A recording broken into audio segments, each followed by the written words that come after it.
You want to do it?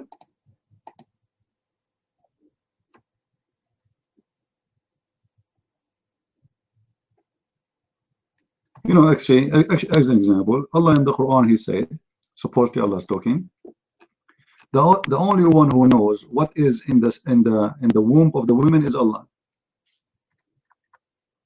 And this is obviously Allah. He do not know the future. Right now, they can tell you what you have in your what your mother she have. Right? Chapter 3, verse number 6, it says, هو الذي يصوركم في الأرحام كيف يشاء. Right? And then in different verse it says, let us see which verse.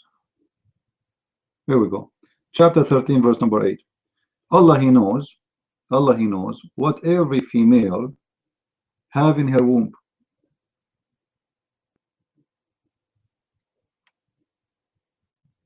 Now, I don't want to mention now the interpretation of the verse because there it says "Ummat as dadu," which is very funny. But I will not go there because the topic there would be complicated and very funny.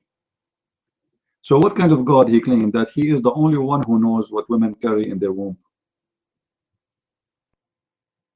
You can know what your wife she is carrying in her womb for $15.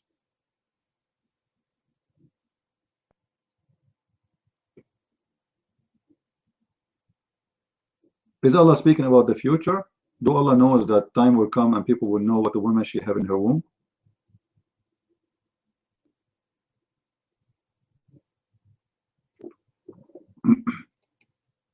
Anyway, as usual, I was expecting Mr. Estifal not to come to the mic. I don't know if he's a male or a female, but obviously he will not come to the mic. And this is the best thing about Muslims, by the way. They always have answer without answering.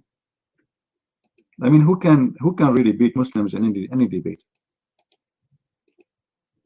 The best way to debate you is not to answer you and not to say anything.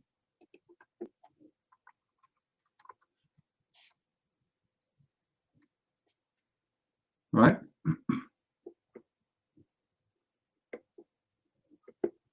Any Abdul?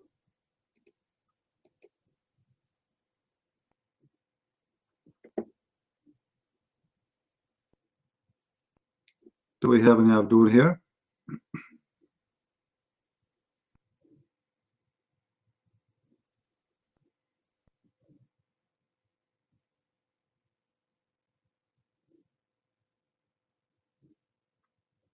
You always win, Muslims. Would not even debate, but you win.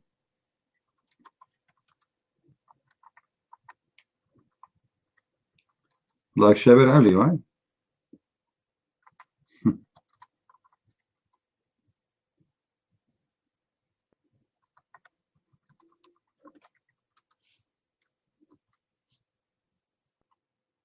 Exactly like Shabir Ali.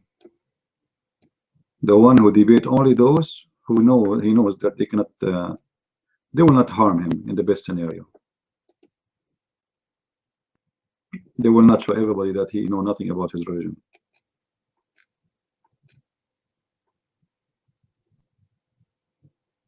All right?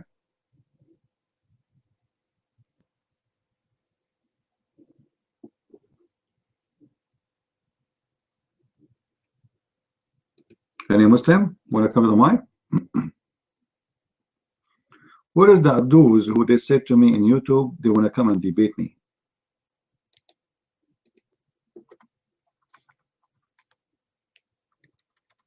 Where are they?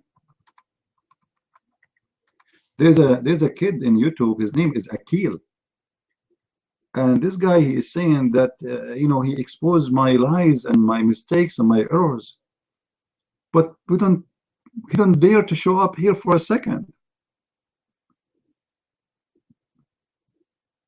Unbelievable. This is how much they are sure that they can make it. Right?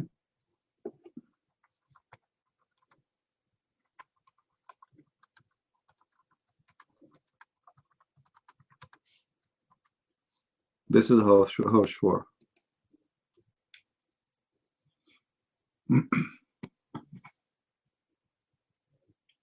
Yeah, yeah, Istighfar, we believe. Come on. I mean, your prophet is very convincing. When a prophet of God, and that God is unique, and Muhammad is unique, and his God is unique. Like, who can really come with the stories like Muhammad? Think about it. As an example,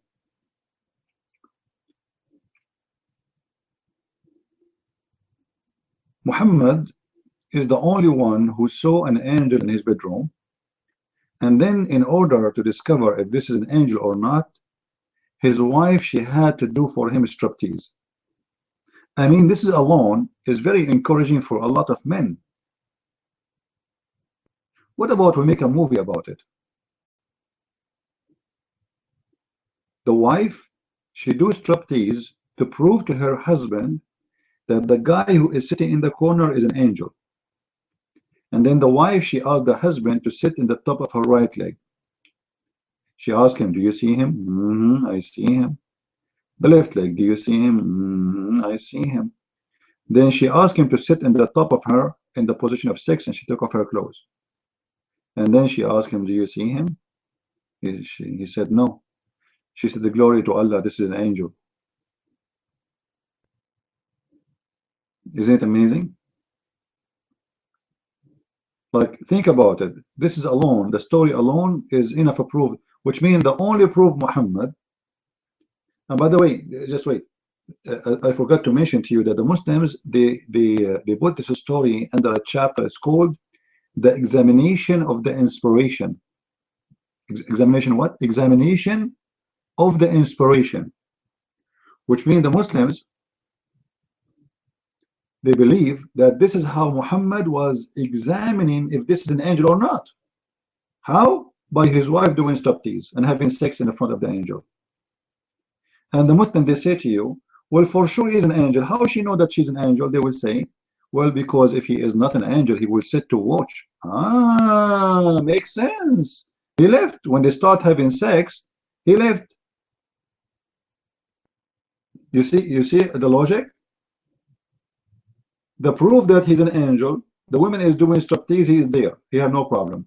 But when they start in a sexual position, the angel, he left.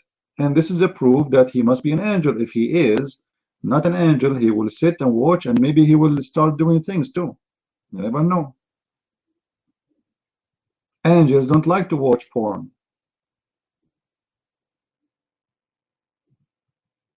No, your prophet, he did not commit any sex crime. He commit all the crimes except sex crimes, right? So what I understand from you, Istighfar, that you agree that your prophet, he commit a lot of crimes except the sex crimes. But what I know, Muhammad, he raped everybody around him. Even his own son wife, he took her from her husband.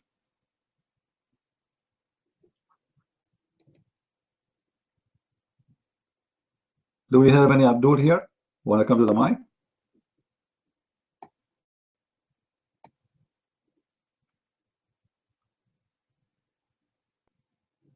Do we have any Abdul?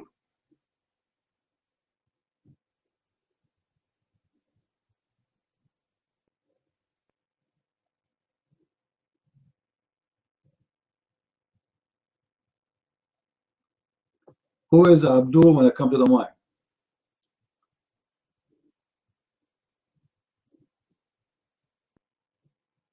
Anyone? So all those posts on YouTube, you guys want to challenge me, you want to debate me. You made me get scared. I was thinking not to open my room today, trying to escape those who want to come and debate me. I said to myself, you know what? I don't want to do it. You are waiting for what, Eddie? You don't even know your Quran. You don't know anything about your religion, Eddie.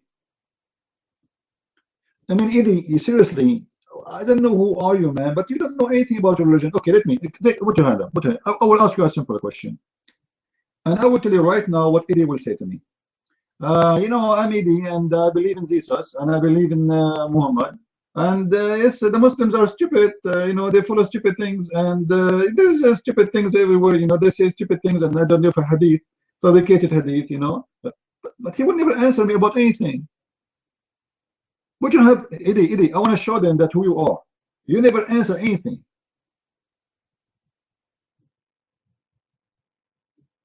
Eddie, are you there? Put your hand up. You said you are here. What happened to you? What do you mean decent question? Should I ask you dirty question? There's dirty question and decent question. What is decent question? What do you mean decent question? Okay, you know what? I will ask you an easy question. What do you think about the Prophet of Islam having a fight with his wives? And Allah himself involved in this fight. Allah, he sent a verse from Muhammad saying to him, saying to the wives actually, if you don't repent, all right, and stop fighting the Prophet, Allah and Jibreel and the believers and the angels will support the Prophet against you. I mean, can you believe how much drama we have here? Guys, imagine I have a fight with my wife. Then God, he sent the verse saying, okay, Christian Prince, those women's, you have a lot of wives, I have a lot of wives. So those women who they are fighting with your wives, don't worry about them. Allah is in your side. And the angels Jibreel and the believers, 1.4 billion Muslims, they are on the side of the Prophet against his two wives. And all the angels. Eddie, explain to me how this happened. Are you there, Eddie? Don't tell me this is not a decent question. Huh? Don't tell me this is not a decent question. Chapter 66, verse number 4.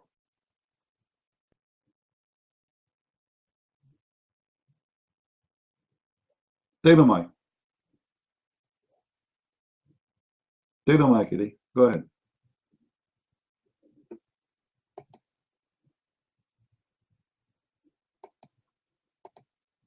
He's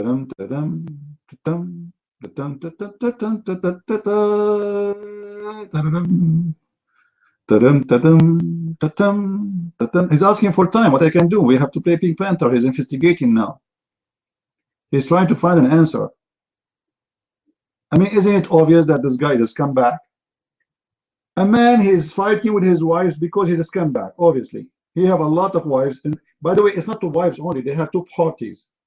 But two wives, each one of them became like Republican and Democrat. 7, 8 wives with the first one, 7, 8 wives with the second one. And they are making two parties and they are fighting, both of them against Muhammad. Both. Not fighting together, no, they are fighting against Muhammad. And Muhammad, he is weak. He do not know what to do. So he have to scare the heck of them. So he sent them a verse from Allah. Somebody, guys, post the verse. Somebody can post the verse for us, chapter 66, verse number 4, so we can laugh.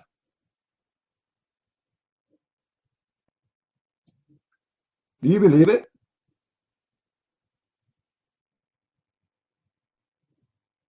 Allah is a protector, and Jibreel, and the believers, and the angels. All of this to protect the man from two women? Takbir, Allahu Akbar, brother call Al-Qaeda, a brother call ISIS, a brother call Hamas, a brother call Hizb Tahrir, a brother call every Muslim in the world, brother, the Prophet is under attack. And what? All of this to sponsor the Prophet against two women? And you guys, you asking me why I'm still single? I mean, seriously, don't you see how dangerous it is to get married? Can't you see it? Obviously, it's very risky. It's extremely dangerous. Women are really, they stay away from the man.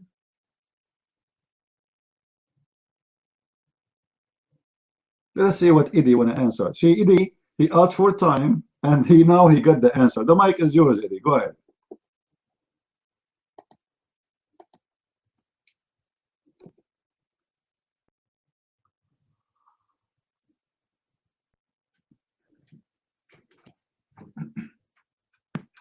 secret to another one that you might not trust? Can you answer me this first? What?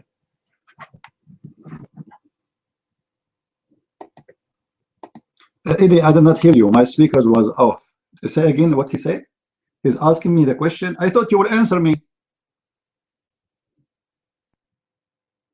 I thought you're excited to answer me, and now you're asking me a question. I did not hear the question, by the way. But what's wrong with you? Give me time, and I am here, and blah, blah, blah, blah. And now you take the mic, you ask me a question. I gave you a question. Answer my question and ask me any question you want. Your mic. What I want to ask you first before I answer you is, what do you think about secrets? Will Hillary Clinton be sharing her secrets with Donald Trump? You answer this first.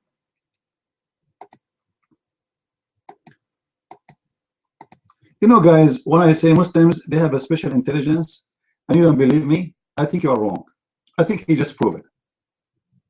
Like, come on. Hillary Clinton and then Trump, and we are talking about the Prophet of Islam. I mean, obviously, there's a very strong connection between Hillary and Muhammad. Both are liars and both are scumbag. Can't you see it? Eddie, are you going to answer me about your Quran and your God and his wives fighting all together, or what? What, Hillary? What do you have to do with you? You are not even an American citizen. What do you have to do with Hillary? Hillary, Hillary, where are you? Muslims are questioning all over you. They forgot now about Allah, and right now they worship you. Hillary, Hillary, how are you? Every Muslim looking at you. Mr. Eddie from Malaysia, he is a questioning about you. Obviously, he is really in love because you're a blonde, and they love a blonde though. Hillary, Hillary, what's wrong with you? What Hillary have to do with my topic?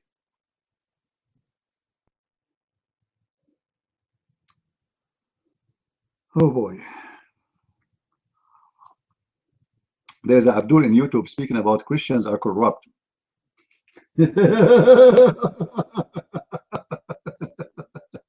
This is why you Muslims, you throw yourself in the ocean to come to our country. Because Muslim, they will not even give you a piece of a bread when you are hungry. Who is the corrupt, Abdul? Do you know, guys, that in order for a Muslim to give a woman, and I can show you a story, this is a Sahih Hadith, a woman, she was raped just to get a piece of food to survive in the desert. And when she went to Umar ibn al-Khattab to complain, Umar, he said, oh, he paid you, this is not rape. They forced her, he said, I will not give you food unless you take off your panty and you open your legs for me. This is how Muslims are.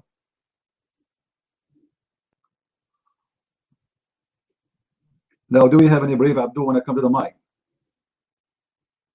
The first one, his name is Eddie, and he have a flat tire already. Who is the second one? Now we have father, and she is an ex-Muslim. I don't know what she want to say to you, Abdul, but you better listen carefully. You're my father. Speak louder, please, when you speak. Go ahead.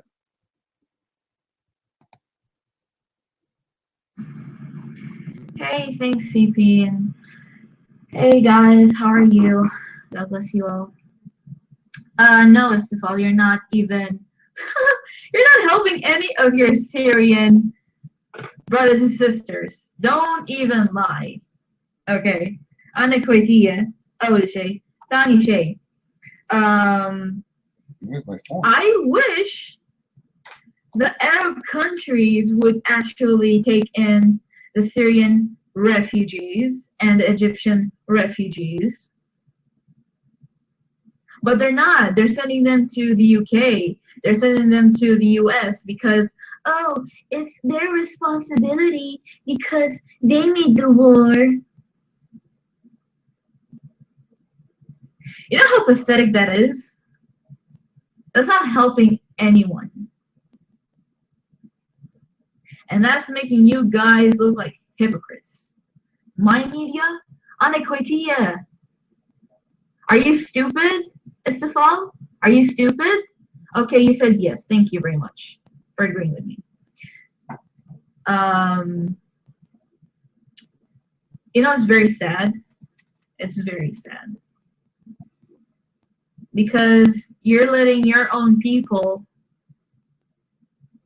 be dead, get killed, get raped. Your own people, Syrian, Masriyin, Egyptians, Syrians, Jordanians. Oh, so the Arab people, the Muslim people are not your people. Only if they're Irani, then they're your people. Okay, I get it. See, that's what makes you a hypocrite. Because you're a Muslim, if you're not the same race, you're Persian. If you have to side with Arabs, that's like out of your comfort zone. That's out of your comfort zone. I don't see that, Istifal. I don't see Iranis helping anyone. Oh, in Syria, Yemen, and Iraq. I see. I see. How am I blind? No one even reports that. And Saudi Arabia wants to kill you.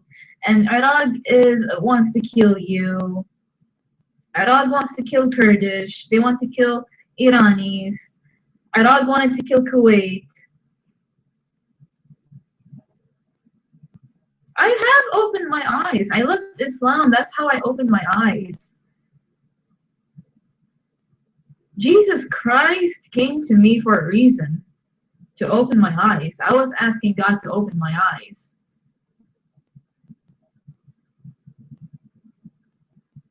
Thank you. Thank you very much. What is logistic? Is that even a word? God bless you. Proof my Jesus Christ? There's a lot of proof, Ed, even outside the Bible. You can go to Jerusalem if you have the balls to do it.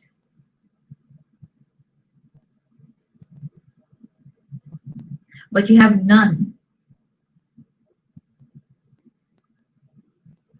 Stigmata. Again, you can go to Jerusalem, or you can read the Bible, or you can go to church. You can ask God. No, it's not yours, Istifal. It belongs to God. It does not belong to the Muslims. Muslims are filthy. They will rape Jewish women like how Muhammad did.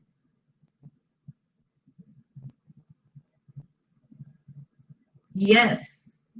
Muhammad, he killed Safiya's tribe as a whole, and then forced her to marry him, and that's not called rape according to Istifal. Yes, Ed, my Jesus Christ is different from yours. Yours is not called Jesus Christ. It's called Isa. Isa is Esau, not Yeshua. Yeah, sure, Ed. Okay. Okay, sure. He was a Shia Muslim. Oh my gosh. Oh my gosh. Really? Okay, did Jesus Christ say that Aisha and Zainab are whores? Really? Wow. I applaud to you. I applaud to you, Istifal. I applaud to you. I applaud to your sect, which I was in. I was Sharia. So, okay. Jesus was a Shia Muslim. He said, that Aisha, the mother of all Muslims, the wife of Muhammad, was a whore. I see. I see. Oh, he told us to John. Ooh. Ooh. Oh my gosh. This is a great discovery, guys. And John told us to Peter. Oh my gosh. And Peter spread the word. Oh my gosh. Oh my gosh. Oh my gosh. Oh my gosh. Guys, you better take notes. You better take notes and spread this like wildfire. Tell the Muslims that Jesus told John, and John told Peter, and Peter spread the word that Aisha is a whore.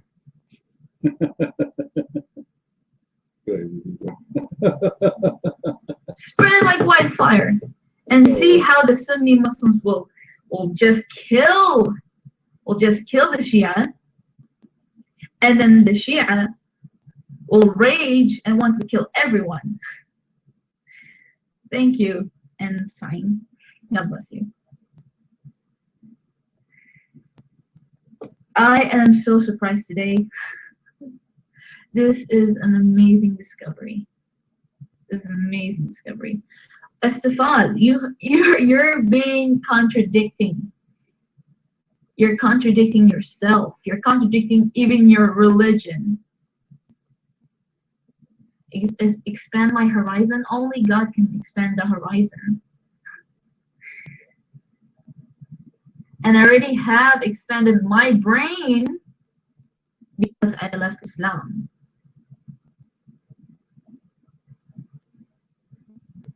Everyone knows you. Okay, if everyone knows you, please give us your name, your email address, your phone number, your mom's name, your father's name, your family's name, please. Can you provide us that? I'm Estefan, the king of Belton, me. Oh my God. Guys, this guy has a problem. This guy has a problem. I'm so done. I'm so done. Mic free, CP. Please take the mic.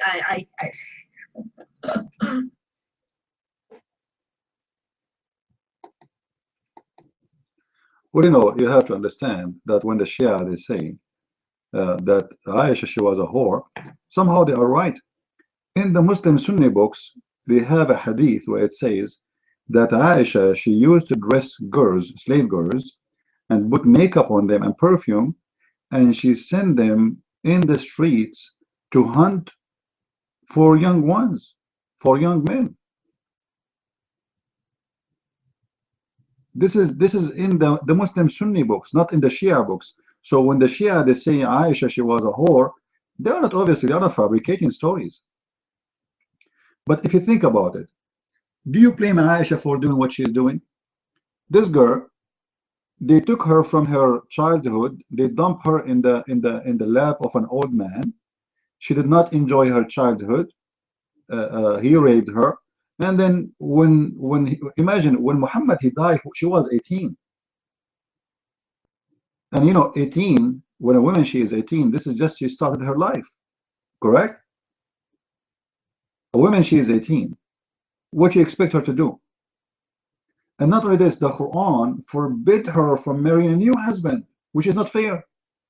Muhammad, because he's selfish, he come with rules that any woman he marry her, she cannot remarry again after he died.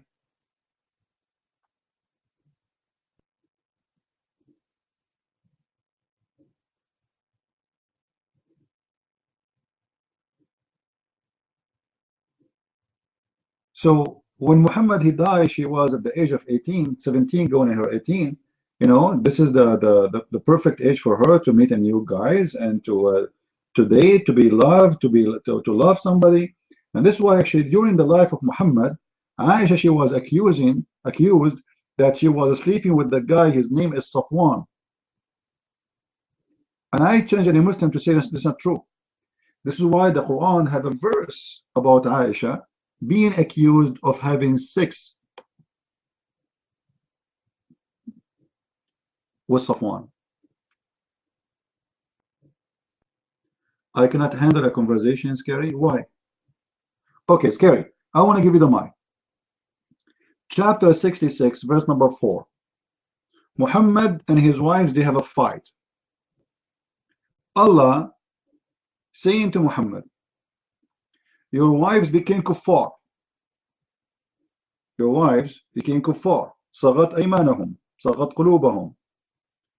And they made, and not only this, the Quran confirmed that the wives of Muhammad, they have a strike against Muhammad. Have you ever guys heard? You guys just say there is women they have no rights in Islam. Do you know that the first strike ever happened in the time of Muhammad? Women, they have a strike.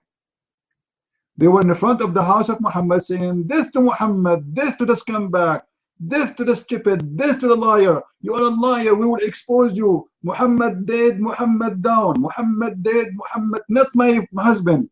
All the wives in the front of the house, they were saying, Muhammad is not my husband. You see it? The Quran saying that. Scary, are you there? If I am lying, come to the mic and show us. Okay. Again, chapter 66, verse number 4. Explain to us what is the fight happening there. Your mic. Before even we start, Arab is my doing. Finally, man, I found people who happen to be much more stupider, even much more idiots. But Allah al-Azim, I'm besieged by a bunch of drug addicts. Arabism. Let me introduce myself properly first. Let me say hello.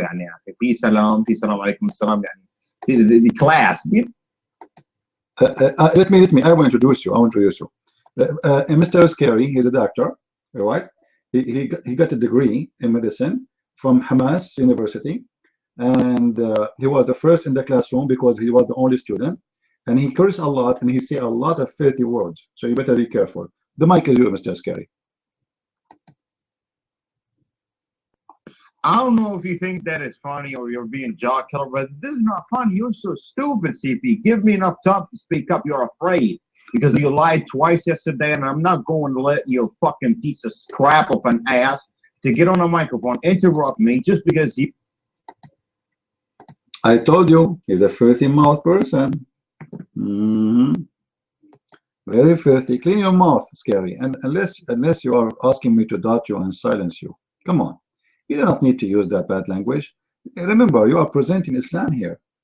So the more you use the F word, the more Islam is about F words. I mean, you are the best example of Muslims here. And you keep using the F word every 5 seconds. You might. You're just so arrogant. I'm not mocking you. I'm telling you who you are. I'm just defining you, describing you in various ways. But the thing is, you can't handle a conversation. You'll interrupt me just because you're shivering and you are afraid that I'll conquer the living devil out of your brain. And I'm not cussing you out. I'm being poetic. I toy with words. Just like there's a prostitute father. She's not acting like a decent girl. She talks about sexuality, brings beers every goddamn 10 seconds by posting a small picture. And all you want to do, me not have. You know what is scary? They say that women, they speak a lot. I think you will beat any women in the world when it's come to this. You speak too much, you say nothing. Topic. Chapter 66, verse number 4. The wives of Muhammad, they are fighting with the Prophet and they have a strike in the front of his house. And Allah making a threat for them, calling them kuffar. And he said to Muhammad that, Muhammad, don't worry. Allah and Jibreel and the believers and the angels will take your side against them. Do you think that the fight was so big to the point Muhammad, he need all the support? He need Allah, he need Jibreel, he need all the angels. I thought one angel, he can kill the whole world. And all the believers. All of this to fight two women? The mic is yours. Explain to us. Go to the topic, direct hit. Go ahead. You can ask your question after you finish the topic. You put your hand up, supposed to answer us. Your mic. Not entirely. Yesterday, you asked me 2 questions and I answered you. You lied about both. But I have a question for you now. Seriously, I'm a Muslim. I have tons of questions about Christianity. But to be quite specific, let's open a decent conversation about your beliefs. Yesterday was all about me. It's my turn now, right? So the question is, there you go. You have 10 deadly sins, 10 pesky deadly sins that would be. You answer my question and you give me your question. You're mine. You answer my question and you give me your question. I have no problem to give me a question. The answer. Why Muhammad he need all those to support him in a small fight with his wives? I mean, what's wrong? Is Muhammad so weak to control his house? No, my. But you lie a lot more than you change your goddamn underwears. Wallahi, you lied twice about Lamir al-Ghaib when I explained it to you. As long as you mention underwear, we can show you a verse in the Quran that your prophet was accused of stealing underwear. Do you want to switch? You want to switch to that topic? I have no problem. Choose one. Either you answer about Muhammad fighting with his wives, or you answer about the Muslims accusing the prophet of stealing underwear. And I will show you a reference. You're mine. I don't know what kind of narcotics you're on, but you're absolutely stupid, man. Idiot, والله, you're stupid. اقسم بك الحشيشه ولا شنو صنف المخدرات هذا يعني. انت مضروب عارف نفس Guys, he's saying to me, you must be taking drugs. Who is the one who's taking drugs? It's your prophet. The guy, he have a fight with his wives. Why he need Allah and the angels and the believers? Believers, Al-Qaeda, ISIS, please, ISIS, come over. I have a fight with Aisha. I have a fight with Hafsa. Unbelievable. They are driving me crazy. Allah, he sent the army of the Muslims, the believers, all the believers from Pakistan, from Bangladesh, from Saudi Arabia, from Indonesia. 300 million Muslims from Indonesia, they will come to take the side of the Prophet against two women. And Allah, and the angels, and Jibreel. All of this to fight two women. They must be very big. Like how big Aisha she was. I mean, even if she is an elephant, like why Muhammad was so scared to the point he want all the support? What's happening here? The mic is open. Who wanna answer us? Go ahead. You're so pathetic, Wally. You don't know even what's going on in the text. People talking about various things, and you are stuck up with a question that you don't even have the decency to deliver it in such a nice way just because you're full of hatred or disrespect. If you want to be... You know, yesterday, Scary, someone, he sent me a video in YouTube. It was about you. Let me see if I can find it. Seriously. There's a guy, he posted a video, he was describing you. I will try to find it. Just what? Hold on. Let me see, where is the video? This guy, he was really funny, and he got a perfect video from YouTube to describe how you are. And when I say perfect video to describe who you are, I am serious about that. It is a perfect video to describe how you are. Hold on, I found the video.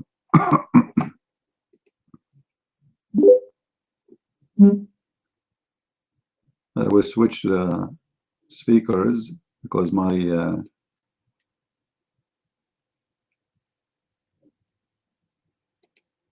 laptop speakers are bad.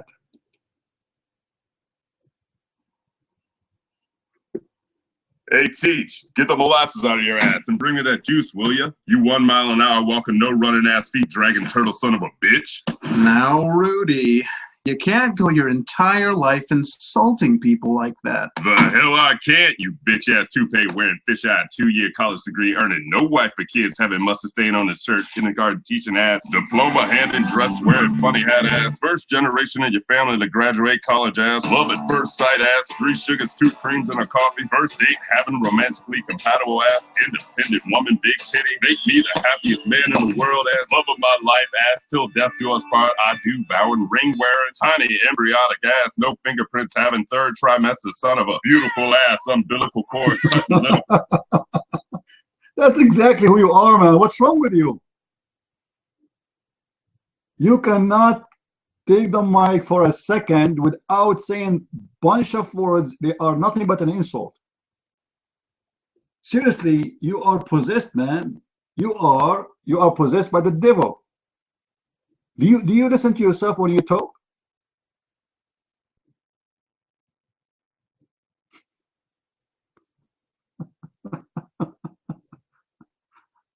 Oh boy.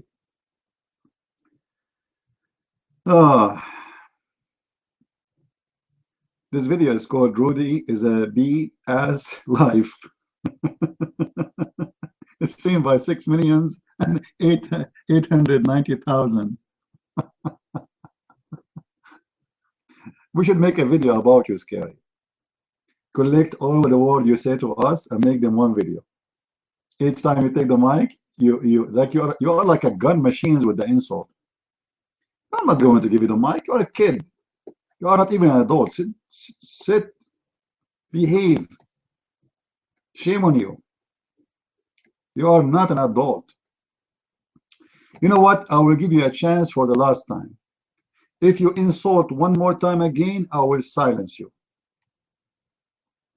No insult, no name calling. Stop using bad language. Now take the mic. One last chance. The chapter I gave you in the Quran, Muhammad fighting with his wives. Allah threatening him that those wives who they are striking against you, Allah is in your side, and Jibreel, and the believers and the angels. What happened? The mic is yours. So you talk for 10 minutes and you expect me to stick with the topic. Let me respond to your comments first, and then I will switch back to the question that you raised. I'm up to that, and we can analyze it. We can put the verse, we can together all come with a conclusion by criticizing. Let's say that you're going to criticize and I'll respond, just like yesterday. Yesterday we had something going. Yeah, but before that, let me respond to 3 minutes of personal attacks. Let me explain something, bro, and then we will go back to the topic. The thing is, all the way from Halmika, I don't know how to pronounce your nickname, but this is actually a name for a hooker, all the way to... I was saying there's no way this guy here will not insult. It's no way. Shut up, you idiot. Sit down, you idiot. You're a filthy creature. You know what? I don't know if you are married or not, but I feel sorry for any stupid woman she will marry you. You are nothing but a scumbag who don't respect yourself. You cannot keep your mouth clean for 2 seconds. And the only reason, Scary, I give you the mic is just to laugh. Seriously, you are the joker here. Do you think we are giving you the mic to answer? You will never answer. We know that. But we need a joker from time to time. And you jump in the room like a monkey. You take the mic, and even how fast he speaks. Your mother decided, your daughter fights your wife, your wife, the hooker, you have big mouse, and the tango, you know, the same exactly as in the video we heard. This is an insult machine. Stupid idiots. Eddie, why your hand is up? Are you going to answer me? Or you will ask me about Hillary Clinton again? Listen, I never met Hillary Clinton. The only time we dated when we were in the college together, okay? And I found after that she is a man. This is why I stopped talking to her. So I know nothing about her. Why you want to ask me about Hillary Clinton? Our room is about Islam, my friend. Who am I?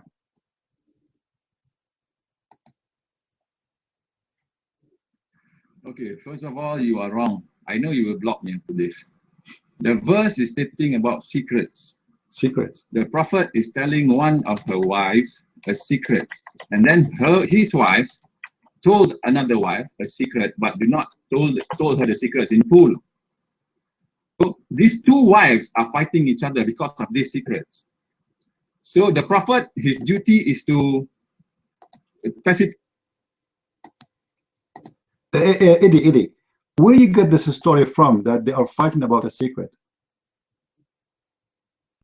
Where you get this from? The story here saying that they are fighting against Muhammad, not against themselves. They are against Muhammad. They are striking against him, your mind.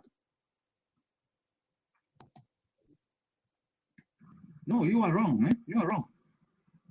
The verse is stating here, وَإِذْ أَسَّرَ النَّبِيُّ إِلَى بَعْضِ أَزْوَاجِهِ. The Prophet is telling his wife the secrets of the universe, but his wife later, his wife is telling another wife of his the secrets which was told in part. The Prophet then advises his wife not to fight against each other. Not the Prophet is not fighting with his wife. You are wrong, man. You are really wrong. All right, let's say I'm wrong. Doesn't mean your Prophet is stupid, because if they are not fighting against him, why Muhammad he need in his side Allah and the angels and the believers against them? They're not even fighting him. So why he need all the support? Your mind. And Jibreel, yeah, Jibreel, the angels, the believers, and Allah. All of this to support Muhammad, not to support the wives. Your mind. Why he need them? Go ahead. No, you are putting the verse out of context, you know. The story lies around the secret which Idi, read the verse. Read the verse for us. They are posting the verse for you. Read it. It says it clearly that Allah will take the side of Muhammad, correct?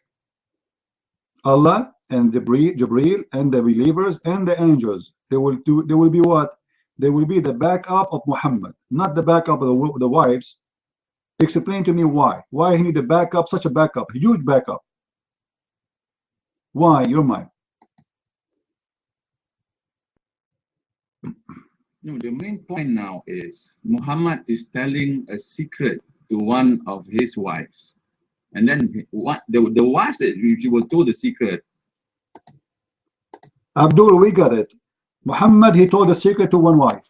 The other wife get jealous. They fight together. They pull the hair of each other. They broke the nails of each other. They bite each other. But so why Muhammad need the backup?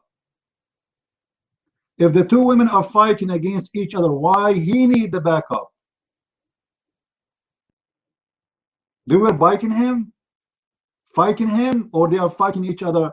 If they are fighting each other, then explain to us why the verse 4 saying that they should repent, and they are kuffar right now, and they are striking against him. وَإِن تَظَاهَرَا عَلَيْهِ. They are striking against him. Allah is his protector, and Jibreel, and the believers, and the angels. They will back him up.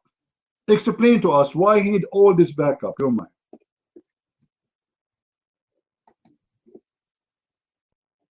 Okay, please do not block me this time. Okay, please. Muhammad was the one instigating the fights. Muhammad was wrong in this. So Allah is telling the wife that Muhammad was wrong. We should not tell secrets. We should be truthful to each other, right? This verse is telling us about morality. Okay, morality. The morals. If you have 4 wives, you should treat your wives together. Allah Ta'ala is advising Muhammad not to tell secrets, because if you tell secrets, then your wife will fight each other, because one of these wives will only tell the part of the secret, not the whole truth about the secret. This verse is telling us about the morality. If you want to have 4 wives, you should be faithful and fair to all of your wives. Allah Ta'ala is advising Muhammad not to do that, because Muhammad did wrongdoings. He tell a secret of the universe to one of his wives. So Allah Ta'ala is advising. Muhammad told the secret of the universe. How to change the voltage from 110 to 220. What secret of universe? Muhammad, he told his wife the secret of the universe. What is that? Muhammad, he was telling his wives about Galaxy 8 is going to explode. I heard that Muslim ISIS, they are buying Galaxy to commit suicide bombing with it. What secret of the universe? What are you talking about? Listen, Abdul. What about we go and see the interpretation of the verse? What do you think, guys? Can we? Let us see what the scholar says. If the scholars agree with you, well, then you are right.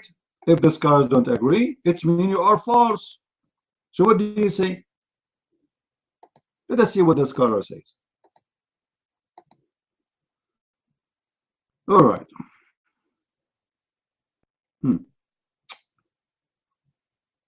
All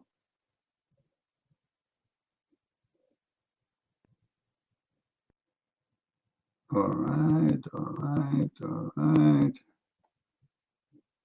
Interpretation, Jalalain, and this is in English.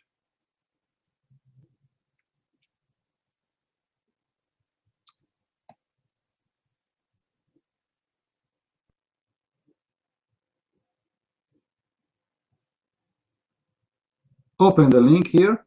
Let me give the link first, and then I will pause the text. Read for me what they are saying there.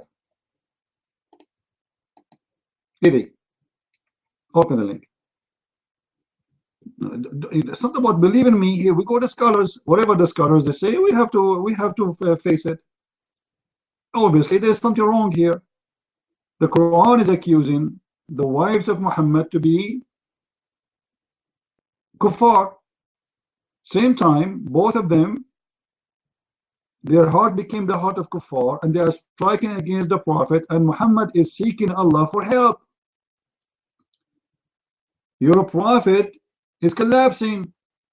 He needs a backup, and the backup is coming from Allah by Quran. Allah said in a verse, just because Muhammad, he gave one of his wife a secret, so what?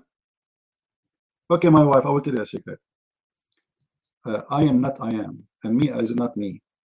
And I am not, I'm not tall and short. This is a secret of the universe. Don't tell anyone. And then she tell everybody, so what? Why he need the backup of Allah and the angels and the believers and Jibreel? All of this for what? Explain to us, your mind.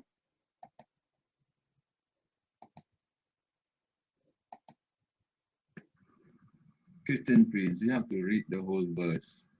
The wife not only told the secret, but she told it in part, not the whole thing. That is why the wife, the second wife, who was told the secret. Abdul, this is not the question. The question is why he need the support of Allah and Jibreel and the believers. Obviously, it's an inside indoor problem. This guy, he had many wives, and let's just say he told them a secret. Guys, a secret. It's a secret, top secret. Hillary Clinton, she is sharing her email. Here we go. Again, women, they are doing it. You believe it? Hillary Clinton, she is sharing her email, and now the wives of Muhammad, they are sharing the email of the Prophet without security clearance. Take a note. And then the Russian, they hack the secret. And then WikiLeaks, they spread the secret, and now we have a problem. This is not my topic. The topic is why Muhammad need the backup of Allah and the angels and the believers for something stupid like this. What Allah did to Muhammad and what Allah did, what the angel Jibreel he would do. What exactly the threat is from those two women. Two women are fighting. Why Muhammad he need Allah, the angels, Jibreel and the believers to back him up. Read the verse carefully. Guys, again, somebody pause the verse again. Pause the verse for him. Read it for us. No, the verse, not the explanation. Let him read the verse. Read it for us. It's so clear. The believers, the righteousness, the angels, Allah, they will back up Muhammad. Against what? Against his wife. Why? Your mind.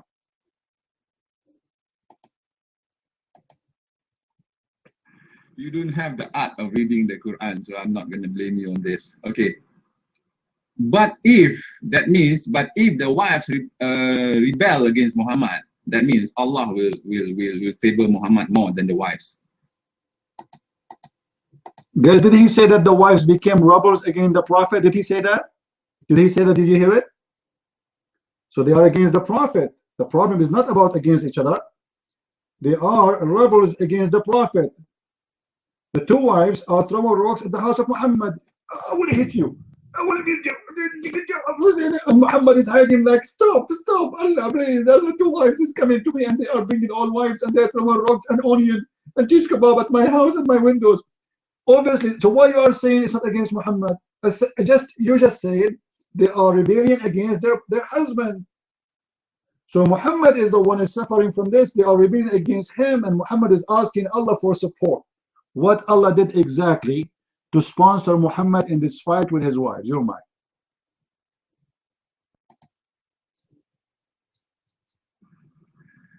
That verse is talking about probability.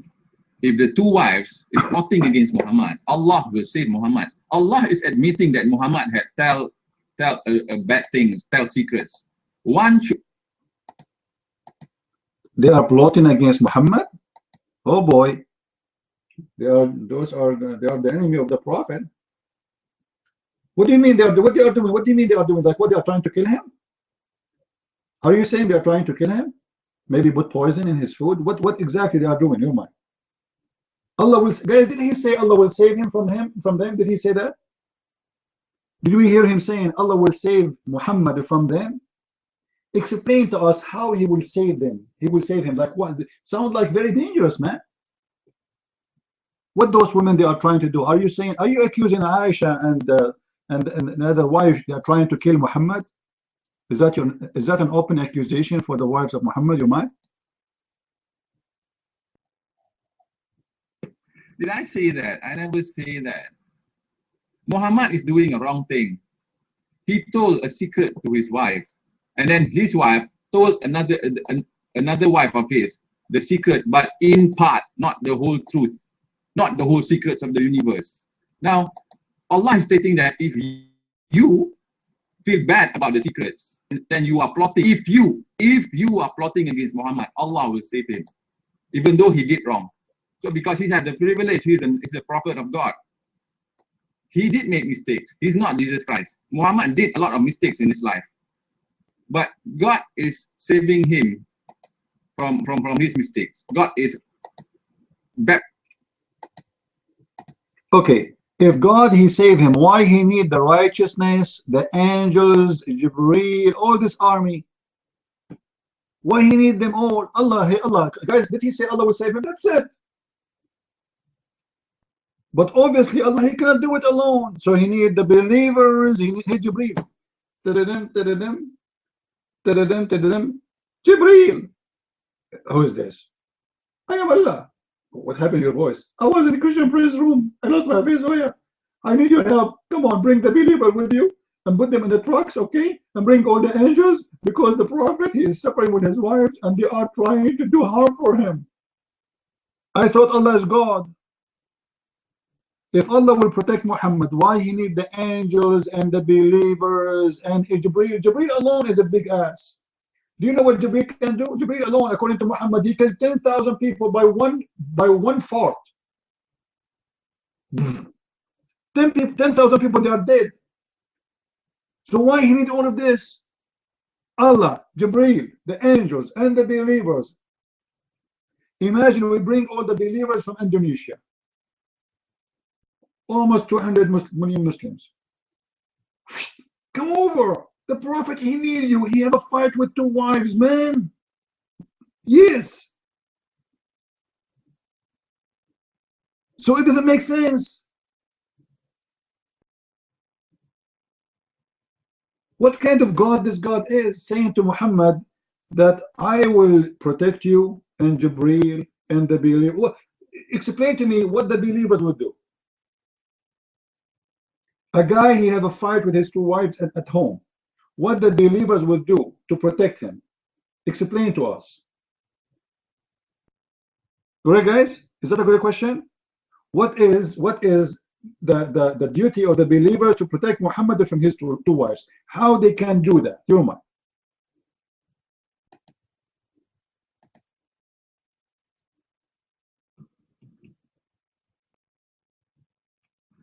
I have told you, Christian Prince, because of his position as a prophet, God will protect him. Everyone will protect him, even if he makes mistakes, a simple, small mistakes. I don't know what you are talking about. I'm asking you, how they will protect him, how the believers will protect Muhammad from his two wives. Explain to us. You right now have a fight with your wives. I am a believer. How I can protect you? What exactly I will do? I will stay between you and your wife? How the believers can protect Muhammad from his wives? Your mind.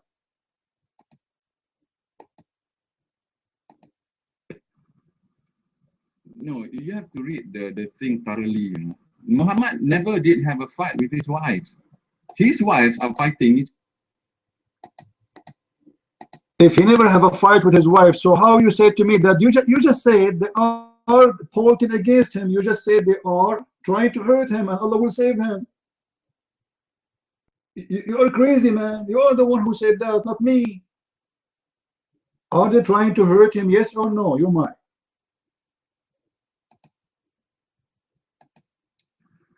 It is even described in the English translation. But if your wife is plotting against you, God will save you from harm.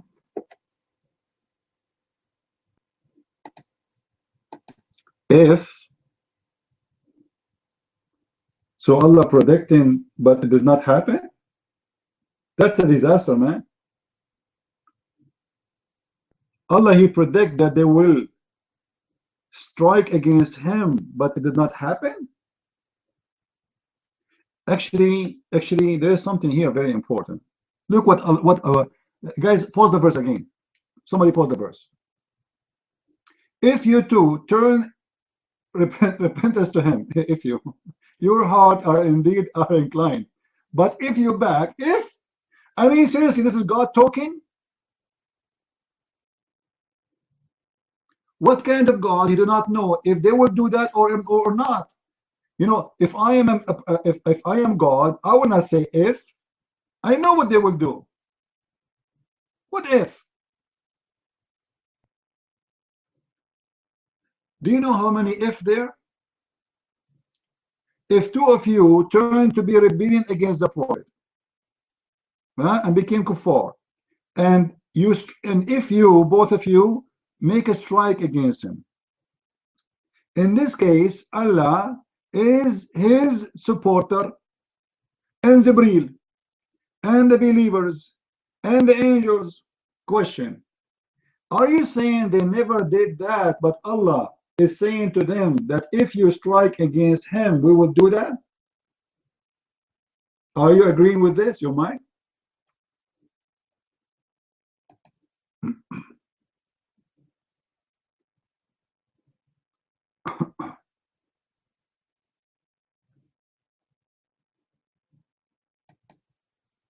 Yeah, I know the string story. Yeah, I know it. The string is that, you know, when you wear an underwear and it's go in your bum. Like, come on, man. What kind of God? He say, if you do that, I will do this. I thought he's God. He knew the future. Obviously, the one who made the verse is not a God. Correct, guys? If Allah is God, he should know what this woman do. They will do. He will not say, if you do that, I will do this. What if mean? Yeah, what do you mean if? If you do that, I will do that. Do he know the future? Do your God know what those women will do? Why he's saying if?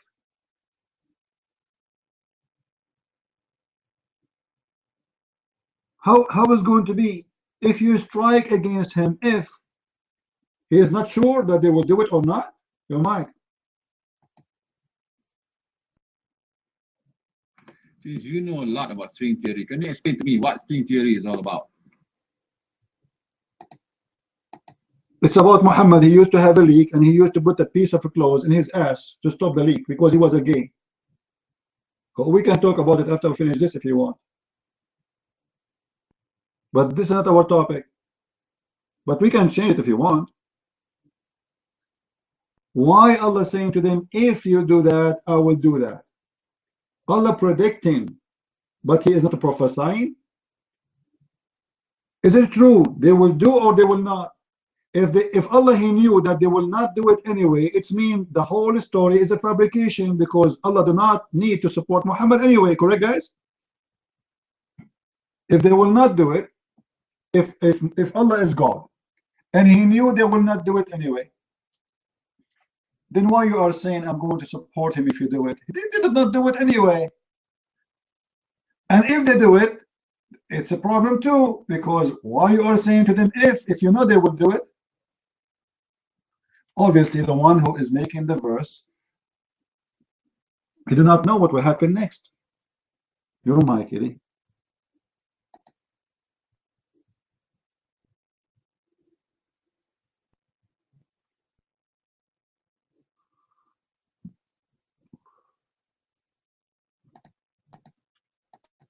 All right, maybe he is calling for Allah to support him against his wives too. Cole, the mic is yours.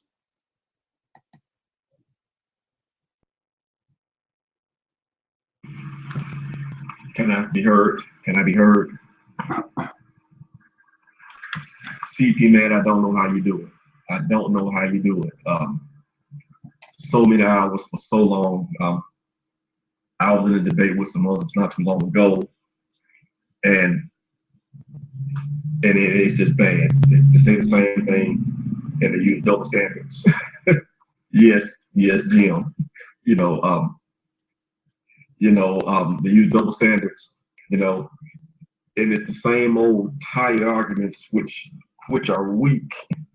I mean, they're weak to start with. He says, well, you got more than one Bible, and I'm like, well, no, it's just those just different translations. When you have different translations, I don't say you got each one a different Quran. She says, well, no, you got some verses omitted referring to textual variants. So somebody says, well, you got this Quran, it's missing a verse, and then suddenly he's bounced from the room. And I say, well, we've got all this eyewitness testimony, and John wrote this, Peter wrote that. Oh, that was you, okay? And then I said, well, these eyewitnesses, and she says, well, prove that the disciples actually knew Jesus. Prove that John actually wrote his gospel, that he actually knew Jesus. And so, and I say, well, prove that Muhammad actually got the Quran from Jibril. Prove it.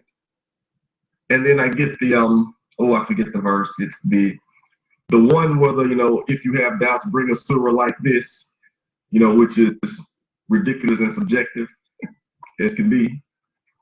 And I just think, man, CP does this like 3 or 4 times a week for 4 or 5 hours. Sometimes he'll go for 9, 10 hours. For how many years, man? I don't know how you do it. It's terrible. I've been looking at this stuff for about 6 months now, and it's like they've already run out of arguments. I'm hearing the same thing over and over and over again.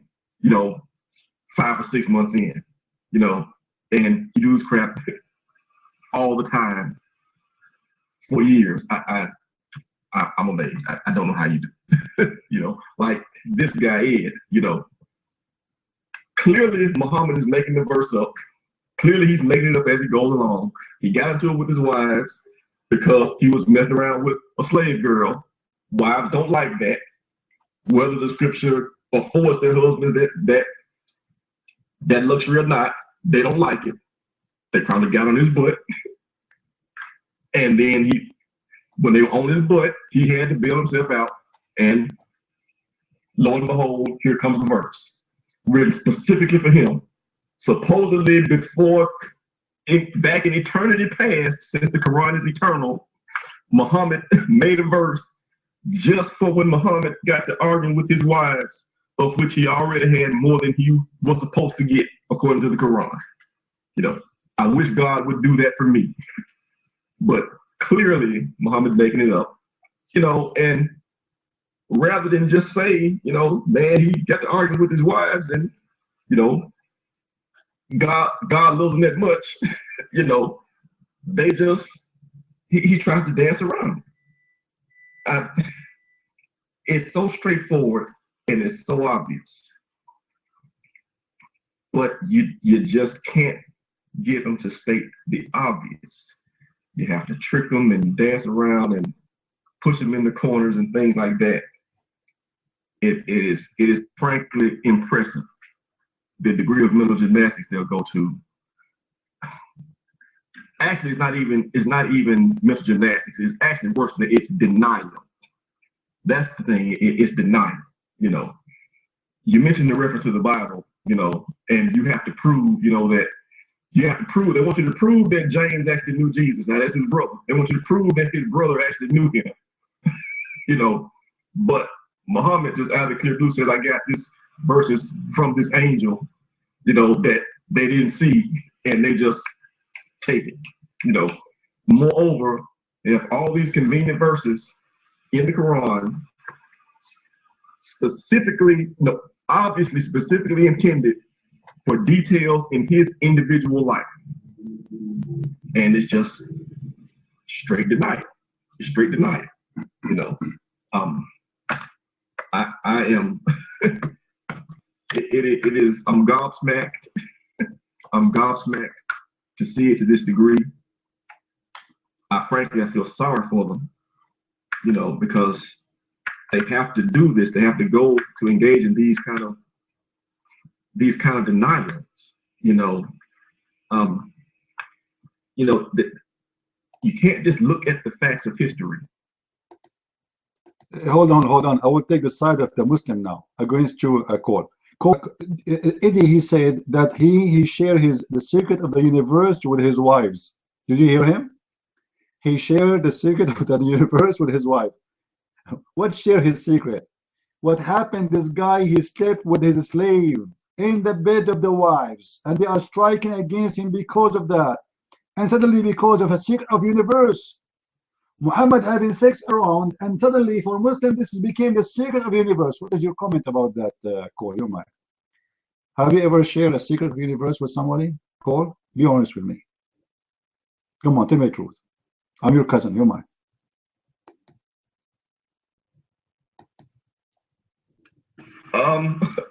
Unfortunately, no. No. Although I did try to tell a Muslim once that Muhammad was a prophet, not Muhammad, that John was actually a prophet, not just an apostle, and they didn't want to accept that either. Yeah. No, I never told them a secret of the universe. Anybody a secret of the universe, and so I guess that's no. Wait a minute. That's why Allah's not taking my side. Oh, I get it. I have to tell somebody a secret of the universe. Then I can get the help of the angels and the believers. Yeah, that's what I got to do. Wait a minute. I forgot Jibreel. Yeah, the angels and the believers and Jibreel and Allah. Yeah, that's it. It's frankly impressive, though, to not be able to look at the history and the facts, you know, to look at them through such a tainted lens when the facts go against you, and then to deny them, you know, to just deny your most sacred text, to, you know, all of a sudden Sahih Bukhari is not acceptable, you know, when they literally cut people's head off for not accepting that. You know, it's sad. It's to see it happening in slow motion. Now they're cutting Sahih Bukhari. You know, now I learned that there's at least one Quran that actually cut a verse out of it. They just to the end and cut the whole thing, you know, and accept the gospel. That's really where you are. You know, it requires a degree of patience that's frankly impressive, to put up with people in this kind of denial and to keep showing them the error in such flawed arguments that they use to, well, instead of defend the religion, that they try to defend it, but it's not really defendable. But to go on offense, I guess, against the Bible, that's really like the last leg. You know, even when I look at like Shabir Ali in his debates, which he's better at it than most of them are, because he at least smart enough to know what questions to avoid and such. Even him, he's at his best when he tries to go on offense, when he takes the liberal Christian scholarship and tries to present it as though it's mainstream. You know, I mean, it doesn't hold water either. It doesn't hold water either, but, you know, at least that's when he's at his best. So I don't know how it's going to play out. I feel like you need a medal for putting up with this for so long. I do learn a lot from coming in your room, so I would like to thank you for that. And I guess I would say thank you because, you know, I'm armed for a lot of stuff that they say. Although, to be honest, I know I've heard you say that, you know, you don't, in all this time, you haven't really shown anything yet, you know. All the years you've been doing this for all the hours, you still haven't really shown us anything. You've barely scratched the surface. But against average lay people, I mean, the stuff that I guess you arm us with in just these 5 or 6 months, I don't even get to pull that out. You know, I mean, it's like, it's no point in even bringing this up because the discussion the things they're aiming at me are so simple, they're down so low. You know, I mean, they are literally at the point of saying that because the Bible is translated into a different language, that's a whole different Bible. I mean, think about that. If you translate it in your language, well, that's a different Bible. You know, it's kind of pathetic, really. I mean, I don't mean that in a bad way, but it's really sad, you know, to have somebody put a little block in your head, you know, to where, you know, the crucifixion is one of the most well-established facts in history. I mean, you got multiple sources from Christians and non-Christians, you know, to have that block placed there by somebody who obviously didn't know what he was talking about, demonstrably false, and had no witnesses, you know, to have that put in your head to where you can't accept that is really, really a sad state to be in, you know, really a sad state to be in. I'm sorry that turned into a bit of a rant. But really, I mean, I've been at it today for, I guess, 2.5 hours. And I mean, I got nothing. Over the last several days, they presented me with nothing new and nothing reasonable. So I'll pass up the mic and I guess I'll enjoy it. As I enjoy the rest of the day. Mic is free. I can take the mic. That's all right. God bless you all. Edvard, you really amaze me with your wisdom. We post a verse here, and instead of you reading, can you hear me now? Is it too low now? Instead of reading the actual verse, what the verse says, you keep on giving your own interpretation. I mean, from what you're saying is that one of them said that he shared the secret with his wife, and let me put the volume up.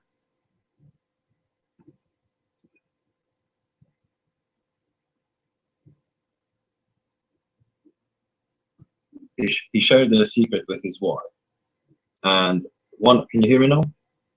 Yeah, all right. He shared the secret with his wife, and then the other wife went on Facebook and she posted the secret.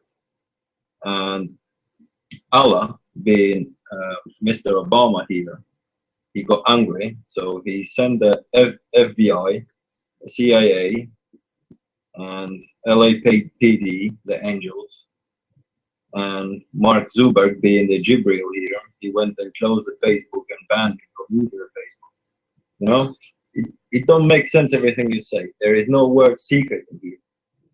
That's how, you know, there's no word secret. You can't find any word, anything to do with secret. Now, what I'm gonna do as well, I'm gonna post Sahih Bukhari, which explains the whole verse and is mentioned the whole thing, the whole text. which has nothing to do with secrets. All it does is he slept with Maria. He slept with a slave girl. That's the secret. And these girls and his wives, they were angry.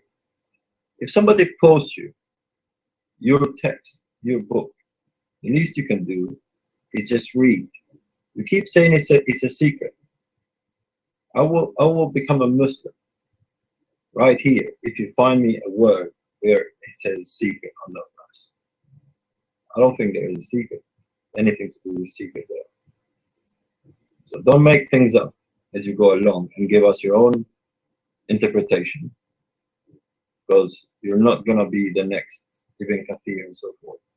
Look, I'm just going to post a verse from Bukhari, have a read in it, and then come and tell us what you think. I'll pause the mic. God bless you all. Thank you.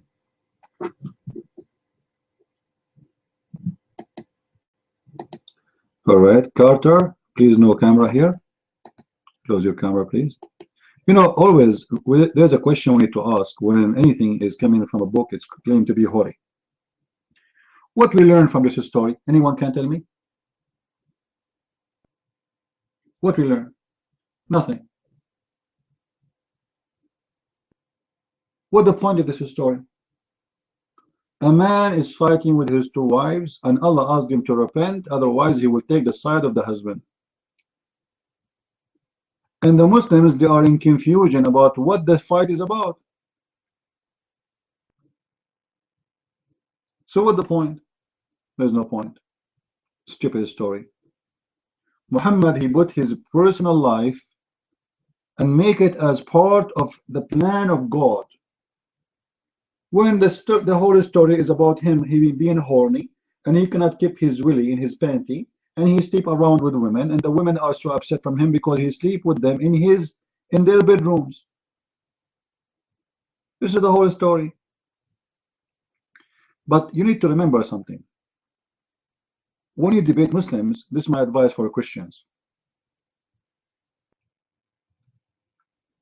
You need to give them a hope that they can beat you. You see, when I debate Muslims, I debate everyone depending on his size. When he's so tiny, I go small, you know, because you have to give him a hope that he can make it. Otherwise, he will not take the mic to talk to you.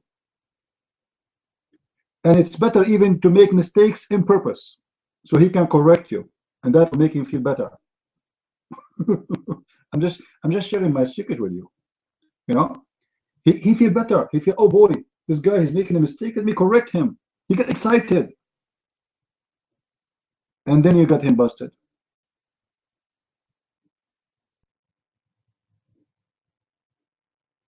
Otherwise, they will not answer you. They will never give you any answer.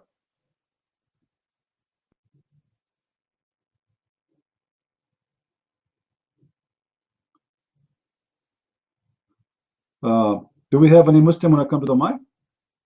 Let us hear the rest they are waiting for here. We have Hope, Habs, and we have Zaduk, and then call again. Go ahead, Habs, your mic.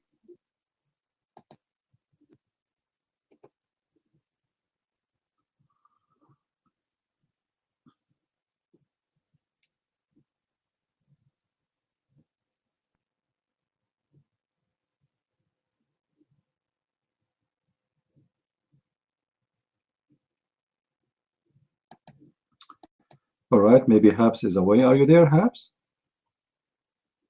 Are you there? Okay, maybe he is, you never know. Maybe his two wives are fighting right now and they are striking, and Allah is going to send the support. He's calling 911 for Allah. Habs, put your hand down until you get back. You put your hand up. I will give you the mic. We have Mr. Zaduk. How are you, Zaduk? What do you want to share with us? Your mic.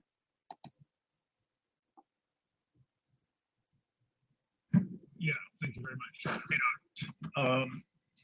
So the problem we can have when it comes to the Quran is that we have one man walking out of a cave and saying, believe me. Now Christ, who's considered a prophet by the Muslims at least, whom I believe is God the Eternal Son. But anyway, he said, in the mouth of 2 or 3 witnesses is everything testified to that is truth. There's no 2 or 3 witnesses there. So is there any kind of a comparison that we can make between the origin of the Quran and the origin of the Holy Bible? None whatsoever. Because 40 or so writers over 1,500 years continued to testify to the person of Jesus Christ. They continued to testify that blood redemption was needed for salvation. They continued to testify that when the Messiah came, he had to go to a cross and he had to die for the sins of the world. The Quran won't teach that because, you see, all of the Quran doesn't love everybody. The God of the Bible loves everybody. The Bible says, for God so loved the world that he gave his only begotten son. In the Quran, you have to love Allah first before he loves you. So now we see we have a God of grace. We have a God that is reaching down to man. We have a God that distinctly looks to do.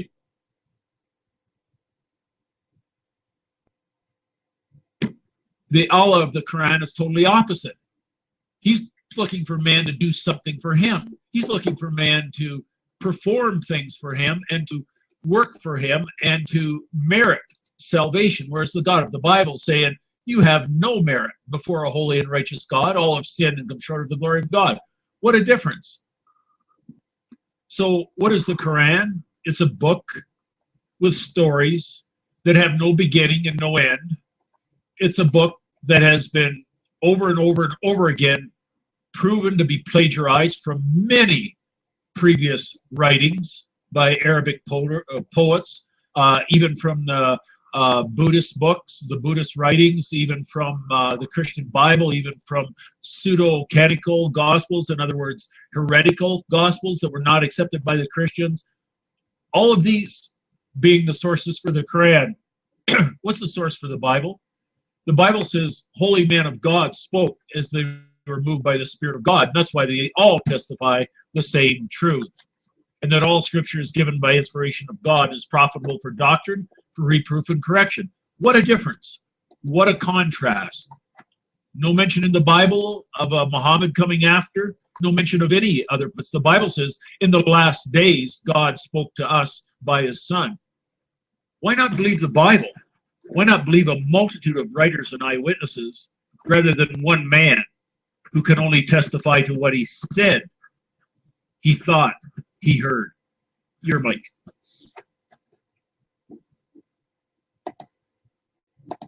All right. You know, first of all, there's anyone who speak to us about anything, any book. If you don't give me proof of what you say, you know, your stories is not legitimate. Now, let's see the logic of the Muslims. The Muslim, they believe Muhammad over Paul, correct? Is that correct, guys? They believe Muhammad over Paul. They believe Muhammad over John. They believe Muhammad over Luke, etc. But their funny argument is the earliest Bible written 60 years after Jesus. Just to show you the hypocrisy of the Muslims, they rejected what a book they say is written 60 years after Jesus, and they accept a book written 600 years after Jesus, speaking about Jesus. You believe it? You see the hypocrisy? 60 years after Jesus is a problem. 600 years after Jesus is okay. By someone he never saw Jesus, he never met Jesus, he never heard Jesus. To the point even he cannot quote his name correctly. Like, I mean, what is the name Isa mean? Any Muslim can tell me who's Isa? Any Muslim can tell me who's Isa? Forget about Isa. Who is his mother? His mother in the Quran, her name is Maryam, the daughter of Umran. Who is Umran? Abdul, seriously, who is Umran? Anyone who is Umran? Anyone knows? Anyone knows? Who is Umran? I will tell you who is Umran. He is the father of Aaron. It's not Umran, actually it's Umran. The stupid Muhammad, he could not even quote it correctly. The stupid Muhammad, he think that Mary is the sister of Aaron. and she is the daughter of Amram.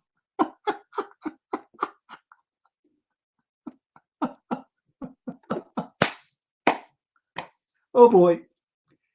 And then a Jewish guy who became a Muslim, Muhammad, he forced him to convert to Islam. He came to Aisha. He said, Aisha, Mary is not the sister of Aaron.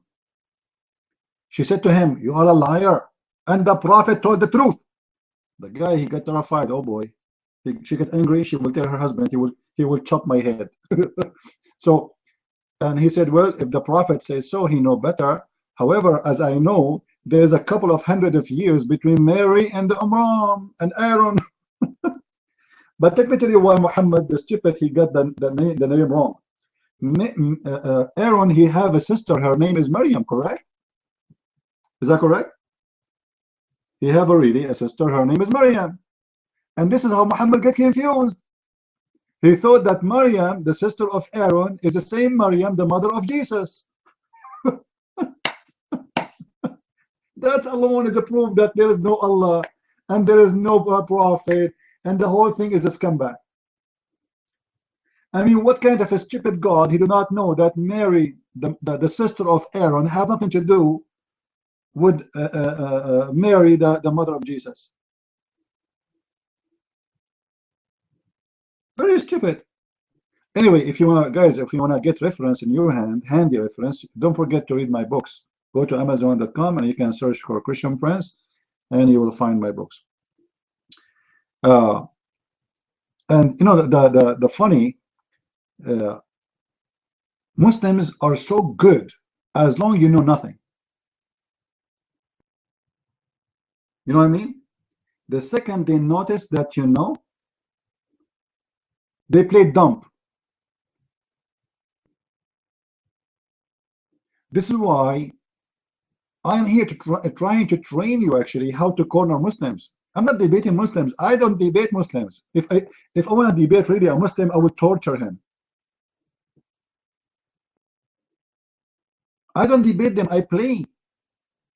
Because they don't debate. They play games. So I play with them because they play. So we have to play. And you have, you know, a Muslim is like you have, I don't want to compare them to a cockroach, because people, they might say I'm saying Muslims are cockroach. But imagine there's a cockroach in your house,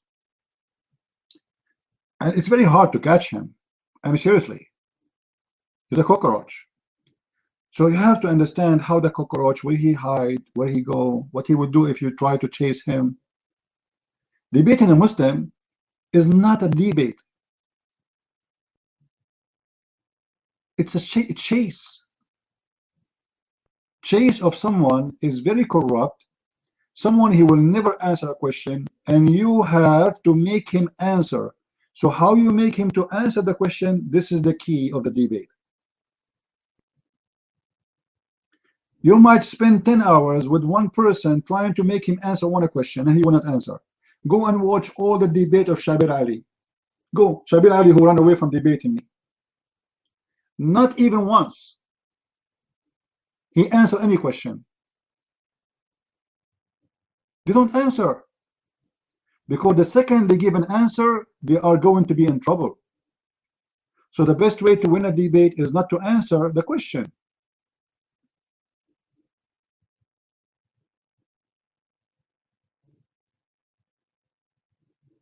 Don't answer. You know, the Muslim, they made an article about how to debate Christian Prince.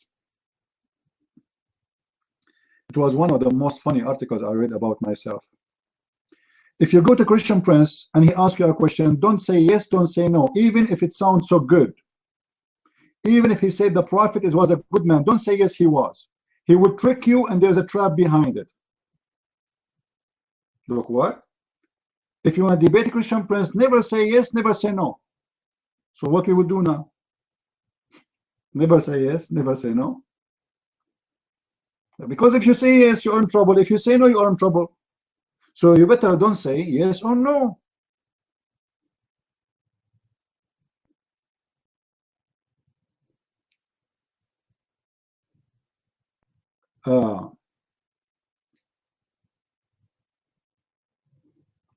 And the Muslims, if you want Muslims really to get excited, make them believe that you are trying to run away from debating them.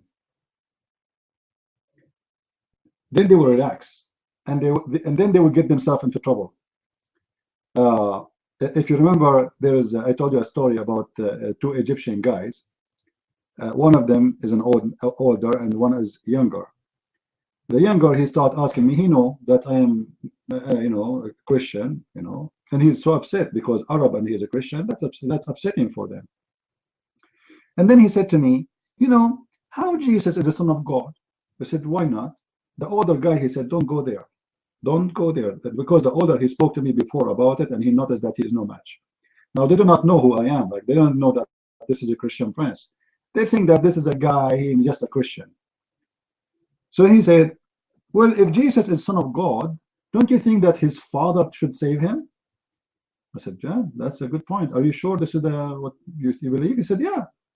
If Jesus is a Son of God, his father should save him. So you are saying, so the only proof that Jesus can be the Son of God if his father saved him from being tortured. He said, yes, he will not let him be tortured and humiliated. He is his father. I said, that's wonderful. That's mean Jesus is Son of God in Islam. He said, what? He said, according to you, if Jesus was saved, that's mean he is Son of God. He said, yes. He said, well, in Islam, in the Quran, Jesus was saved. So you are asking me to prove to you that Jesus is Son of God, but in your Quran, according to your Quran, based on your logic, he is Son of God because his father saved him. The older guy, he said to him, I told you don't go there. And the guy starts saying, no, I mean like here for you, I mean in your belief, because you say, so no, what do you believe? This is your logic. You are the one who is telling me, questioning me, how he can be the Son of God and his father allowed him to be tortured. They feel comfortable when they think that you do not know. After that, this guy, he never opened his mouth with me again about the Bible, about Christ, about anything.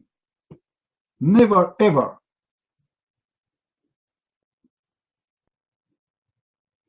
Muslims, they have a copy-paste questions. They never read the question. They never think about it. They are copy-paste of each other. One of them, he come with a question, like as an example, how many times you heard the Muslims saying that Paul was a bad person? Paul is the one who corrupt the Bible, correct? We heard them, right? But did any Muslim ask himself a question, simple question, how come Muhammad, he never mentioned Paul then? A Muslim Abdul who lived in the year 2016, he know about Paul, and his prophet do not know Paul?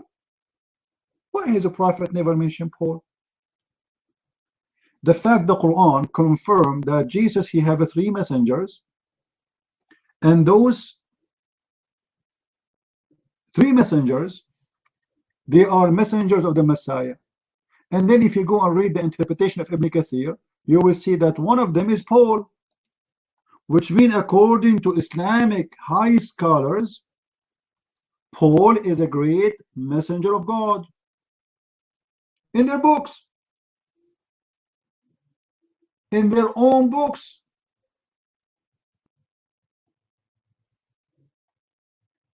You see how hypocrite they are, how stupid they are. Not only hypocrite, they are stupid. They are copying each other, but nobody will read their own books, which is saying it clearly that Paul was a messenger of the Messiah, which mean what? Anyone knows what does that mean? By the way, I'm talking about chapter 36, verse number 14. If somebody can post the verse. If the Muslims admit that Paul is the messenger of the Messiah, and they say Shamoun, which means Simon, is the messenger of the Messiah, and John is the messenger of the Messiah, 3 messengers. If they admit that those are messengers of the Messiah, what is that will make the Messiah, guys? If they are prophet of God, those are 3 prophets, but yet they are the messengers of the Messiah. What that will make the Messiah? Somebody tell me. Here we go. This is Ibn Kathir. Somebody is posting. If you can post the link too, please.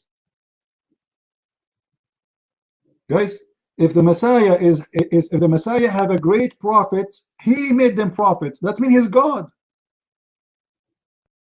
Correct? If the Muslim admitting that the Messiah, he have messengers, and those messengers, they made miracles. And they are the messengers of the Messiah. And the Quran confirmed that they are sent by God. Who is that God? That's the Messiah. Read your books, Muslims. In the same time, imagine the Quran confirmed that the messengers of the Messiah, they can make miracles.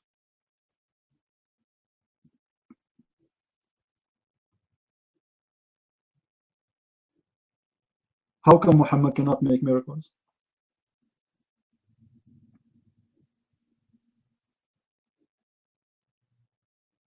How come Muhammad cannot make miracles? In the same chapter, guys, chapter 36, verse number 21, Paul, he said to the people of the city, follow the one who asks not for wages. Follow who? The one who asks not for wages. That's in the Quran. So what the Quran is confirming to us, if somebody can quote the verse for us, please. Again, chapter 36, verse number 21. Follow those who ask not for wages. This is mean Muhammad is a scumbag again. Because Muhammad, he asked for wages. Muhammad, he don't do things for free. You have to pay Muhammad. As the Quran said, you have to pray for, if you want Muhammad to pray for you, you have to pay him so he can pray in your behalf and purify you, as we read in chapter 9, verse number 103. Take from their alms, from their wealth, charity, so you purify them and pray in their behalf. What kind of a prophet of God? He need you to pay him so he can pray in your behalf. Hey guys, anyone want me to pray in your behalf? We have an open office business for prayer. You pay us, we pray in your behalf. You do not need to pray. Okay, we pray for you. No, not for free. You have to pay. Okay, we have a Pepsi Cola machine in the side of the room. You put some coins there and we pray for you. Who is the first one want to pay? $5 for the prayer. Who want to pay first? Come on, don't you want me to purify? Don't you want to purify? We pray on your behalf. And this is what the Quran is saying. I'm not saying that. In the same time, imagine the same Quran saying that Paul, who is the strongest messenger of God, he say to the believers or non-believers, he said, follow those who they don't ask you for wages. That is Jesus. Guys, did Jesus ever ask for wages for any of the miracles he did? Did he ask for return? Anyone give him a palace? Anyone gave him a horse? Anyone give him a house? Nothing. I like this verse actually in the Quran. Follow those who don't ask you for wages, those who do it for free. For the Bible says, for free you took, for free you give. I mean to that. Correct? But Muhammad, he don't do things for free. Muhammad, he want to sleep with your wife. He make a chapters in his Quran speaking about any Muslim woman, she can give herself to the Prophet so he can F her. Excuse my language. That is a prophet of God. He made a chapter about his testicles, about his sexual desires. And you Muslim, you don't see there's something wrong there? What kind of a prophet he come with such teaching? Any woman, she want to give herself to the Prophet, to F her alone, which means this is a license for Muhammad alone. Remember, this is a license not for any Muslim, only for the Prophet. So Muhammad, he got for payment not only by money, he accept payment by sex, which is very nice of him. I mean, what if somebody don't have money? Come on. You send him a beautiful woman, you know, and she pay him.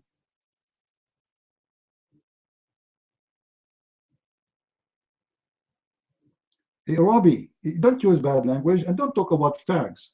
Your prophet, he never received Quran unless he wear his wife clothes. And he put eyeliner 3 times a day and he color his hair blondie. He want to be blondie. So who's the fag here? Seriously.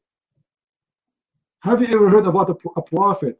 He sucked the tongues of others, the tongues of boys, the tongues of men. Huh? So don't talk about facts. Yeah, we will see. You know what, Cole? Just hold on, because we have Robbie is a Muslim, and you know in our room Muslims come first. Robbie, take the mic, and don't use bad language, please. What do you want to say, Mr. Robbie?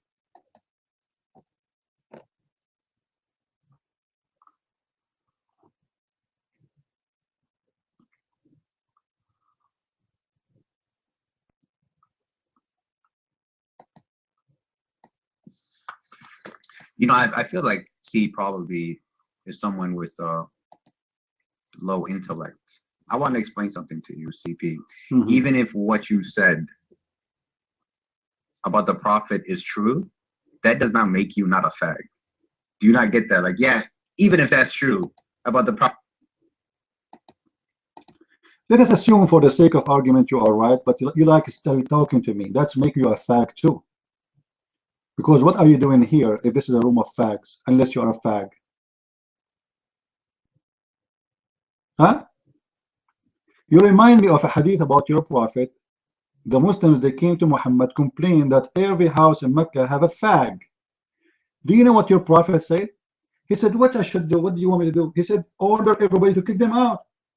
And then he said, okay. Order everybody to kick them out. And then they said to him, what about the fag in your house? Do you want me to show you the reference? Robbie, what the fag was doing in the house of the prophet, I will give you 3 options. They are playing with Robbie, they are playing with the chess, they are playing hide and seek. Which one? Your mic.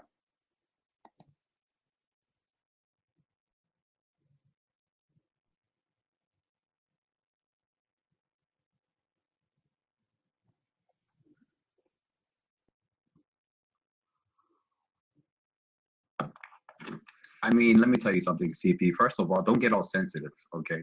If you want to have a conversation, put your sensitivity and feelings to the side. Let people talk on the mic before you get all offended and say, no, the Prophet Muhammad, whatever. Okay, whatever. At the end of the day, a lot of people here have identity. This is not my topic. I want you to answer the question. You are the one who opened the topic about facts. I want an answer. Why and what the fag was doing in the house of your prophet? Guys, do you want to hear the answer? You are the one who, here we go, he's out, the coward. Nobody speak about dignity. You are a fag. Your prophet is a fag. Look, this is a man who never pisses standing. He pisses sitting. This is a man, he wear red underwear, and it was a stoning. This is a man who kissed men between their legs. He colored his hair blonde. He want to be redhead. He forbid, even it's forbidden by the way, it's forbidden for Muslims to color their hair black. It's haram. It's haram. The blonde prophet. Hey prophet, you look so good now. Yes, I colored my hair blonde. Wow, you look so hot, man. Can anyone tell me why Muhammad is coloring his hair blonde? Actually, sorry, not blonde, redhead. What for? And why he put eyeliner? Do you remember the video we played before about the description of the prophet? Do you remember? The Muslims, they are speaking about how white is under his arm. How white is what? Under his arm. Oh boy. Those obsessed people with white color, they are racist. They are so proud that the Prophet under his arm is so white. And I can imagine that Muhammad used to put his arm up, and the Muslim, they come and, wow, wow, look at this. Look how white it is under his arm, brother. I cannot hold myself from looking. This is so beautiful. And you can imagine Muhammad have a lot of hair under his arm.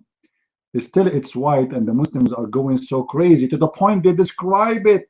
They describe how white is his foot, his white, his shin, his white is his leg, his thigh, his waist, his chest, his back. They have almost a size of a book speaking about the belly bump of the Prophet. The belly bump of the Prophet. Have you ever heard of somebody speaking how beautiful the belly bump of a man? I mean, what is unique about the belly bump of the Prophet? Brother, it's like a rose. It was so white. It looked different. It's amazing. It's delicious.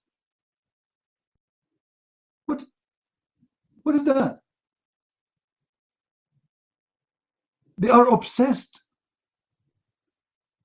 And they talk about the fag. Who is the fag here? I never heard any Christian ever speaking about how Jesus was handsome. Have you ever heard any Christian saying that? We don't. Who care how he looked like?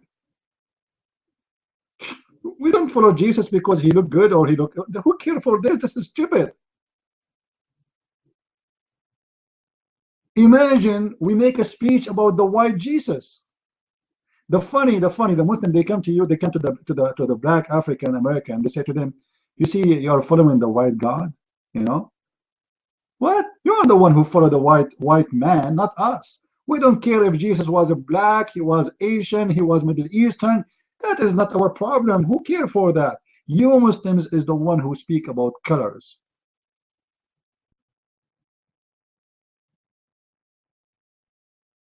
In the same time, Islam considered the black color is the devil color. And we can show you tons of reference, even from the Quran.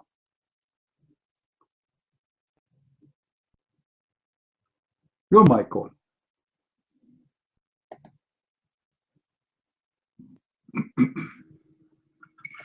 Yeah, a couple of points here. While we were discussing. Forgive me, I have to take notes, so I have to write them down, else I'll forget them. I do get your point when you say that when you debate a Muslim, that it's not really a debate, it's a chase. I guess I'll put that in the front of my mind for next time. Because, you know, I already do things, you know, how do I say it? I already don't go for the juggler, so to speak. You know, because it feels like, how do you say it? It kind of feels like hitting women, so to speak. You know they can't defend it, you know, and if it's something bad about Muhammad, whether it's true or not, you know it'll offend them and you know it'll turn them off. So you kind of let a lot of it just pass, you know. I just let a lot of it pass to kind of keep them on the hook, so to speak. Like I said, I've said several times before, it's much easier for a Christian to play defense than it is for a Muslim to play defense. They can't play defense at all, which is not really an indicator of their intelligence. What they're trying to defend is indefensible. So, I mean, really, how can you defend a guy who consummated a marriage with a 9-year-old? I mean, how can you defend that? You know, the only way to defend it is to just deny it. You know, well, I don't go by the hadiths, you know, but that creates a whole different set of problems, which I ran into that, you know. So, in a sense, I guess I was kind of doing that, you know, give them a hope that they can beat you. I guess because I already kind of pull and punches, so to speak. And it's a shame because I'm so new at this, that you're able to do that. So I make a chase. So I'll try that next time. making a change and see if I can get him to answer. Something else that somebody else mentioned, I think it might have been Please Think, when he mentioned that the Quran, why Muslims deny the crucifixion. I actually think it's for a slightly different reason from what he said. I think that the Quran itself denies the crucifixion specifically, and Muslims broader, because to a broader degree, I think they just underestimated Jesus and the message of the gospel and the way it was put together and the way the whole story came down. I think it was beyond Muhammad's imagination. And frankly, I think it's beyond a lot of Muslims' true understanding now, although they have an artificial roadblock placed there. I think it's Quran 4:157, where it just outright says that the crucifixion did not happen. Because I look at it like if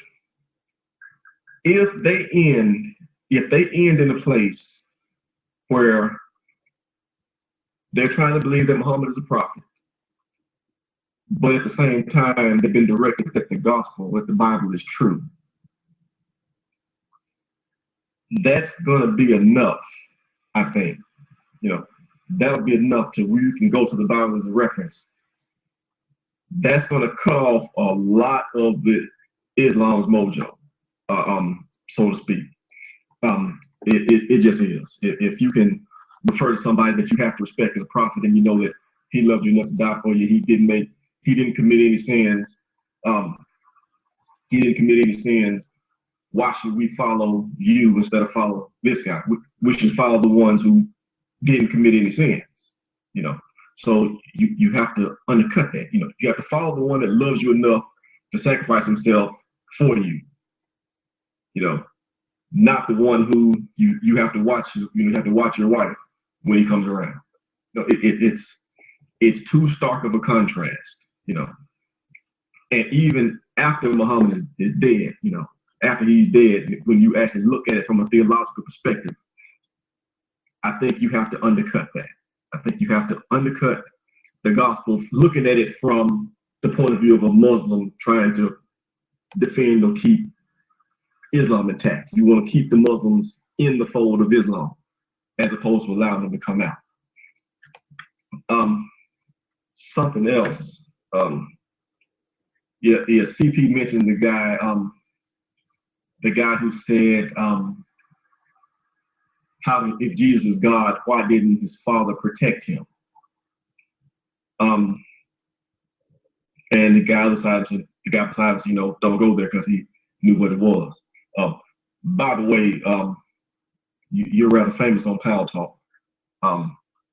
If you go to a Muslim room and somebody there recognizes your name from having been in here, they're like, he's from CP's room. He's one of CP's folks. Which it's kind of funny. It's like, are you really that afraid? Are you really that afraid? But that raises the question, what does it say about his faith? Really, I mean, what does it say when you come across somebody and you know that they know your scriptures, so you can't debate them in earnest, you dodge them?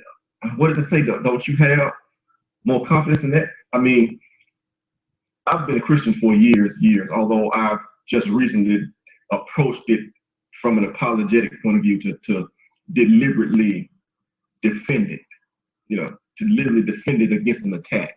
And it makes me look at it in a whole different light. But even before then, I made a decision, years ago. I believe Jesus is Lord. I believe in resurrection. I believe God is real. Therefore, I'm not afraid to look at any philosophy or any fact or anything, Jesus will win out in the end. You know, and that was it. So I said, I'm not going to be afraid to look at anything or to accept any truth.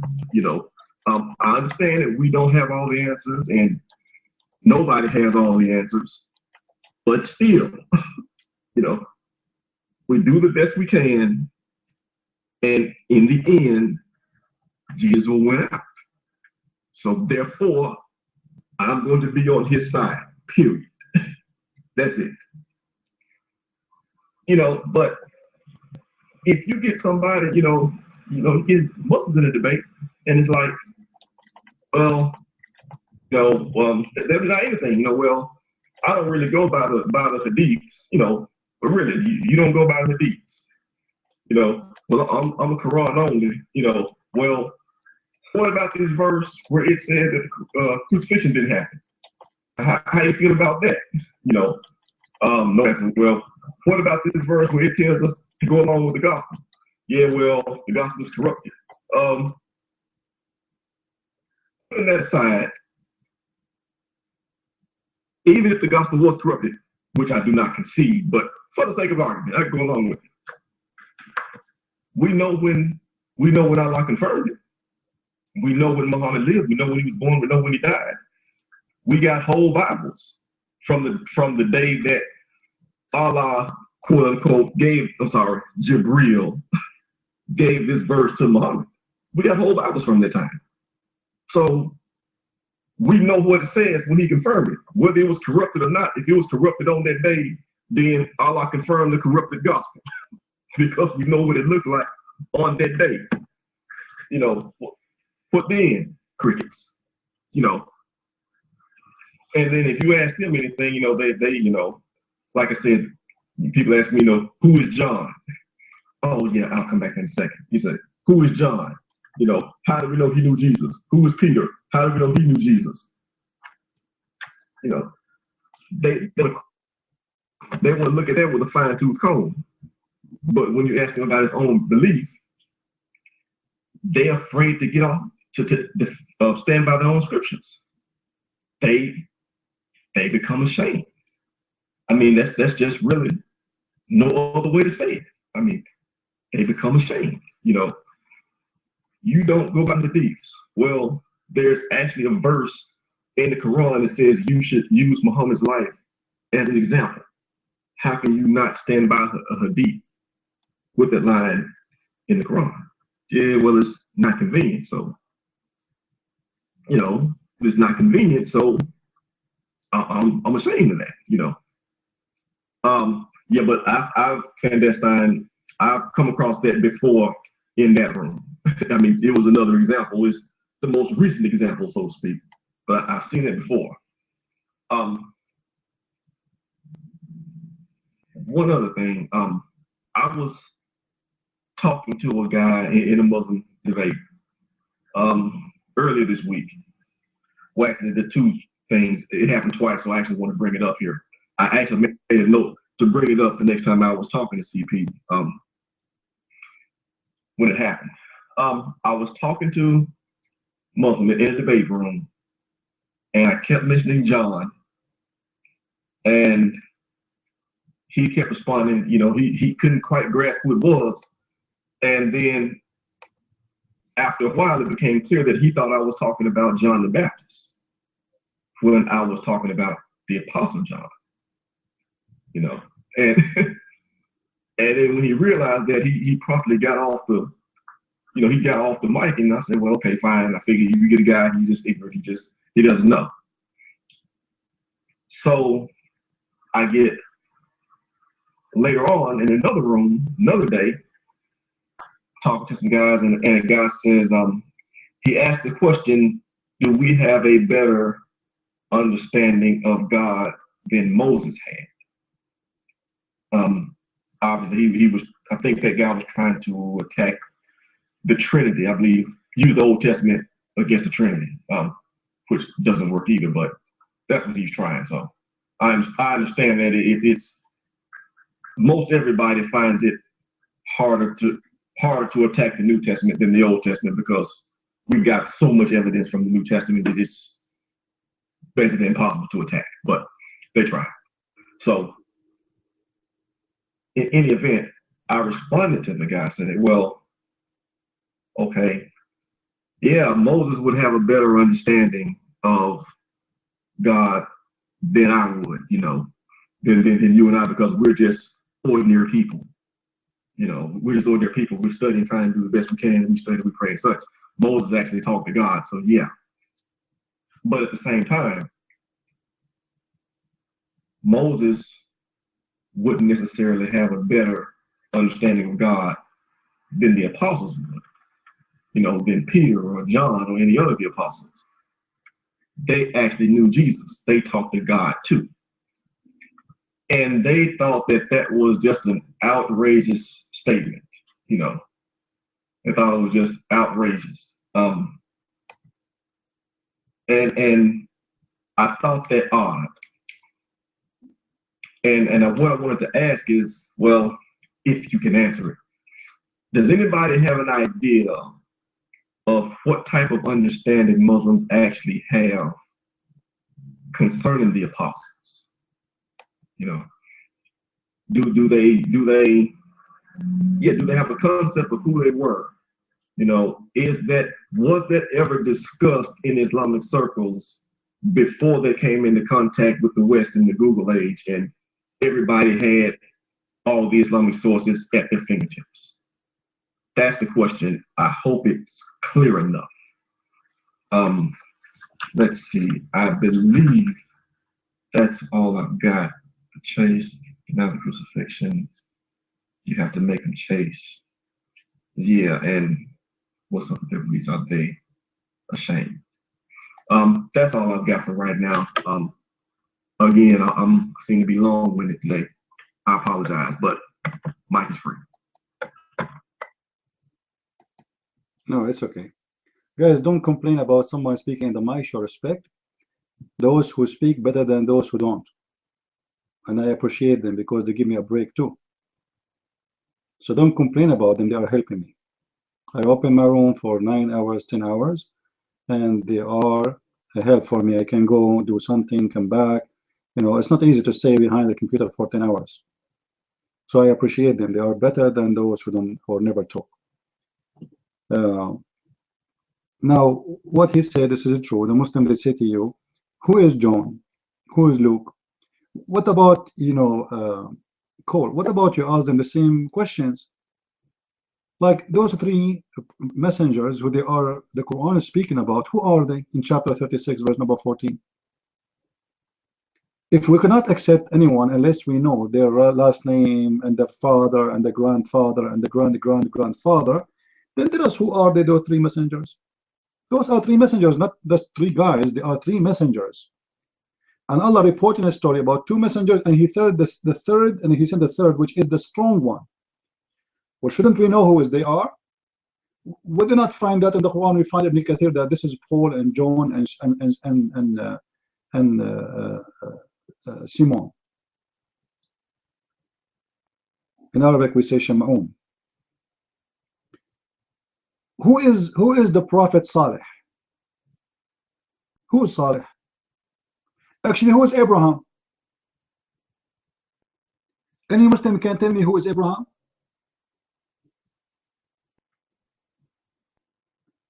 Muslims, anyone can tell me here who is Abraham? Like how the Quran, he missed such an important information about such a person. Abraham, who's Abraham? There's no information about him. The Quran, just to show you how stupid the one who explained the Quran.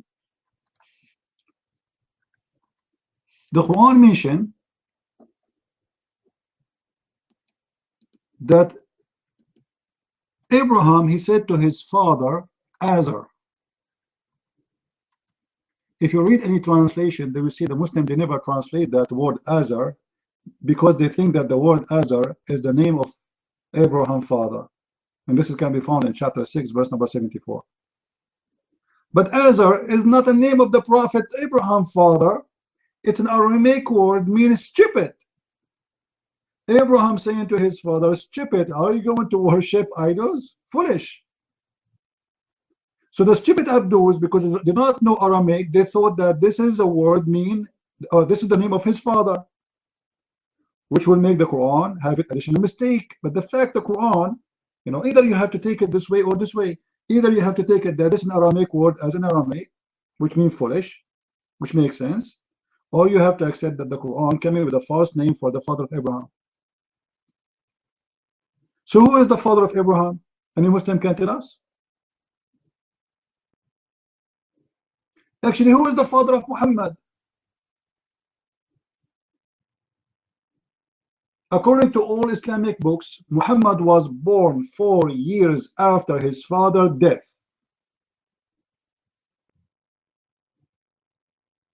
Imagine you have a wife, you divorce her. After 4 years, she called you. Ta-da-dun, ta-da-dun, ta-da-dun, ta-da-dun. Hello? Hi, honey. Who is this? I'm your ex. What's up? What do you want? I divorced you 4 years ago. I told you, I don't call me again. Stupid idiot, I'm not calling you to talk to you. Come over and pay for the bill for the hospital. For what? I just delivered your baby. What baby? I left you 4 years ago. The woman, she got pregnant 4 years after her husband, he passed away.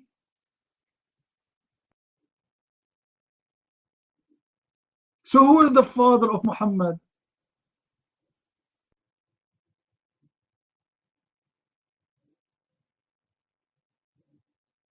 Crazy religion. This is why the Muslims, right now you can go and search in Google, the period of pregnancy in Islam. A woman, she can be pregnant up between 4 to 10 years. There's tons of videos on YouTube about it. The Muslim scholars, they have to agree that a woman, she can be pregnant for many years just to defend the honor of their prophet. The story how it happened with Muhammad as the following. Imagine I am the father of Muhammad's father, and he is my son with me, and we went and we married 2 women in the same day. 2 women what? In the same day. Then Muhammad's father, he passed away after a few months.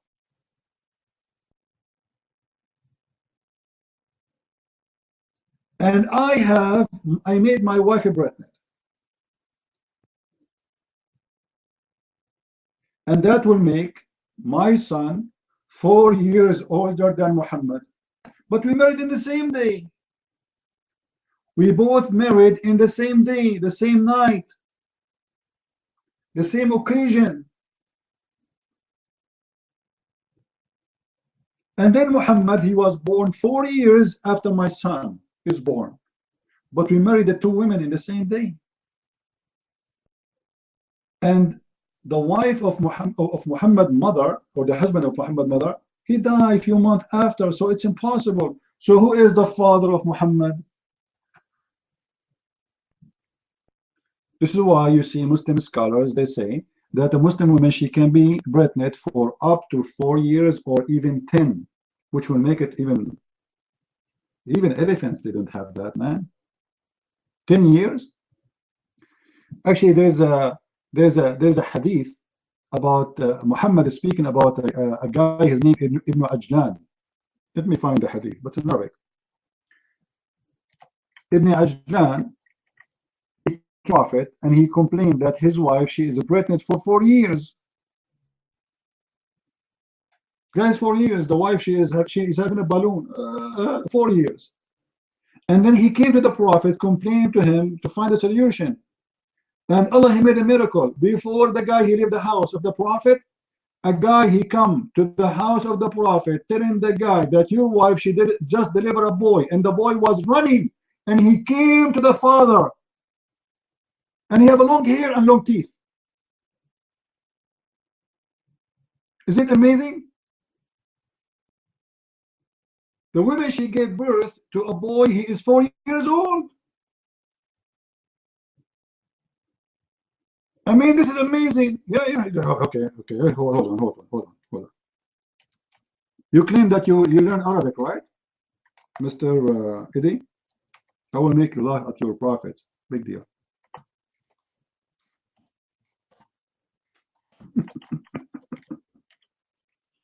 Oh boy.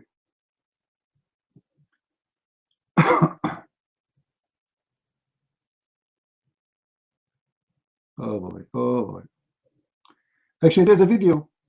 There's a video. Let me pause the video here first. This is your scholar is speaking about the women. She can be pregnant up to 4 years. All right. Here we go. Here's the link. Who want to watch the link? Even though it's in Arabic, but if you speak Arabic, you can watch it. Here we go. They speak about it in TV. They are not even ashamed of it. This is Al-Qaradawi. Al-Qaradawi, the highest scholar.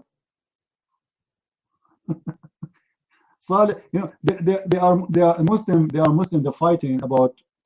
Like, come on, this is stupid. How you can believe in this? But let me show you more reference. في الأرحام يذهب بعض العلماء إلى أنه يمكن أن تحمل المرأة الجنين 4 سنين، ونقل هذا عن مالك رحمة الله تعالى عليه. Those who speak Arabic, did you hear it? You know what's scary is here. I hope it's scary. I will give you the mic, but promise me you will not use a bad language. Don't force me to doubt you and bounce you. Scary. Did you hear the scholar saying that the Muslim women, they can be pregnant up to 4 years? What is your, especially you are a doctor. Scary, he fit perfectly for this topic. He's a doctor. He claimed he's a doctor. So what do you think of your scholars agreeing that a woman, she can be pregnant up to 4 years? What do you think? Your mind.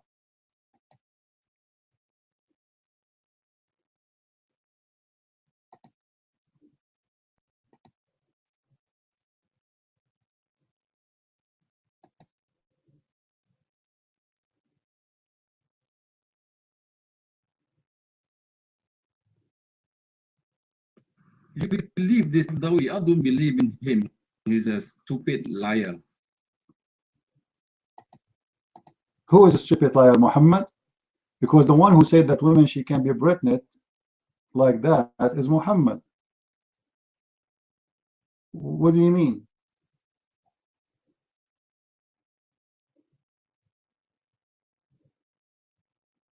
Who is the stupid you are naming, Muhammad or who?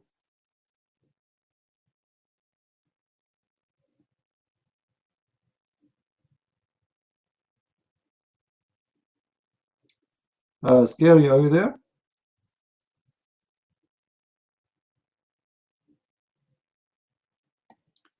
In Al-Qurtubi, I don't know where is Nightmare. You don't see him no more.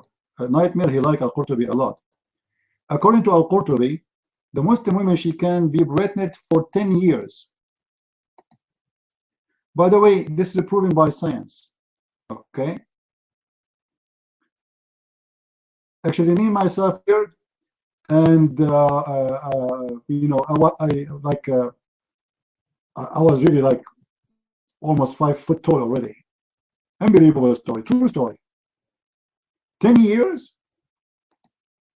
and anyone he say this is absolutely false. Here we go. This is the Islamic reference. This is the official government website of the Kingdom of Saudi Arabia.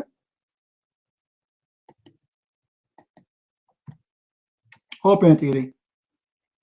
Edie, open it. You claim you know Arabic a little bit, right? Okay. Open and read.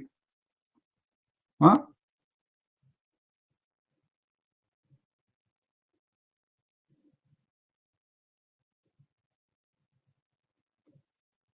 And look what it says. Regarding the maximum period of women being pregnant, from Aisha, from so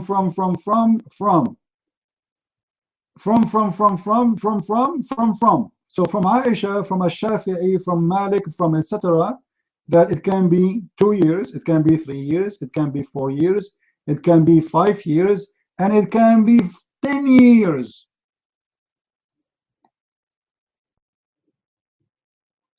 And according to Az-Zuhri, 6 or 7 years. And according to the companion, it is 7, and according to Ash-Shafi'i, 4. Let me pause the text as it is, so nobody will say I'm making things up. What years? All of the we mentioned all kinds of years, starting from 2, 3, 4, 5, 6, 7, 8, 7, and or 10. Choose one. I don't know which one fit with you. Do you see it? And this is your official government website of Saudi Arabia. There's no primary number. They are saying it can be this, it can be that. It's different from women to men. This is true. Some women they give delivery faster because like I have a microwave, it have a sensor, it's fast cooking. Look like those women at that time, they don't have fast cooking. And depending on the child, like some child, like I think Eddie, he stayed in his mother's belly for 10 years because she was installing extra stuff.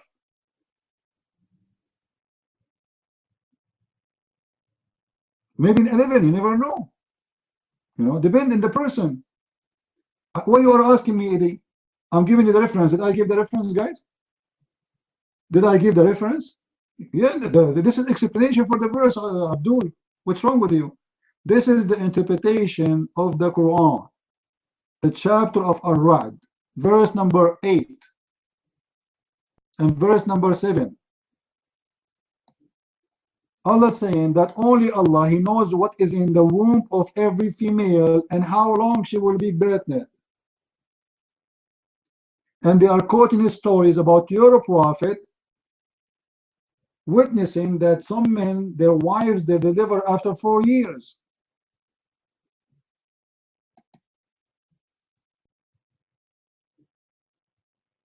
I'm posting for you the Quranic verse. What's wrong with you? I just told you chapter 13, verse number 8 and 7 and 8. What do you mean post for me the verse? And this is the link. And actually this verse alone is enough to prove that Muhammad is a false prophet. Allah is the only one who knows what is in the womb of the women. This is false. And He knew how long it can be, even if it's extended. Extended. وَمَا تُزَادْ أو تَزْدَادْ. What does that? What is that?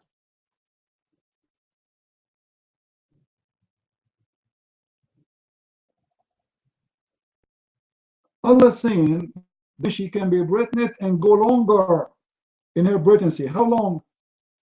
And they'll explain how that will happen.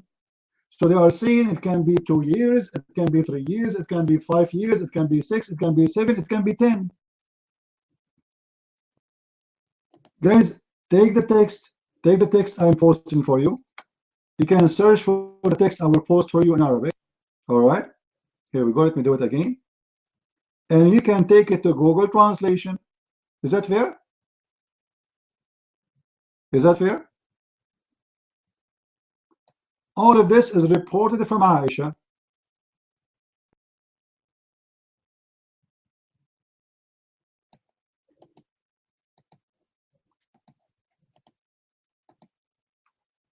Take it right now to Google Translation.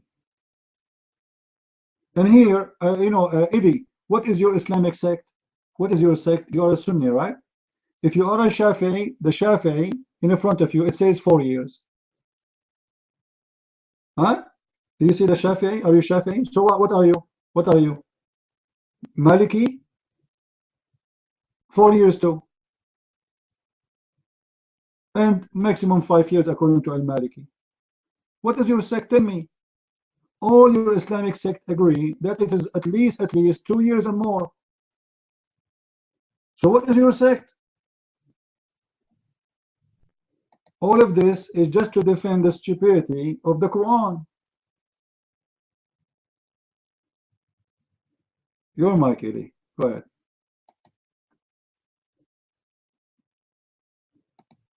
First of all, I never follow all this Sunni or Shia or anything. I was never in a sect. And then, can you prove to me that there are women who can get pregnant for more than 3 years? Do you have any proof? These are stupid scholars. Muhammad never said this. Can you prove in the Quran they're saying that You can get pregnant for more than 4 years. Do you have proof that you can get pregnant for more than 4 years? Allah is stating that. Can you prove it to me?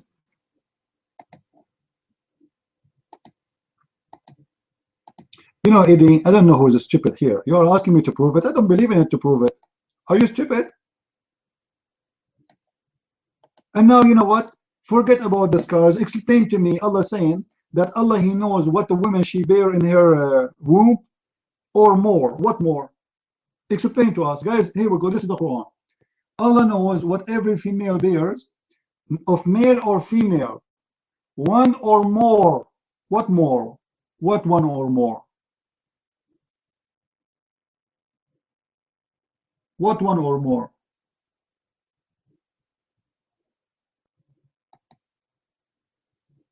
By the way, it doesn't say that in Arabic.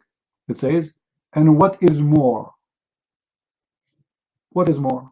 You just said male and female. What is the other option? Correct, guys? If he mentioned it is going to be either male or female, what is the more? Is it the third gender? Fourth gender?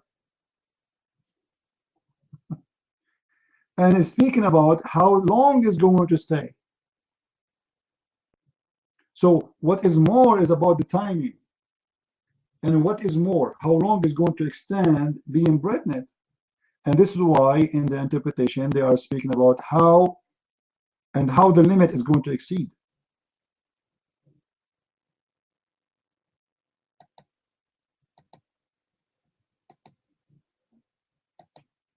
This is why the scholars, they come with such a conclusion to solve the problem. Because Muhammad himself, he was born 4 years after his father's death. You're mine.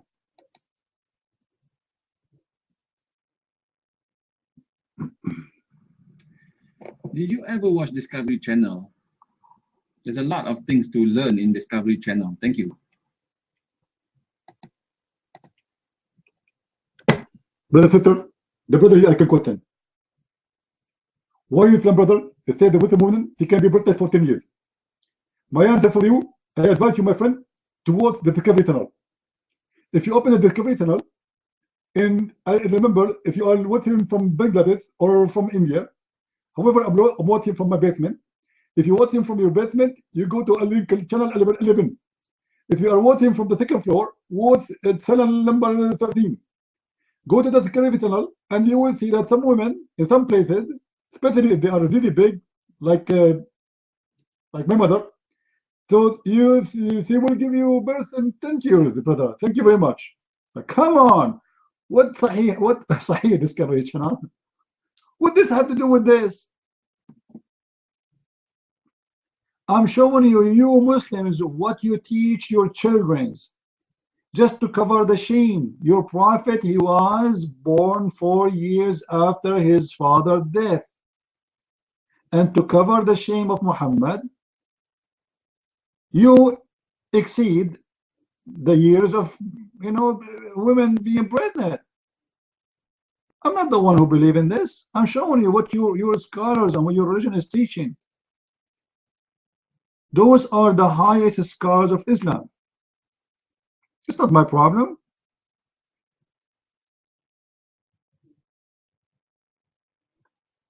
And the answer is watch Discovery Channel. That's funny. Yeah, don't you need to read Arabic? Eddie, you can't read Arabic, right? Read. أنا عائشة قالت يكون الحمل أكثر من سنتين. Aisha, she said that women get pregnant for more than 2 years. Like, how she knows she never get pregnant, a woman, Anyway, she's expert. So women, she can be pregnant for more than 2 years. Right? And look, she is giving you even how it works. Based in the shadow of the whatever, the one they do it for the self.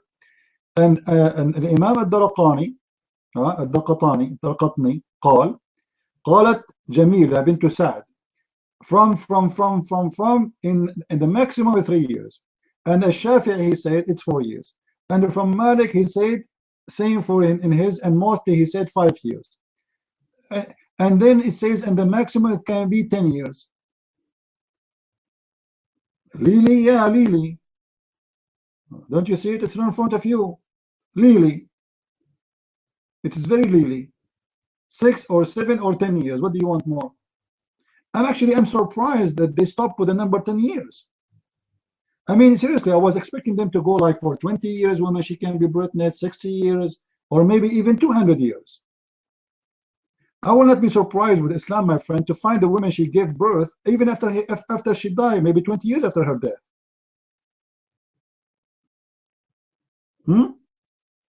Absolutely, Eddie. Let me tell you why the logic. Because there's I have reference for everything I say, Eddie.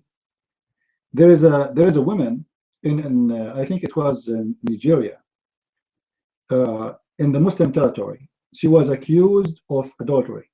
Why? Because she is a pregnant and her husband is dead. She is a widow. When they took her to the Sharia court law, the lawyer was smart. He found something stupid in the Islamic books.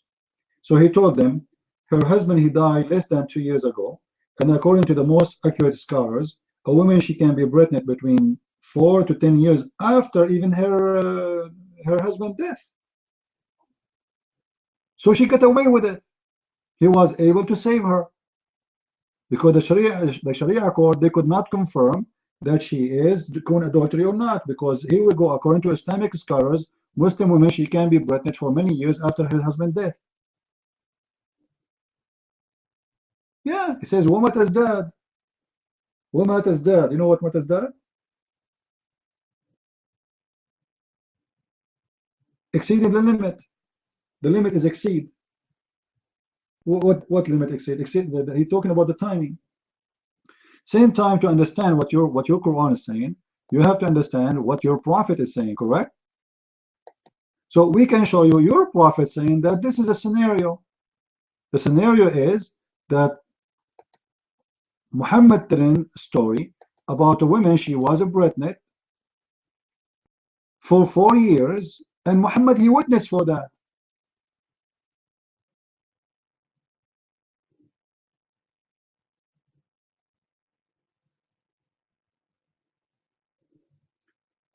Let me show you. The story of Ibn Ajlan. Hold on.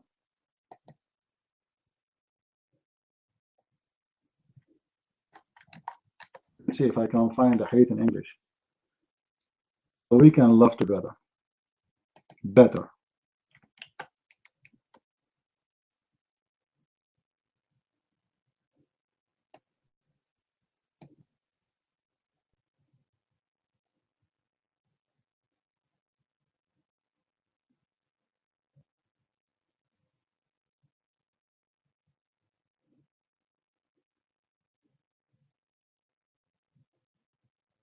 Let us see.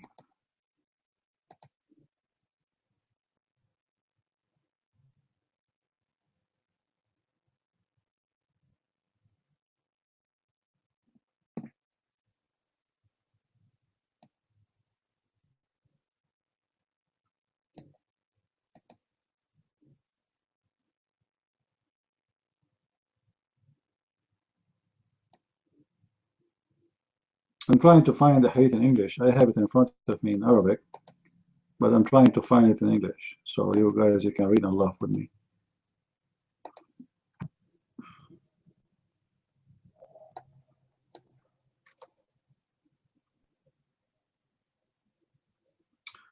Well, it looks like I cannot find it Anyway, if you want to find the reference, here we go. Copy this text and post it in Google.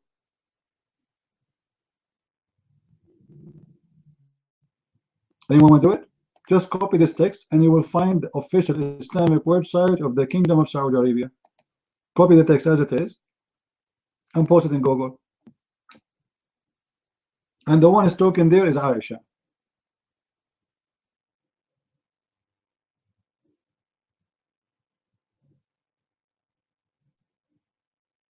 Not me.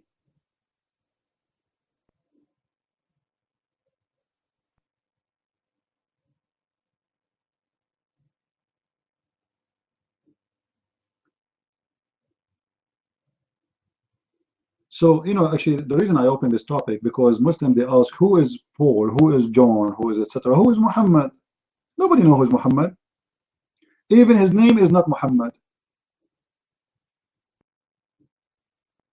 Even the Quran confirmed that. You will see sometime Muhammad, his name is Ahmad. Sometime his name is Muhammad. Sometime his name is Mustafa. What is his name? Because all those are not his real names. Those are titles. The real name of Muhammad was covered and replaced with false names have nothing to do with Muhammad. What do you mean Mustafa is unbelievable?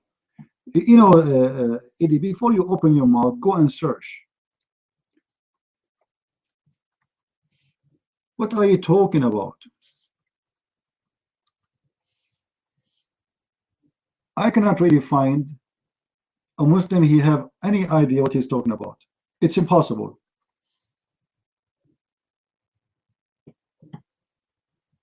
Did you read the Quran? Okay, let me ask you. Do the Quran mention at least two names, Ahmad and Muhammad? Yes or no? Once is Ahmad and once is Muhammad. Is that correct? What's the same word? You don't change the name. Ahmad is not Muhammad, and actually does not even have the same meaning.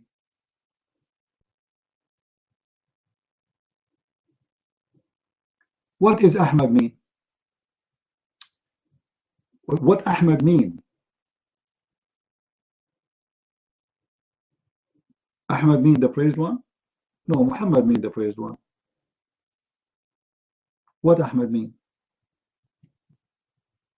Ahmad does not mean the praised one.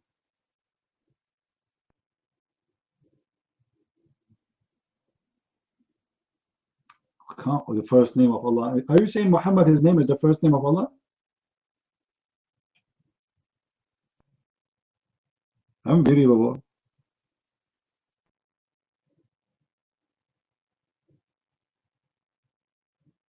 I'm asking you, what does Ahmad mean?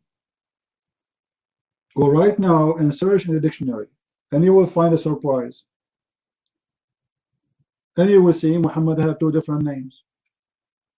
You want to tell me they have the same roots? I don't care for the roots. I care for what the name mean. So how Muhammad have a name and his name change?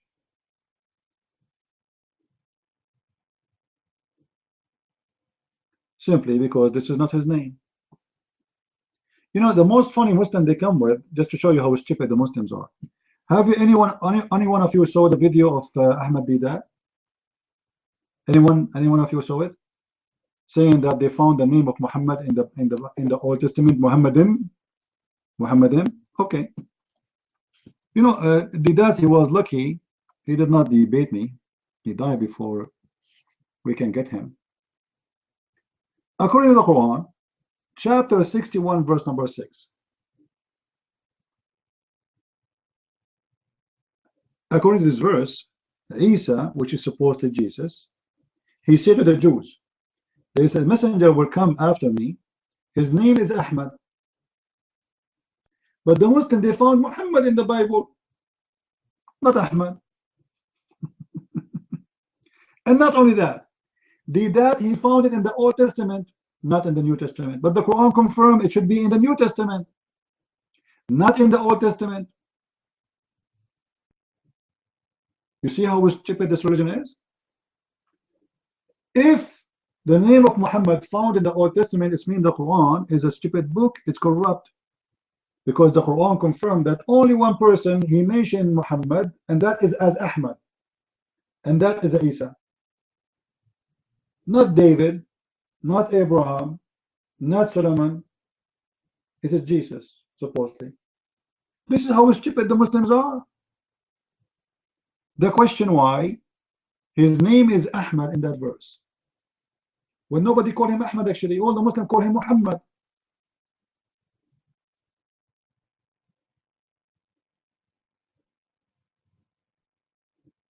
You see, we are laughing at your prophet. We don't love him. He's a scumbag. Like, after all what I'm doing here, you think we are loving him? Mental. Yeah. A guy, he says to you, I will not pray for you unless you give me money or you play with my penis. What he's going to be? Obviously, he's a scumbag. What is more to prove that he's a scumbag? What do you mean you lie? Do Muhammad have a verse in the Quran saying any woman she can give herself to the Prophet so he can F her? Yes or no? Yes or no, Eddie? What do you mean what verse? This guy, he have no idea. Oh, chapter 33, verse number 50. وامرأة مؤمنة وهبت نفسها للرسول خالصة له يستنكحها. He F her, ing, F in her. Not only he F her, no, F in her, ing. Continuous verb, يستنكحها. Only license for him to F. Well, Nightmare is here. He can help you. How are you, Nightmare? Put your hand up, Nightmare. Put your hand. Okay. Nightmare, chapter 33, verse number 50. The mic is yours. Yeah. Yes, thank you, which means you can ask her for marriage. That's what it means, not to have sex with her. Abdul, name for me one woman she gave herself to the Prophet as a gift. She became his wife. Guys, is that a good challenge? If Muhammad he did marriage to those women, then you should name for me one of those women who gave herself to Muhammad, became his wife. Name one. You're mine.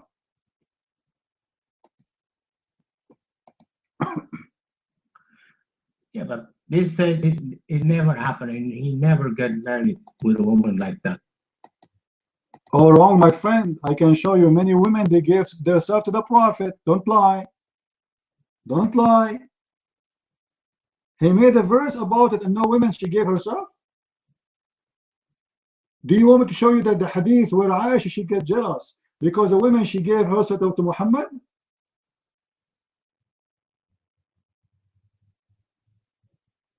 You mind?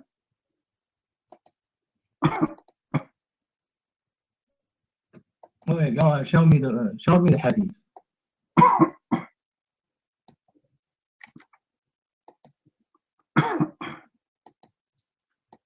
All right. Let us show you the hadith.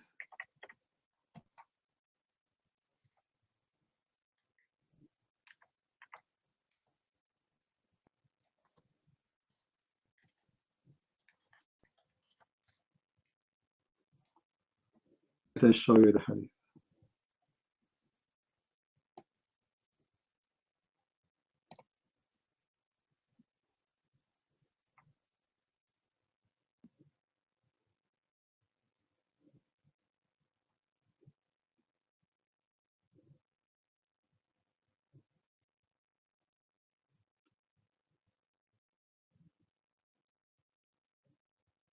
All right, here we go.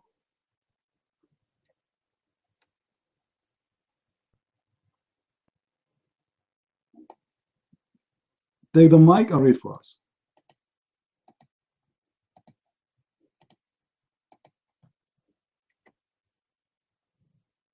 Go ahead. And this is the link.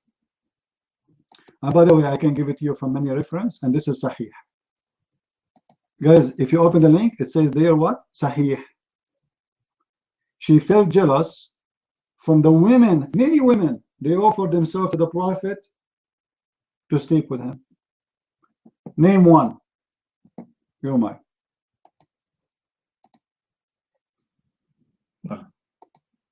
You want me to read? I felt jealous of the women who offered themselves to Allah. But he didn't get married with them. Does it say he got married with them? No, he didn't get married with them. I agree, he did not. Did I say he did it? I said he slept with them only, he did not marry them. This is why none of them is mentioned as a wife. But there's many, they offered themselves to Muhammad, and he made this verse for any woman she want to give herself to him. And you know what? Let me show you something. If there is no woman she gave herself to Muhammad, is it this is a proof that Allah is a false God? Because why Allah saying to him, any woman she gave herself to you, but don't Allah knows that there is no woman he will sleep with? Correct, guys? If this is what Nightmare is saying, why Allah saying any woman she want to sleep with you as a gift? It's fine. It's a nice license for you only. So what the benefit of this license if Muhammad will not use it? Why Allah giving him a license? Allah do not know the future, that he will not use it anyway? That's stupid. You're mine.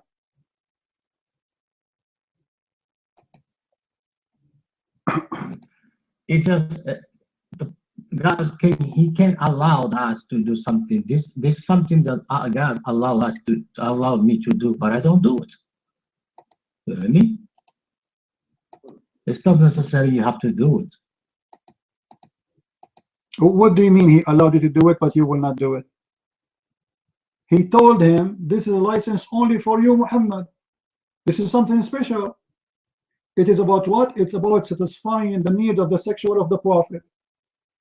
And I show you the hadith. Many women, they gave themselves to him. Now give me a proof that Muhammad, he never slept with anyone. Do you have any proof? Do you have any proof that Muhammad never slept with anyone? You mind?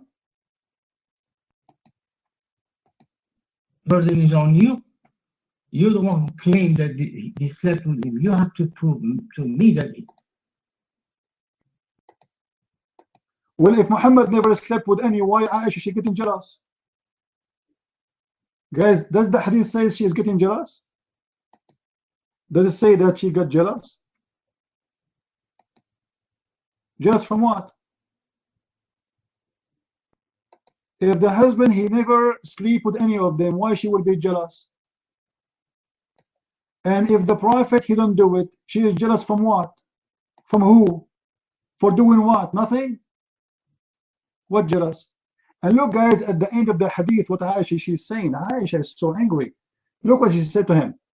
She said, it seems to me that your God hastens to satisfy your desire. Do you see, guys, how Aisha she is getting him busted? Do you see it? Aisha, she's smart. Muhammad, he made the verse in the Quran just for his sexual desire. And Aisha, she said to him, aha, I see that your God, he rushed into your sexual desire. This is the desire of Muhammad. Guys, is that correct? Aisha, she is confirming that this is the desire of Muhammad, not the desire of Allah. Is that correct, guys? Does it say there to satisfy your desire? Desire for Muhammad. So Muhammad is the one who desired it. So how you say Muhammad did not have sex with any if this is his desire? That's weird, you don't mind.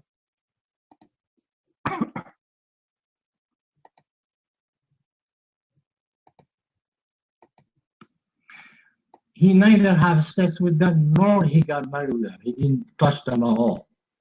If he was his desire, he should have got married at least with this woman. He didn't get married with them and he didn't have sex with them. So it just doesn't make sense. If somebody's gonna make a law. You see, I don't know how stupid we are. I don't want to call you stupid, but I am saying he never married them. What's wrong with you? I agree, he never married any, but he slept with them. This is why Aisha, she is confirming that she is jealous, and this is his desire. How come he have a desire, but he don't want to sleep with them? What's wrong with your Prophet?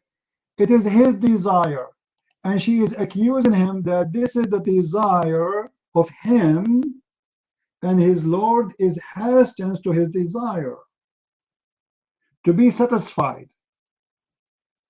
I'm not the one who's saying that. It's your Prophet wife. Oh my. Do you understand English? I say he didn't have sex with them and he didn't get married with them.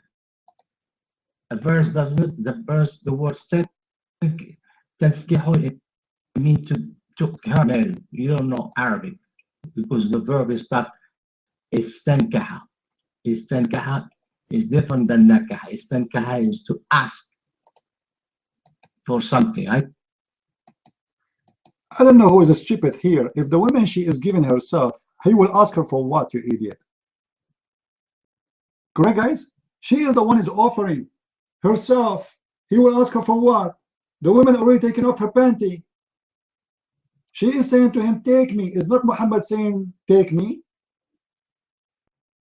I don't know how stupid what you are saying, Nightmare. Shame on you. She is the one is asking him to sleep with her. She is offering herself. Pause the hadith again. Here we go. She offered herself. They offered themselves. A group of women, many. They offer themselves. Huh? Yeah, استقبل. You say so smart. He posed for me in Arabic saying that this is, yes, thank you, for the future. For sure he will future. You want him to F women when he is doing, when he's saying the verse?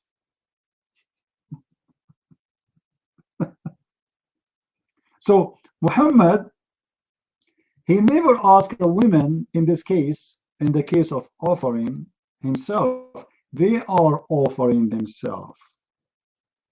And he is giving himself a license for women to give themselves to the Prophet.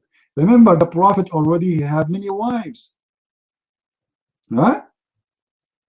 Let me ask you, Nightmare. Can Muhammad add more wives to his wives? Or this is the limit he have? He cannot replace them and he cannot add to them. Your mic. Can he add more wives?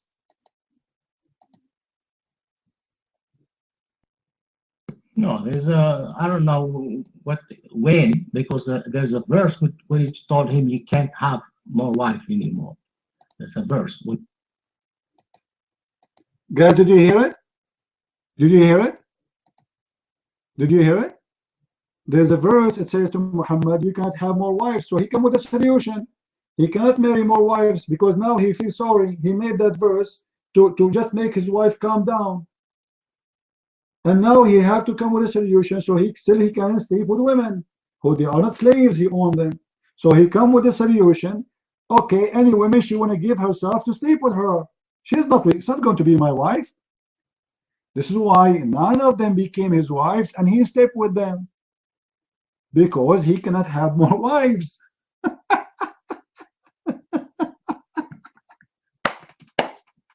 What a prophet. You know? His wives are so upset. He want to calm them down. It's okay, Allah, he said to me, I promise you I will not marry more wives. That's it. That's it. Okay, that's okay, that's it. And then Muhammad, he got horny. He don't want to sleep with the same women forever. And the same slaves he owned. That's sick. He want to sleep with those hot women who they are free and they want to give themselves to him. For they are a whore. And look what Aisha is saying. Don't you get ashamed of yourself offering yourself to a man? Guys, if this is about marriage, why they will be ashamed? Pause the hadith again, guys. Pause the hadith, please. Let us dig inside this hadith. Somebody post again. Why they will be ashamed? Why Aisha is saying, aren't you ashamed?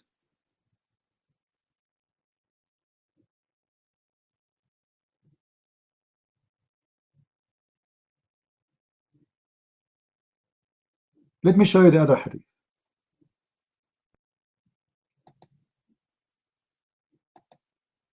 Hold on.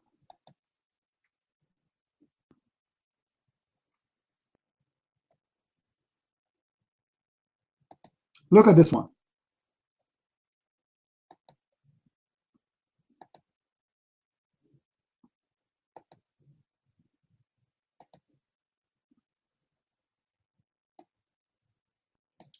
So it looks like the website is down now.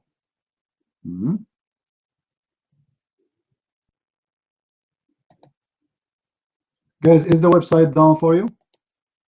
Let me post the link. Is it down for you or only for me?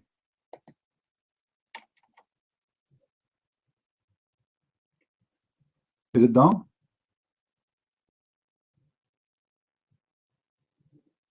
Down? Okay. Well, in the hadith it says, isn't it the woman she is ashamed of herself to offer herself? Why they should be ashamed? Because it's a shame. Because this is not marriage. It's just a sexual entertainment for Muhammad. Aren't you ashamed?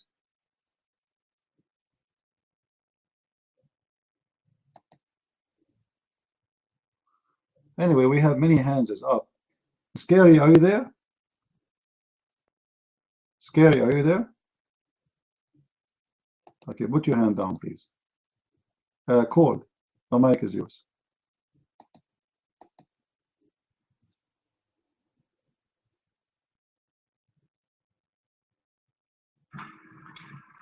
Yeah, actually, I've got a few questions on the topic that you just brought up.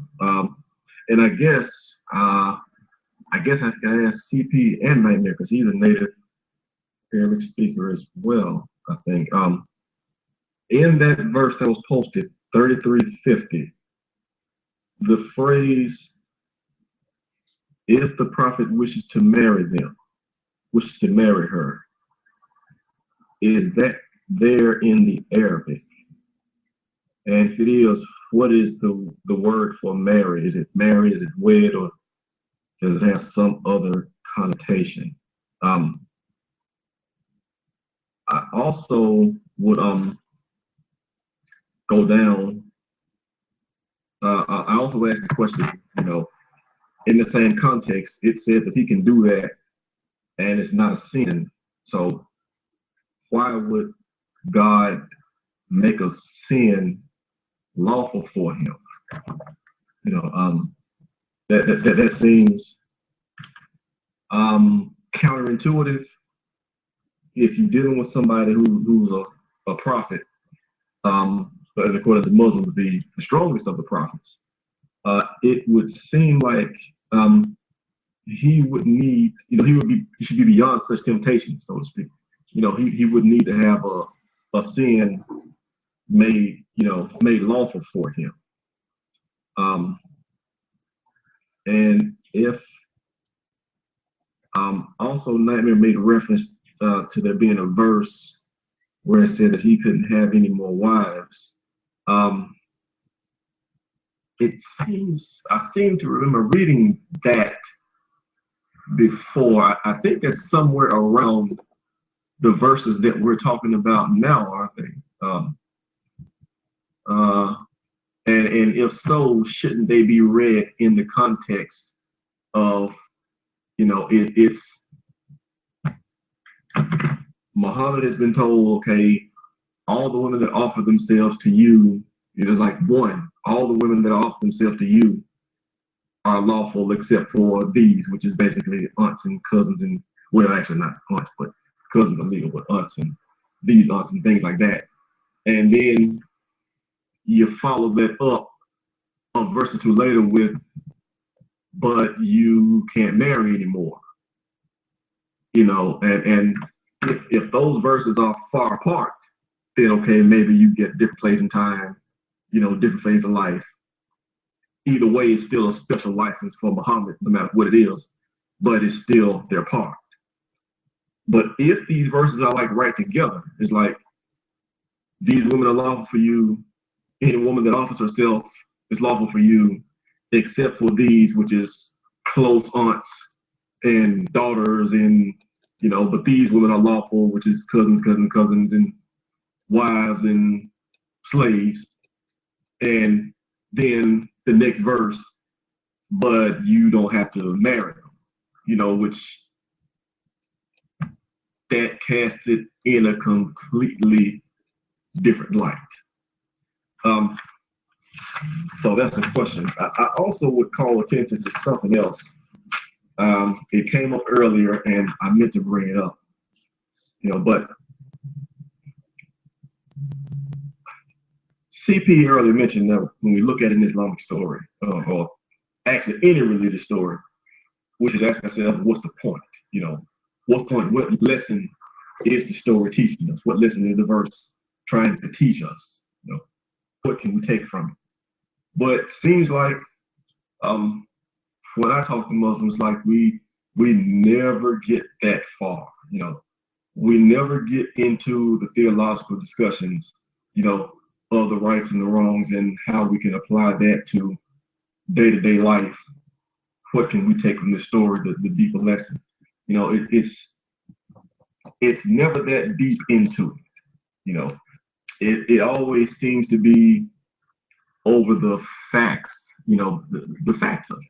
You know, was Jesus crucified? You know, is Paul the prophet? You know, what does a translation mean? What does a translation of the Bible mean? You know, stuff like that. You know, very, very low-minded stuff. You know, it's always very low-minded stuff. You know, I do think if we could actually get past that, if we could go deeper into it, you know, I do think that would be helpful. Obviously, from my point of view, I think that would be helpful in allowing Muslims to see the light, to come to Christianity. I imagine that they would think the same, but I would actually like to be able to get there someday. Now, granted, I'm new at this. Maybe it's just, you know, a rookie having pipe dreams. and the people that's been doing it for a long time, maybe they know you're never gonna get there, you know, because of whatever reason. It's kind of a sad thought, though. It's kind of a sad thought that we never get there, because, you know, at a certain point, you know, at a certain point, we do have to live. You know, obviously, I'm a Christian and I want everybody saved. You know, everybody of all walks of life, whatever this current faith is. I think that Muslims would be better off if they would come to Christianity. I think the world would be a better place for it. They probably think the same. But I do think that if we could get past, you know, like if we could get past the factual discussions into the rights and the wrongs and what should we do, you know, what should we do, what world do we want to live in, that it would be a better, you know, it would be a better place for it. That said, but I would like to aim a question at the Arabic speakers. But I know Nightmare's an Arabic speaker. I'd like to ask his opinion on that verse 3350, where it says in the English, if he wishes to marry them. I would like to ask if that is there. And for right now, I will give up the mic. Thank you.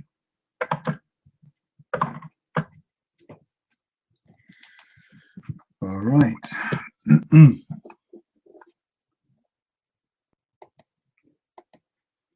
All right. Purple. As you see, we have turn, and we have to wait, right? The mic is yours. Are you a Muslim, Purple? Your mic?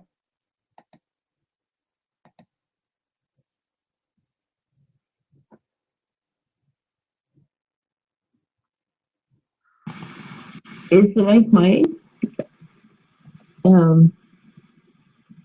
I thought there was a whole bunch of people in front of me. I didn't have anything prepared to say. I am a Christian. Jesus is my savior. I was interested in what the man was saying before about where to say that. I had a question before with some other Muslims about the prophets, and I want to know where it said that the prophet Jesus, I want to know where he sinned, because he was the only prophet that I could find that didn't sin. I don't understand him. There are no other prophets had sinned, that God uses people who he never sinned. No, I don't believe he ever sinned. But I know that God uses people who are you know, just like us in the, you know, today, and he always has. But I know that Jesus is special.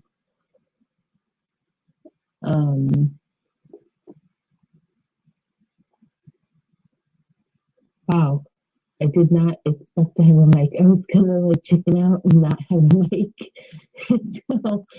until the mic was mine.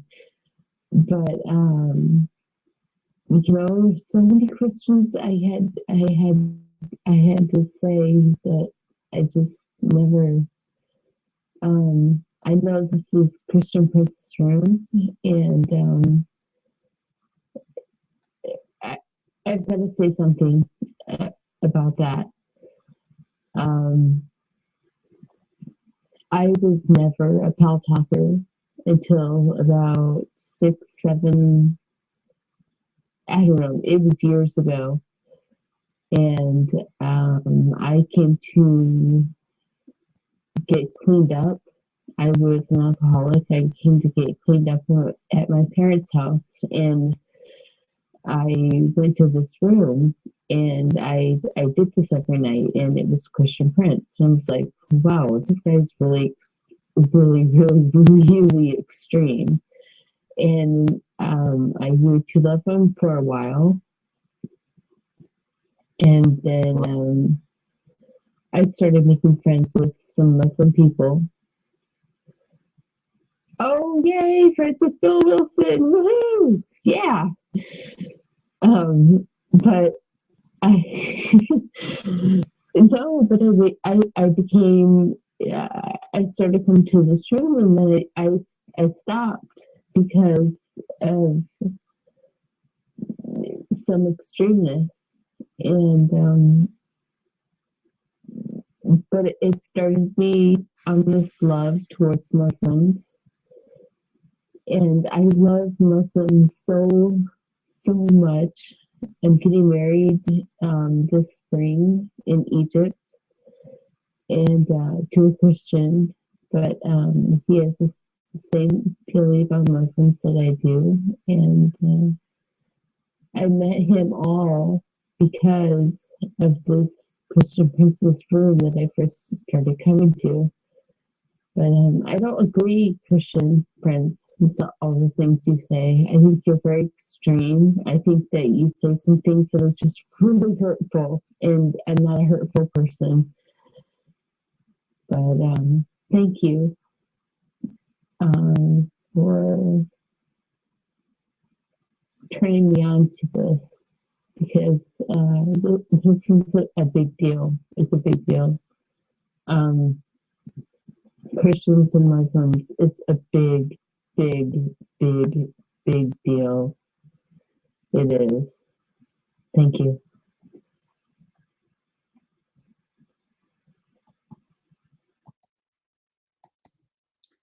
All right. Well, I don't know what extreme mean. Either you say the truth as it is, or you didn't say it. So what do you want me to do? To give a hug to the Muslims? This is not what they need. Someone is under the influence of drugs, and he believes that his God will give him endless penis. What do you want me to talk to him about? What? This is an extreme religion, extreme stupid, extreme hateful, everything about it extreme. And then you're expecting me to give them a hug? I don't know how I can do that. And even if I give a hug to a Muslim, he might have a suicide bill.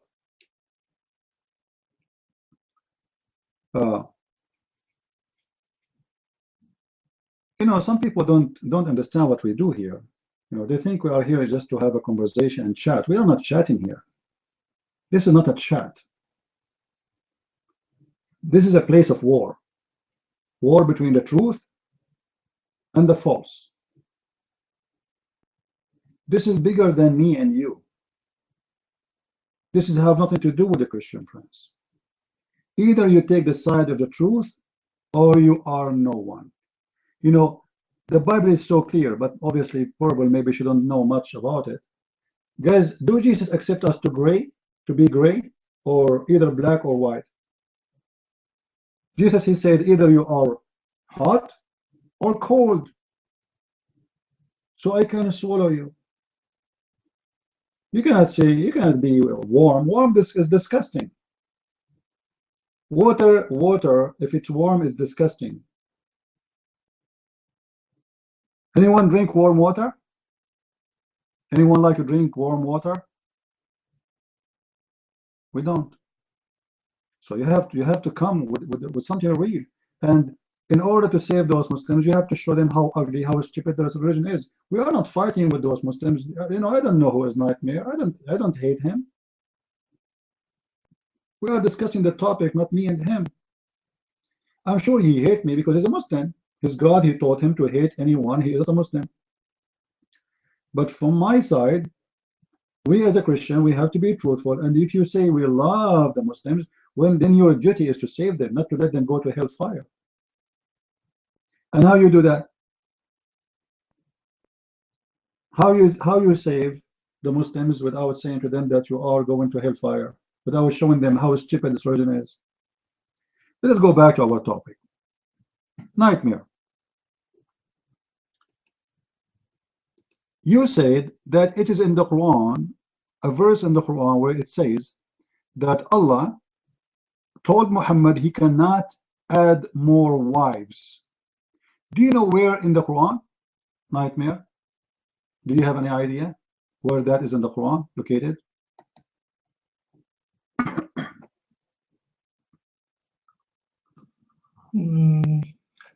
I believe in chapter 33. Your mind. That's beautiful. So it's in the same chapter we are talking about. So imagine in the same chapter he's saying to him, you can marry more. In the same chapter he's saying you cannot marry more.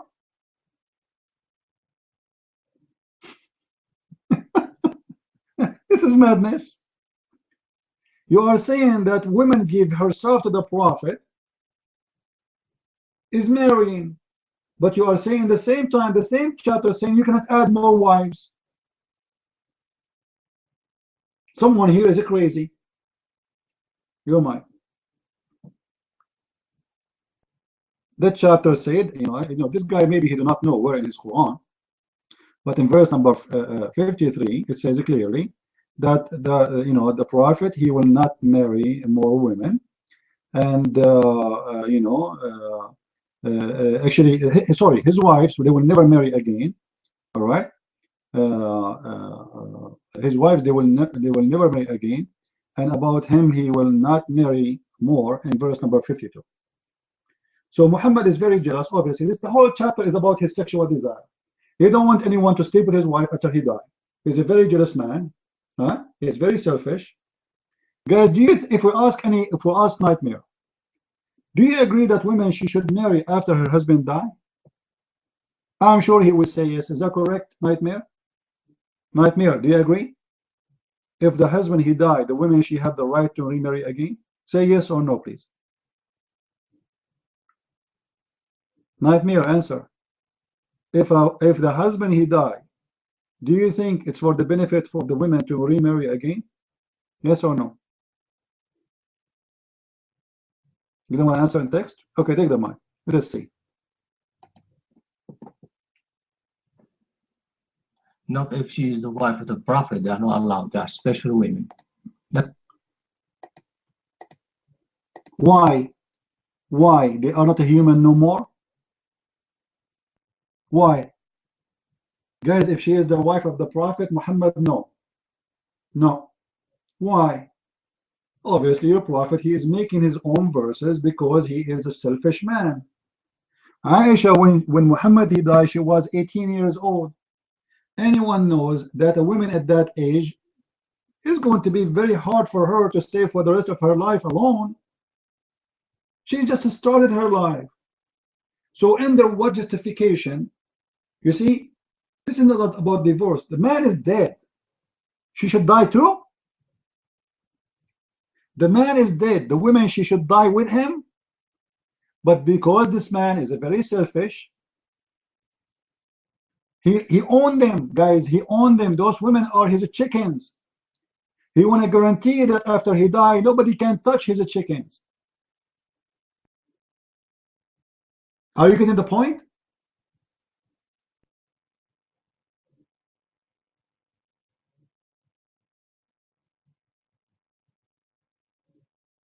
A husband, he love his wife.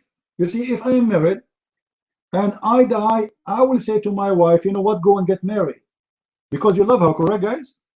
Is that correct? This is an act of love. If you love your wife and you die, why you want to make her die with you? You are dead. What is, you know, she is not a bad woman if she get married again. This is very normal. But because Muhammad is a very selfish man, nobody can marry his wives after him. But remember, Muhammad, he married wives who they are married before. Actually, most of his wives, they have sex before him, which means they were married to someone before him, starting from Khadija. No, this is not my opinion. Even this is the opinion of the Quran. The Quran says women, they can marry again. And if you ask any Muslim, I can go right now and search for fatwa. You will find the Muslim, they say to you, it's better for a woman to marry again so she can protect her dignity. So she will not do haram. So the Muslims agree that if women, she don't have a husband, she might commit sin. She might do adultery. So look what Muhammad is doing. Muhammad, he prefer his wife sleeping around, doing adultery, but not to get married again.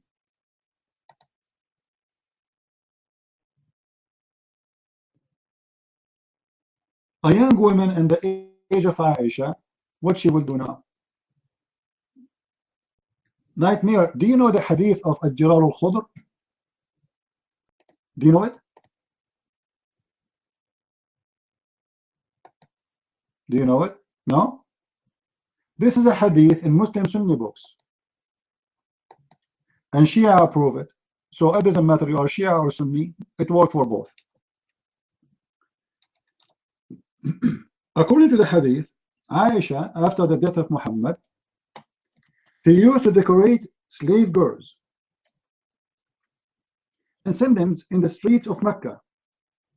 Some they say in the street of Medina. It doesn't matter.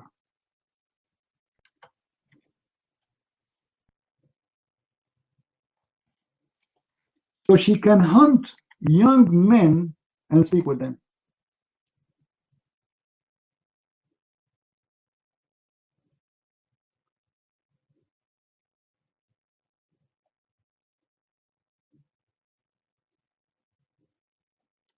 Let me show you the reference.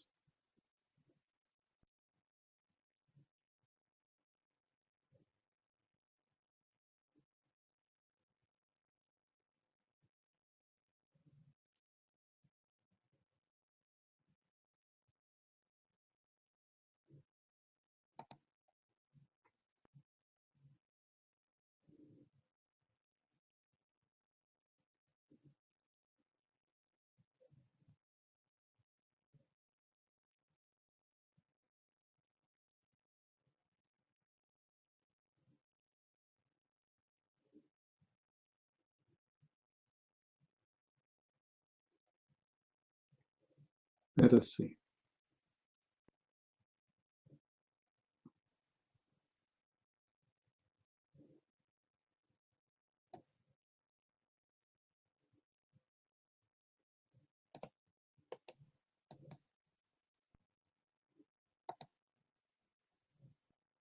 I'm just trying to get the hadith so he can read it for us. So give me a second, please.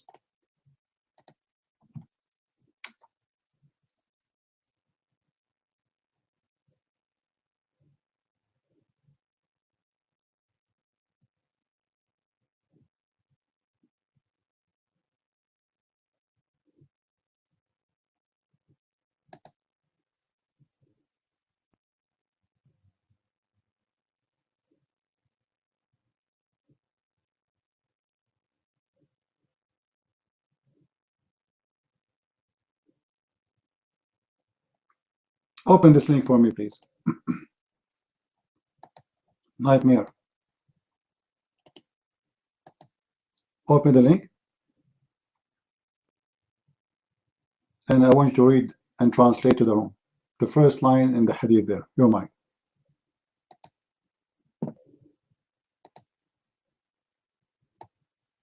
Wait until I point the link to you. Why? Give me time. What time? Here we go. Read it. It's in front of you. Take the mic. And this is an official Islamic website. Your mic.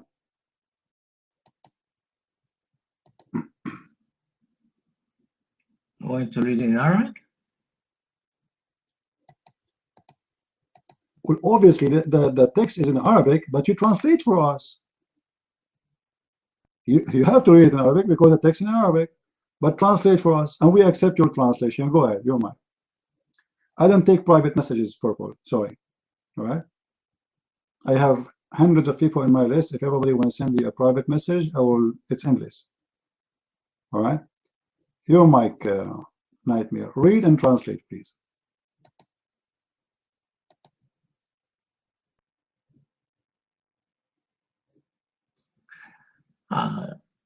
It says that Aisha took a Jariya, a slave girl, and she hung around with her, and she said, maybe we can get some Quraysh youth. Your voice is cutting. Say again, Nightmare. Your voice is cutting. I cannot hear you. Guys, he was cutting for me only or for you too? He was cutting, right? Okay, try again, please.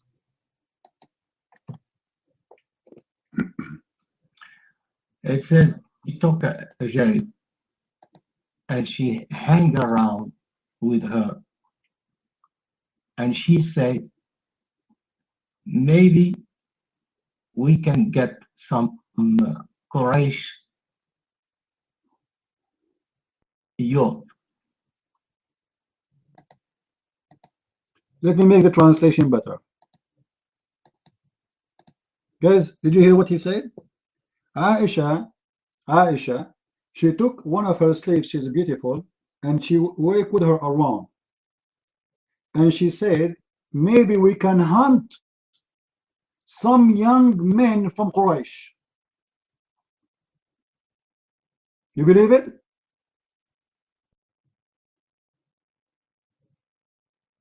The wife of the Prophet, she is going in a hunt. And she is hunting what? Young men. And this is what you get when Muhammad, he made them not allowed to get married again. They go for a hunt.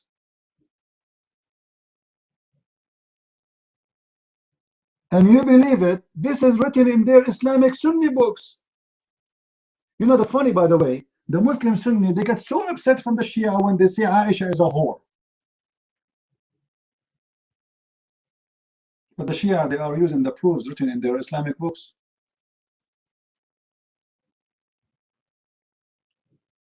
A prophet wife, she is hunting for young guys from the tribe of Quraysh. You believe it? And I'm sure after 10 hours from now, this guy, he will say, oh, but this is hadith, it's a weak. It's not weak. What weak? It's weak. Just wait, it's coming.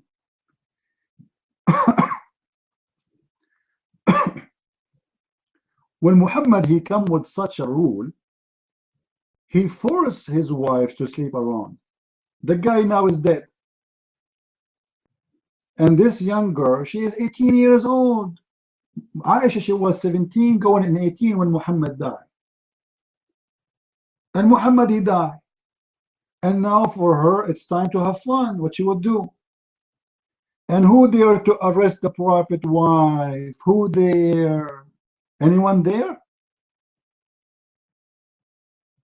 Anyone dare to accuse the Prophet wife that she is a whore? Nobody there. Aisha, after Muhammad he died, she have an army. Who dare to get close to her? But she is hunting for boys, young men. 17, 18 years old. Oh, wow, man. Young boys. Ya Mamiya. She loved them. Do you have any more comment, Nightmare? Your mind?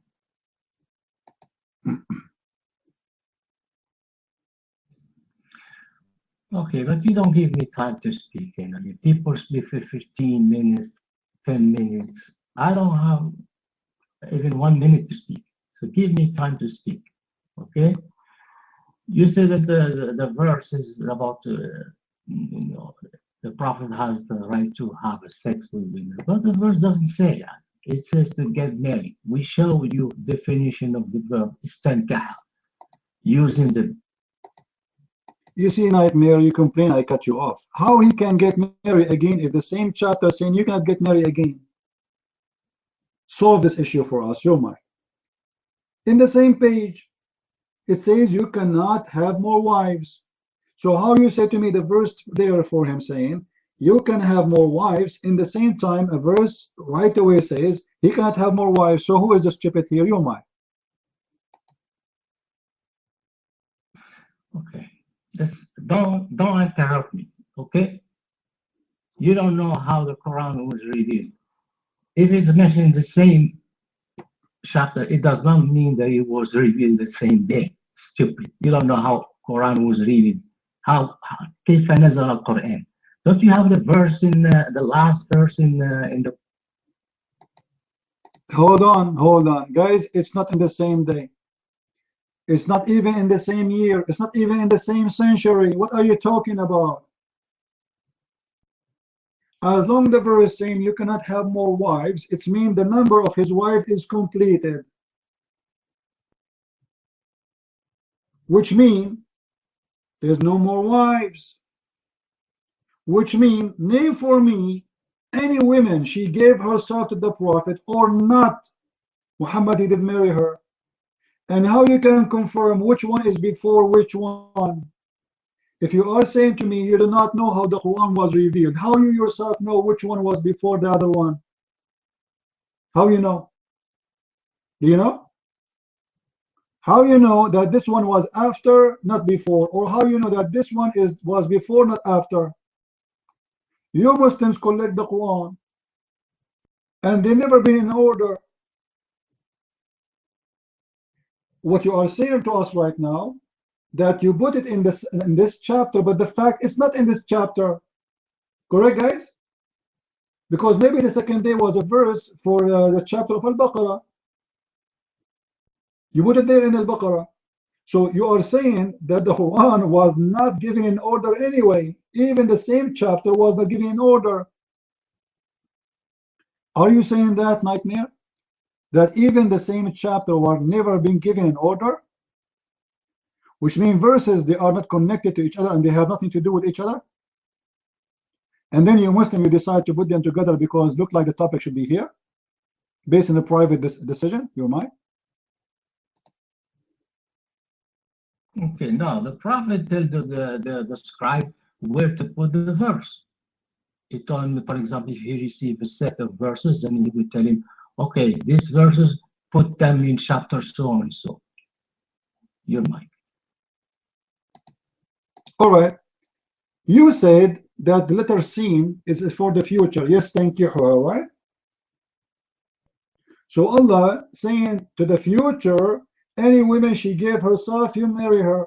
So how Allah speak about the future, he will marry her if he will not marry anymore? If in the future Allah will tell him you will not marry no more.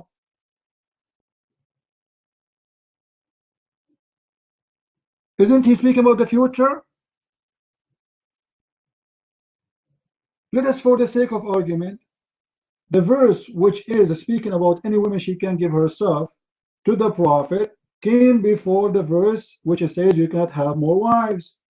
But the verse you gave me, it says, yes, thank you, and you are the one who told me this is about the future. So what kind of a future it is if the future says you cannot have more wives?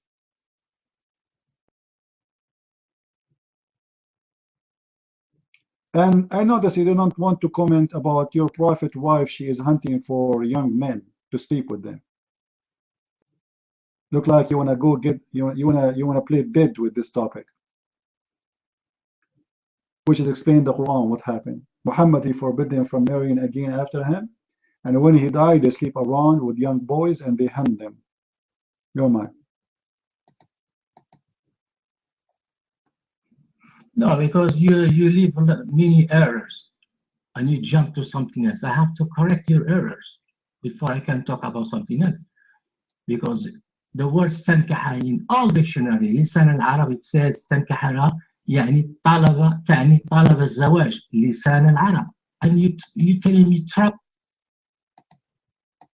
Okay, name for me one of those women who your prophet he did ask him to marry and became his wife, because there is no way he asked them. Guys, look at this. He said that this is mean he will ask for her hand.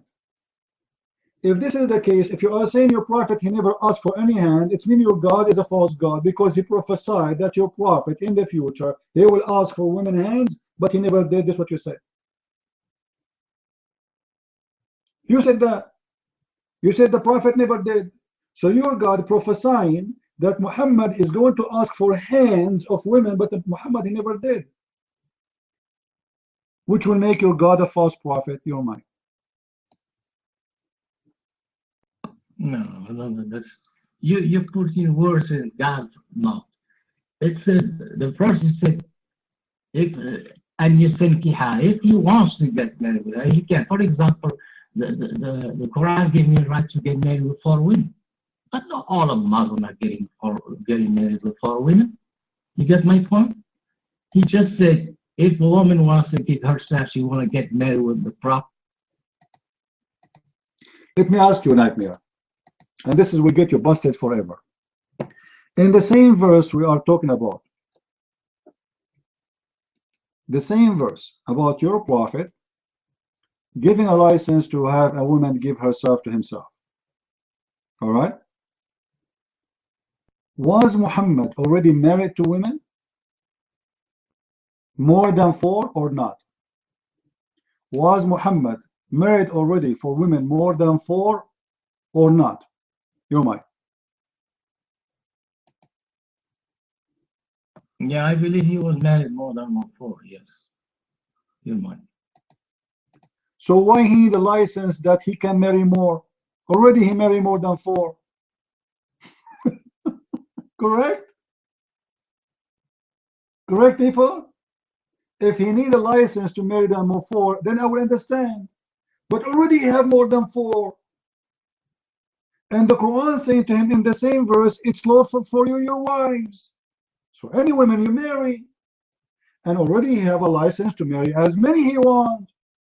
So obviously this is not about getting married. This is about any women she gave herself to you to sleep with her. Oh my.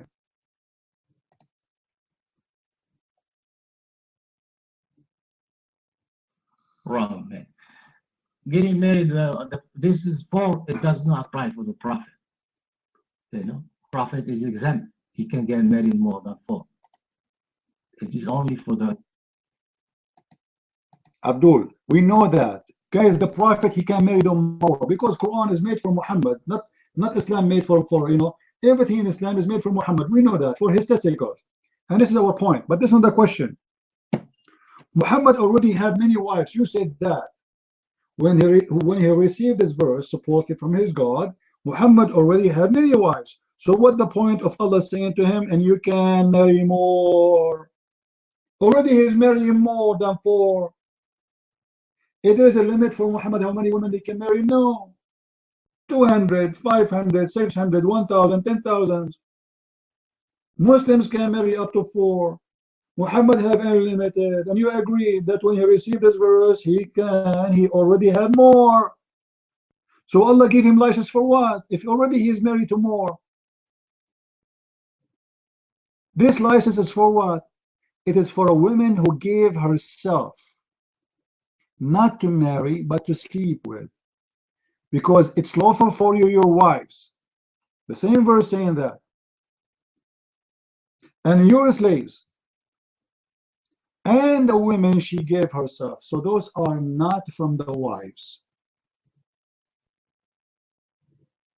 Guys, is it clear? Open the verse and read.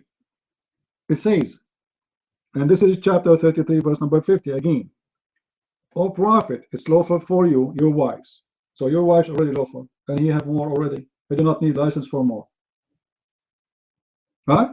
And your right hand possess, and your cousins and the cousin of the cousin, blah blah blah, and any women she gave herself to you. Look, the Quran is not naming them as wives. She gave herself. Because if Muhammad will marry them anyway, they will be his wives, and they will be the license for him to marry, to have sex with them anyway. Because the verse already saying, any woman, she is your wife, she's lawful for you. No, the Quran is not saying that. It's saying additional to the wives, any women she gave herself. All right, listen. What about we go and see the interpretation of the verse, Nightmare? What do you think? Is that fair? Let us see the interpretation.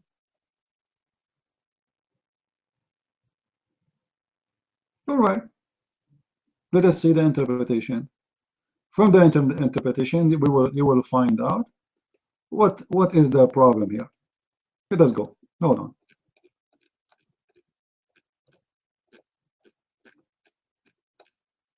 I will make you proud.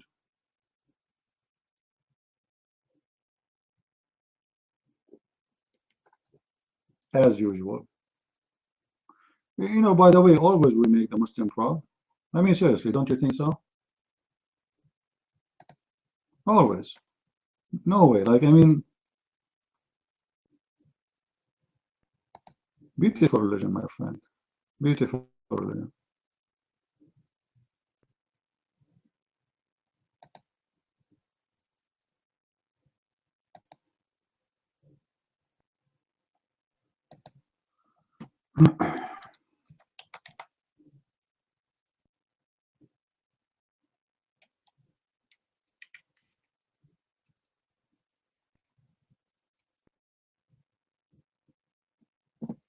Actually, somebody is posting the tafsir right away, but let us, because I know you like the Arabic one, right?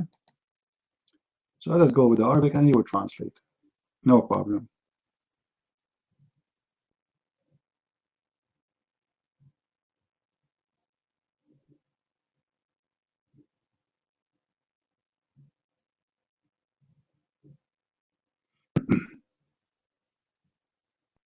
As I said, you know, debating Muslims is nothing but a chase.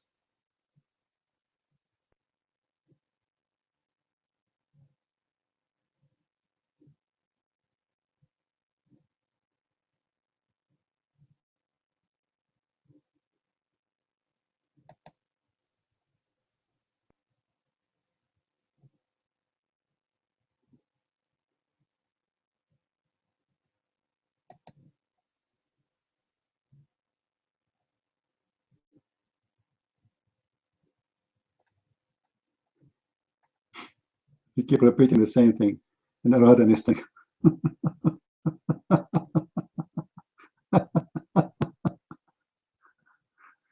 Oh boy.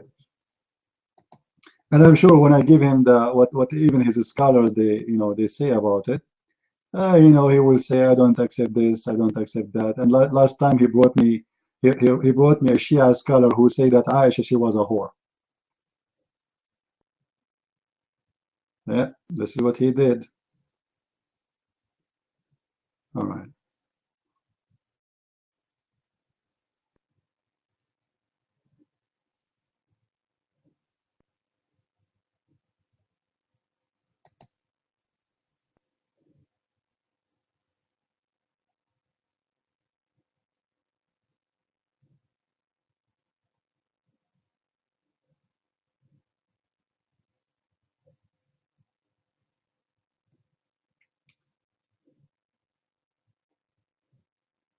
Let me show you this before we show you more. Nightmare. Who is better, the women she offer herself to sleep to the Prophet or the women who marry the Prophet?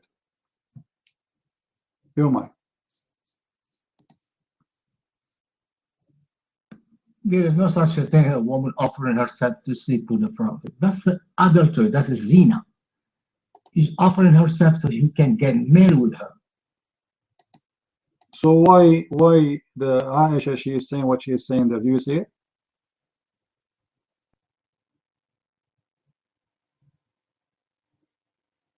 Do you see what it says there?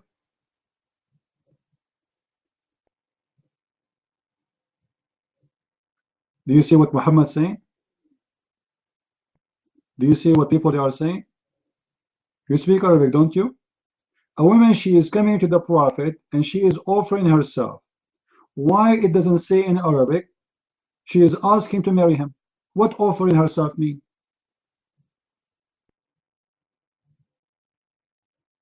And why, oh, you know, the woman there, she said, man, how shameful she is. Why it's a shame if the woman she want to get married? Guys, do you think it's a shame that a woman she want to get married? Do you think it's a shame? If a woman want to get married, there's no shame in that. Why it's a shame?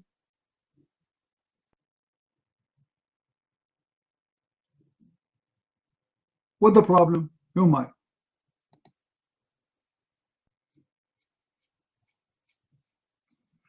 In Arabic culture, is the man who asks a woman to get married. If a woman is really so a woman, if she asks for that, she is a bad woman. It's not normal. You are saying she is not good. She should be ashamed according to that culture. You might. Yeah, in Arabic culture, you know that it's embarrassing for a woman to ask for somebody. Guys, did you hear it? Did you hear it? So how come you Muslim, you say that Khadija, she is the one who asked Muhammad to marry her? If it's a shame, you might. Is it Khadija, according to you Muslims, she is the one who asked Muhammad to marry her? Go ahead. Yeah, but that was in Jahiliyyah. It's not in the Islam time. It was in. What was Zahiriya? You just said the Arab. Guys, did he say the Arab? This is the same generation. We are not talking about 200 years after. The same generation. What Jahiliya? This is the culture of the Arab. You just said the Arab, they are shameful if a woman, she gave herself to a man in the way to marry her. You said that. Everybody heard you. You said the Arab, and you said yes, and he says this is shame, and this is, you said this is embarrassing, and everybody heard you. And then we found Khadija herself, according to you Muslims, asking Muhammad to marry her. So Khadija is not Wahhabat. How come you Muslims don't say Khadija, she offered herself? You don't say that. I never heard of a Muslim saying that she offered herself. She did not. She asked to marry. So offering herself had nothing to do with the marriage. Nightmare. As long as we are talking about Khadija marrying Muhammad, is it true that Khadija, when she married Muhammad, she made her father drunk? With the help of Muhammad? And then they changed his clothes and they colored his beard. And when he woke up, they told him, he told her what Muhammad is doing here. She said to him, well, he is my husband now. You married me to him last night. Is that true? Or I'm making things up? Oh my. I don't know what story you have read, because what I read is different. It was Hamza who did that. That's the story that I read. Guys, you got the information wrong, my friend.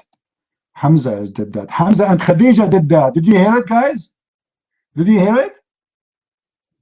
Did you hear it? He is saying Hamza is the one who did that. So the marriage of your prophet was nothing but a scam, a fraud. And why Muhammad accept? Why Muhammad did not say to the man, you know what, you never married me to Khadija, which means there's no marriage?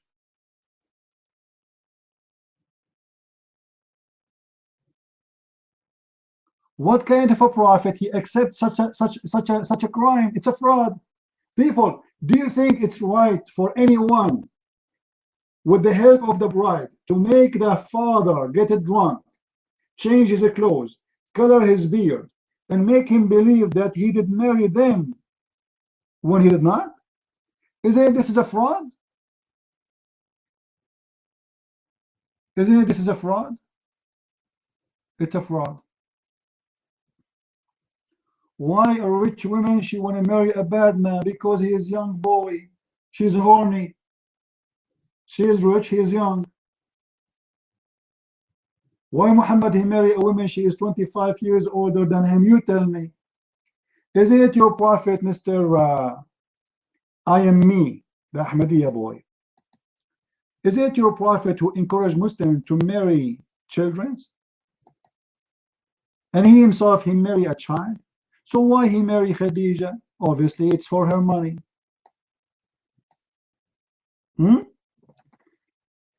If we go and see in Sahih al-Bukhari, your prophet, when he was coming with some of his companions, one of them, he was in a rush.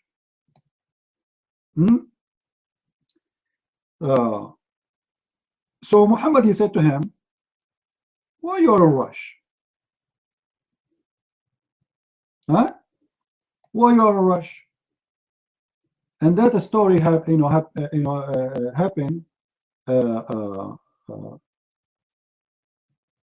to a guy, I think his name is Abdullah. Let me search for that. So he told him, why you are in a rush? He said, because I got married, Prophet, and I miss my wife. He said to him, did you marry a virgin or a divorce or widow? The guy, he said, here we go, Neo, he got the hadith. The guy, he said, no, it's a widow. Muhammad, he said, oh, why you don't marry a young child so she can play with you and you play with her? Huh? So your prophet is seducing his followers not to marry old women who they are widows or divorced. He prefer young girls. This is Sahih al-Bukhari. Let me pause the reference. I am me. Put your hand up. Let us laugh together. Do you see it? Do you see it? And this is your Muslim translation. This is Sahih al-Bukhari. Hadith number, book number 67, hadith number 18. And this is the link. You're a prophet, obviously, he don't like to marry older women. He like young children. Guys, does it say there, why you don't marry a young girl? So that she might play with her and play with you? Play? A kid. The guy already is married. He is obviously happy married. And he miss his wife. And look, the devil, he is making him thinking of leaving his wife and find a child to marry. Guys, do you think it's right for anyone to say to a man he is married, why you marry a widow? Why you marry a widow, huh? Why you marry a divorced woman? Why you don't marry a young girl so she can play with? Look at the excuse, guys. Look at the excuse, how filthy it is. Do you see what do you see the reason of the excuse? Why Muhammad he want him to marry a new wife and she is young? What the purpose? What the purpose? People in the room, tell me. What the purpose he want him to divorce that woman and marry a young girl to play with her? That's it. He is willing to destroy a family.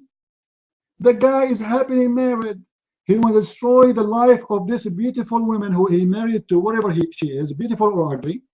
And this guy who is happy, he will destroy their marriage just because he got a better idea that we should find girls who they are young and we play with them. And look what the guy, he said to him in the answer. He said to him, well, if I marry a young girl, I have sisters who they are children's, and this will make them all children's. Unbelievable.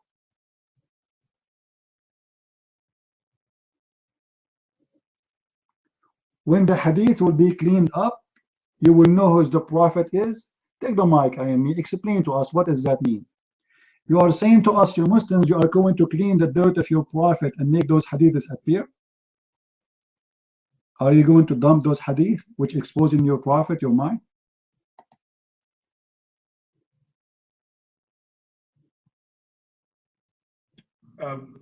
Christian Frank, you don't know that Muawiyah bin Abu Sufyan, the arch enemy of the Prophet's son, was the ruler at the beginning stages.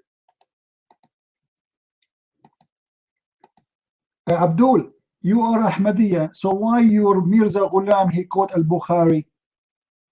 And why your Sheikh right now he quote Al-Bukhari if Al-Bukhari is full of garbage, your mic? And why you yourself you quote for me Al-Bukhari many times? Huh? How many times yourself you quote Al-Bukhari for me? If Al-Bukhari is full of garbage, why you quote it for me? And how you know now this one specifically is made by that guy? That guy was not even alive at that time, you idiot. He's not there.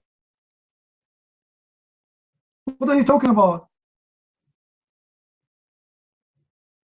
Do you see his name in the story? He is not the reporter. He is not one. He is not the writer. He is not the collector.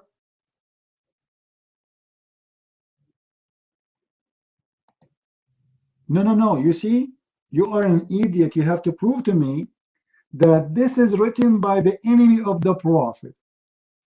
Do you have any proof that this is written by the enemy of the prophet? Do you have any proof? Any reference? Or because this is very embarrassing? Anything is embarrassing. It's written by the enemy of the prophet. Right? Your mic, IME. Yeah, why don't you allow me to respond to your question? Why do you have to show that you're a threat to everyone in the room? I know you're a Christian threat, Prince of Pricks. I'm trying to. I am here to get you busted. And this is why when you call me a prick, it's a blessing for me. Because everybody knows why you are calling me names. The Lord, he said, when they call you names, it's a blessing for you. No problem. Call me as much as you want, but you cannot answer. I want to right here to prove that this is a hadith made by the enemies of the prophet. Do you have a proof? Guys, is that a fair challenge? Is that a fair challenge? You are the one. I gave the proof from your books. Give me a proof that this is written by the enemy of the prophet. It doesn't matter who the name you will quote. No problem. Give me the proof. You're mine. Otherwise, you are a scumbag and you are a liar. You're mine.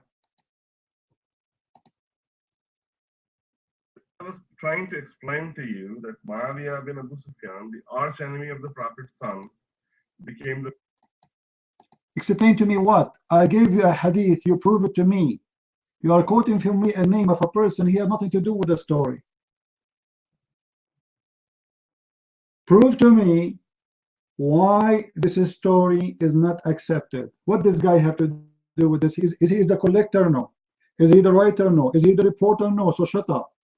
And you know what? Even if you want to say this guy he did, show me. Can you? Show me. Let us see who. I'm going to spank you today.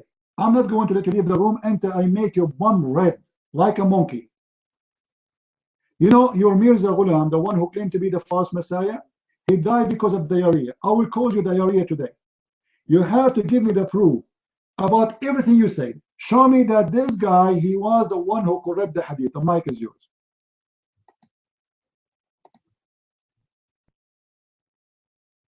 Mic is mine so that you can just redact me. You incidentally explained that Muawiyah bin Abu Sufyan, who was the son of the arch enemy of the Prophet, he became the.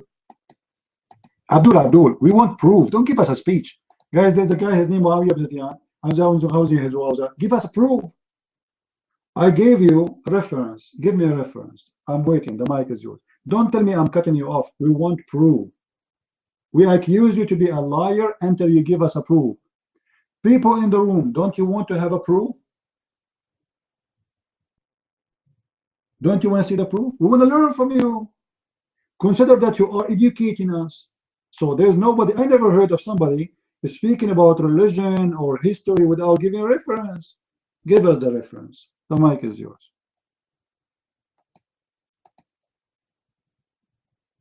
I will keep repeating until you allow me to finish my sentence. Sir, please allow me to finish.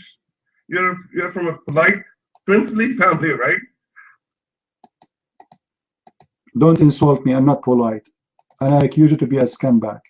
You want to finish what? You start with the reference. When I say to you, the Prophet, he said, I gave the hadith. I gave the number. I gave even the Islamic website. I'm expecting from you, as long as you claim the knowledge, to do the same. Show us the proof. Otherwise, you are making false claim, false accusation against a man you never met, you never saw, and you have no proof of what you are saying. So do you have a proof or not? Your mind.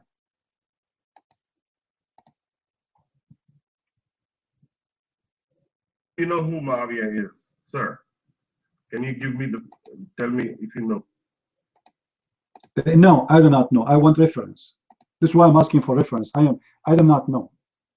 Give me a reference. All of us here, we do not know. We want to learn from you. Give us reference.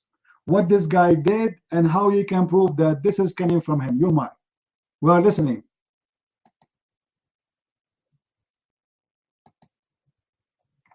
Well, can I talk for just about 2 minutes?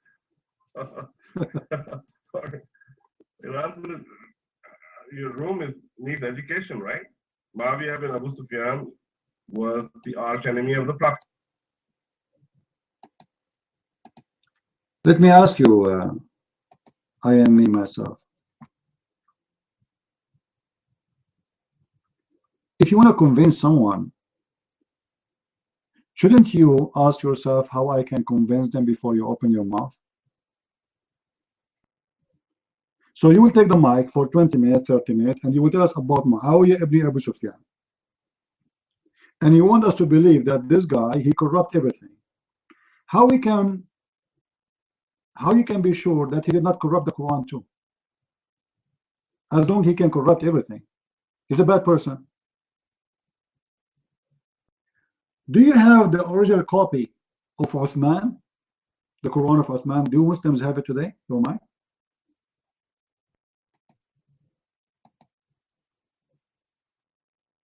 Distracting. Let me finish what I'm talking about.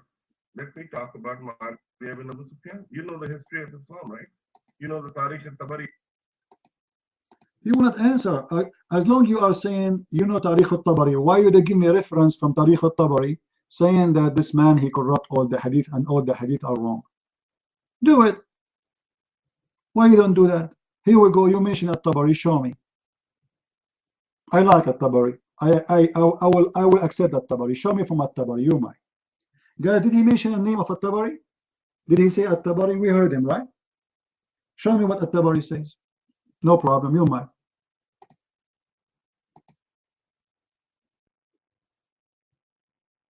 Well, because you are a prick and you have to keep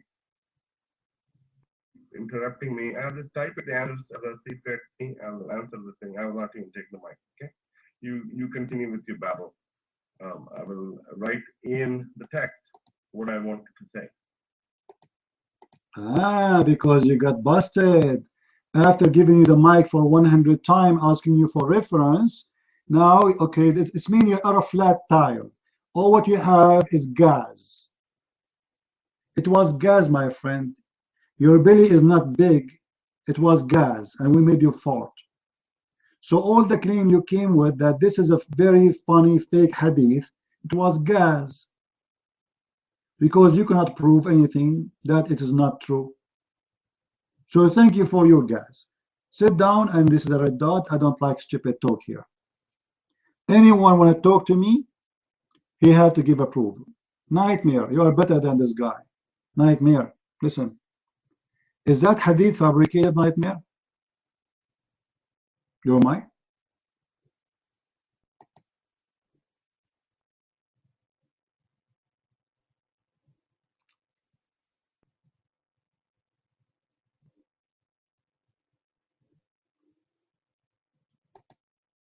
Nightmare, are you there? Yeah, Mia, I know you. You are actually used to be the Pope. I know you. You are the one who the broken ant leg witnessed your conversion, right? And 12 lions used to beat your back. Yeah. Nightmare, is that hadith about your prophet seducing a man to find a new wife, and she is young?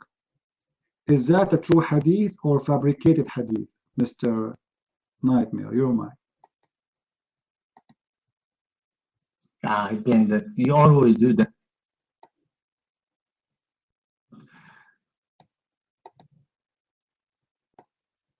From one topic on to the Arabic origin of sex. This is look at here. المرأة المؤمنة إذا وهبت نفسها لك تزوجها. بنكتير, he said, to get married. Okay. Hold on, Nightmare. Those are connected topics. Those are connected topics. This is why we arrived there. I want you to answer first. Is that hadith is a correct hadith or it's a false hadith? I want you to expose Mr. I am me. Is it a correct hadith or it's a false hadith? You're mine. No clue. I have to check it. I'm not the hadith expert to tell you right away if it's sahih or not. I have to check that. Mr. Nightmare is expert when he want. He is not an expert when he want. He have a degree when he want. He don't have any degree when he want. He want to correct me when he want. He decide not to correct me when he want. That's what is called hypocrisy. This is a hadith in Sahih al-Bukhari, and this is the official government website of the Kingdom of Saudi Arabia. And this is a very Sahih hadith. And let me show you why we are speaking about this. Maybe you are not listening. If a woman, she gave herself to the Prophet, is what this verse is talking about. Then how, when I ask you, name for me one woman she offered herself to the Prophet, you did not say Khadija?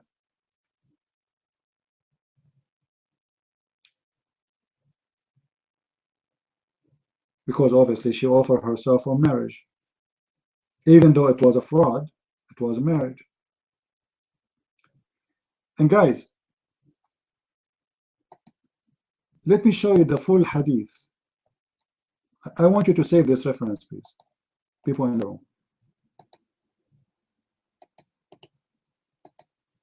Open this link and save it in your reference. Very important hadith. When Muhammad asked him, did you marry a virgin or you marry a widow or a divorce? Look what the guy he said to him.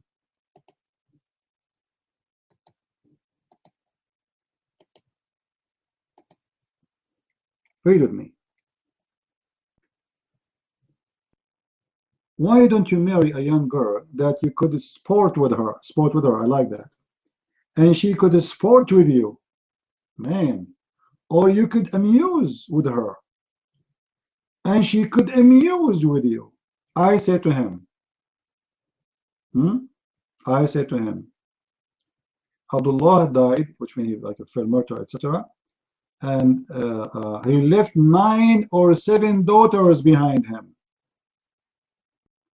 I therefore did not approve the idea that I should bring a girl, which means a young child, to them. This guy, he have 9 little children. So he's saying to Muhammad, do you want me to bring more one child?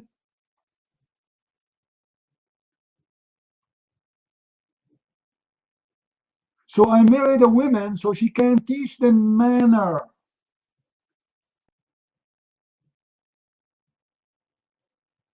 Yeah, do you see it?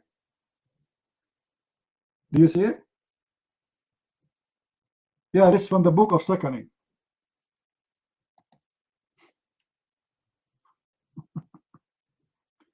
This hadith is coming from the book of Second. Yeah, because there's Quran, remember. But the goat ate it, you forgot? Where the Quran teach that the woman, she give her breast to a stranger so he can suck it. So Muhammad is encouraging the man to marry a child. And look, the man is more decent, a lot more decent than Muhammad. The man, he said to him, I did not marry a child because I have 9 children already.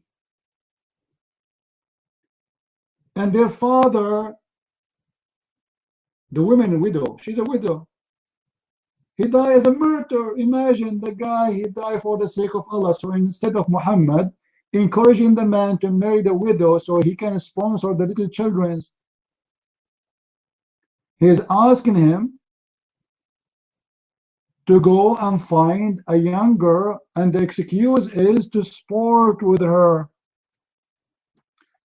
I want to sport. I like to do a sport.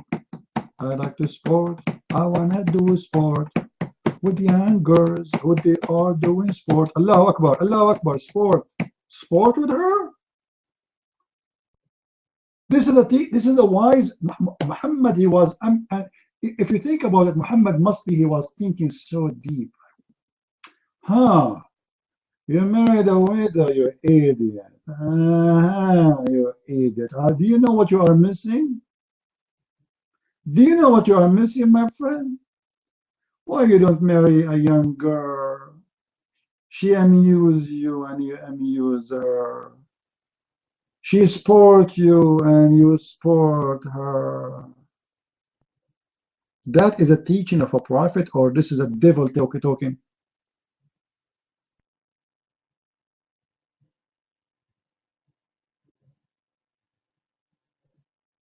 Huh? What do you think, guys? Do you think this is a talk of any kind of a human being who have dignity, or this is a devil talking, making a man hate his wife? And the guy, he have a lot of children who need a mother.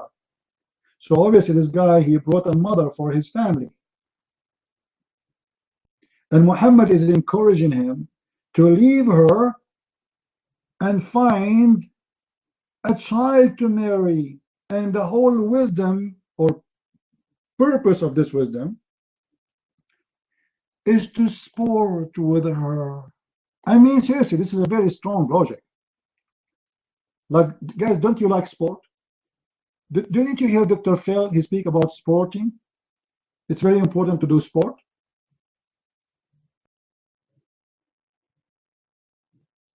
He is making a man hate his wife, and the purpose is to sport with young girls.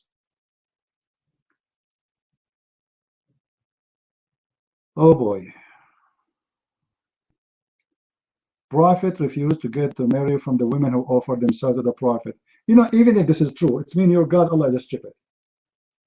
That means this verse is a fabrication of your prophet, because Allah, he prophesied that Muhammad, he will accept. He's saying to him, it's lawful for you, when the fact he will never practice this lawful. So what the point? Very stupid. Very, very stupid. And as long Muhammad already accepting Khadija, who offered herself, and he married her. But she offered herself in marriage. And if this is the case about marrying a woman offering herself, Muhammad already practiced that.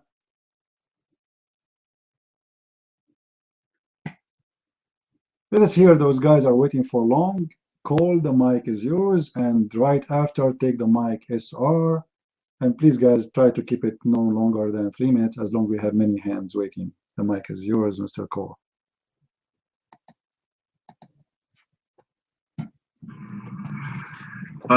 Yeah, I'll try to get through this quickly. Yeah, looking at these verses, this 3350, you know, I don't see how they can possibly refer to you talking about marriage. Look at Quran 3350. It says, we've made lawful to you. So it's got 4 groups here. Your wives, those whom your right hand possess, your cousins, you know, cousins, and a believing woman if she offers herself to the prophet. And it says, a privilege for you only, not for the believers.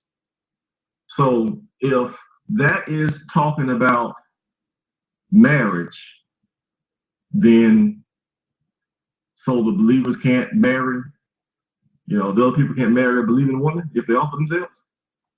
Muhammad is the only one that can marry a woman. I mean, that can't be what it means. That can't be what it means. And it goes on to say, indeed, we know what we have enjoined upon them about their wives and whom their right hands possess. So it can't be talking about a marriage. It has to be talking about something else. That's why I asked the question. What is it referring to? See, we go on to the next verse. It says he can postpone whomever he will, and he can receive whoever he wants, and whomsoever he desires, he can set aside. And whomsoever he desires of those who he has set aside. And there's no sin on him. Again, if he's talking about his wife, is it really, does it really have to tell us you can go see this wife tonight or another wife another night? Is his wife? There's no sin. There's no reason to tell him that. That it is better that they may be comforted and not grieved, and they ought to be pleased with what you give them. And then we get to 33:52, says, it is not lawful for you, in my Quran it says to marry, but that's in the bracket, so it's not there. So it's not lawful for you women after this, or to change them for other wives, even though their beauty attracts you, except whom your right hand possess. So if he can't marry again, what was this all about? That's 3 verses in a row: 33:50, 33:51, and 33:52. That's 3 verses all in a row. So if he can't marry any more women, then what was he talking about in verse 33:50? It doesn't make sense that he's telling them that you can marry these women. What this looks like, frankly, I don't want to sound like a homer, but it looks exactly like CP says it does. This is not about marriage. This is about if he wants to be with these women and not marry them, because it says right below that you don't have to marry them after the fact. That's got to be what it's all about. Again, what is it all about? So, and it makes sense if you think about it. If you put yourself in the shoes of someone who likes women, but suddenly he's got all sorts of power as Muhammad would have had, I can imagine many men would have lots and lots of wives because men like women. But the problem with having lots of wives is you got lots of wives. You got lots of wives. At a certain point, you realize you don't want any more wives. You don't want any more wives. You got enough wives. You want to have fun if you want, and then you get on to the next one. I mean, that's the only thing that makes sense. I can't see when you string this, when you put these verses together, the point of all this can't be that you can marry a believing woman if you want to. I mean, really, if all these verses are talking about marriage, it doesn't tell us anything. All it says is you can marry women that offer themselves. You can marry women if you want to. So why the hadith?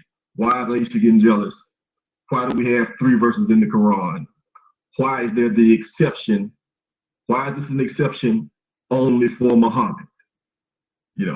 If it's about marriage, so then we have to believe that only Muhammad can marry a believing woman that offers herself. the rest of the believers can't do that. That cannot be what it means. I asked the question, where was the verse, where was the word for marry in that verse?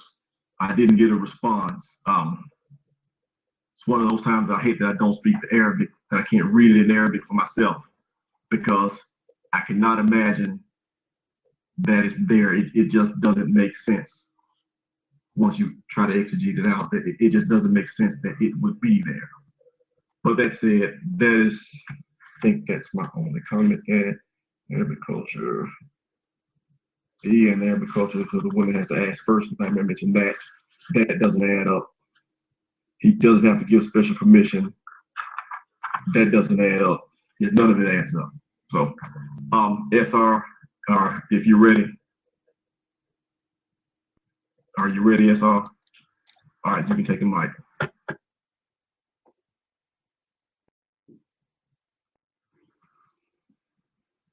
Mic check. Okay, so let's disprove Nightmare Berber right now. Okay, obviously he's brainwashed into thinking that that Muhammad was going to marry all of these women, and that, you know, the women who came to Muhammad were doing nothing but offering themselves and he was marrying them. Obviously that's not true. If a woman gives herself to a man right now, okay, let's take ourselves out of 7th century Arabia for the moment, and let's put ourselves in the 21st century.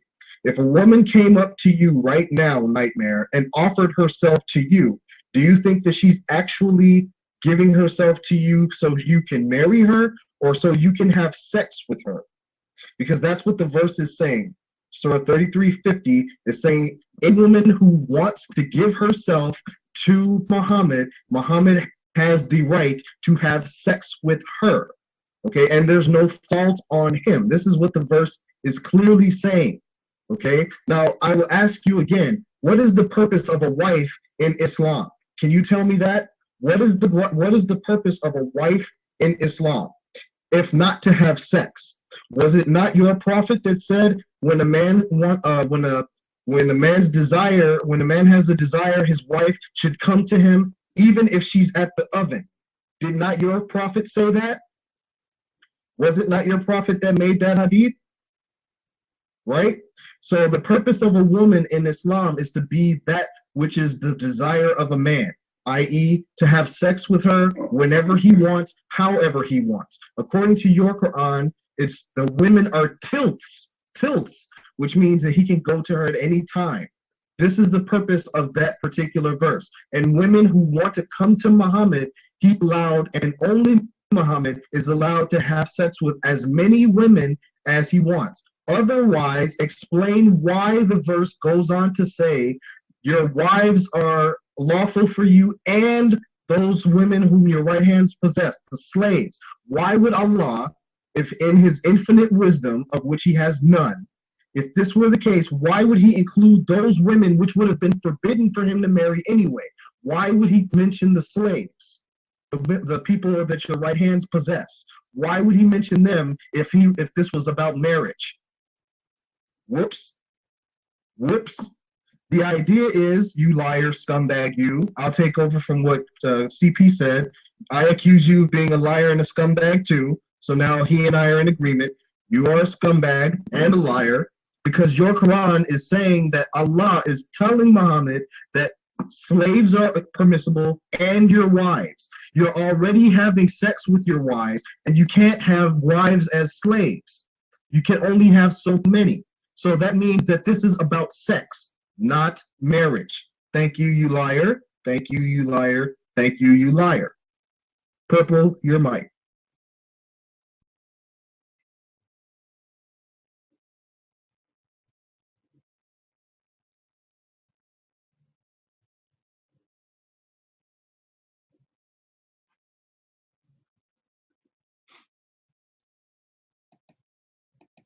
Purple, are you there? Purple.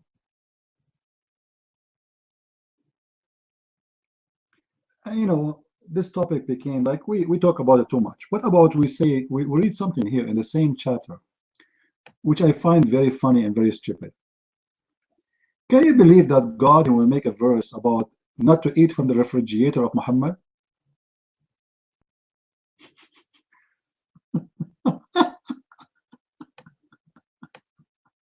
Like what?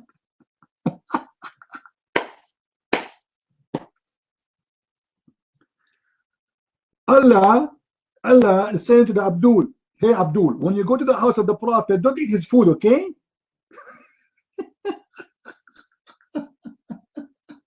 And the Prophet is trying to tell you, shut up and stop eating my food. I mean, seriously, this is God talking. This is God talking. Oh, who believe. Neo, pause for us, verse number 53. Chapter 33, verse number, the same chapter we're reading from. Oh, you believe. Don't enter the Prophet house without permission. For food, without looking around. And and if you came, if you are invited, don't stay long.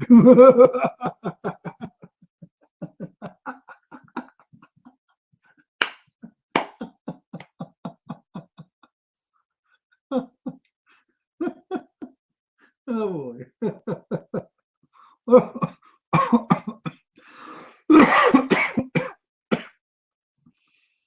And even if you invite you to eat, don't stay after you eat. Eat and get lost.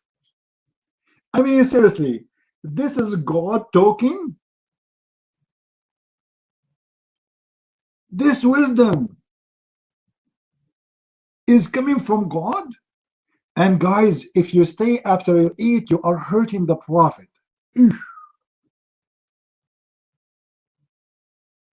If you stay after you eat, you are hurting the Prophet.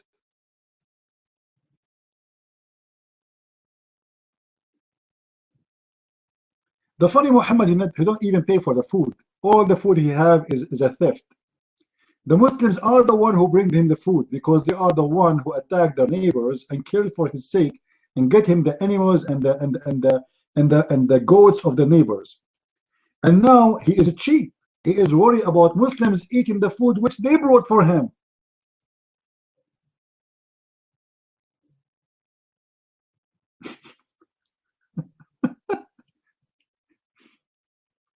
And Muhammad is jealous. If you want to ask the Prophet wives for things, ask them from behind the curtain. Look like the Muslims used to go inside the bedroom of Muhammad. All right?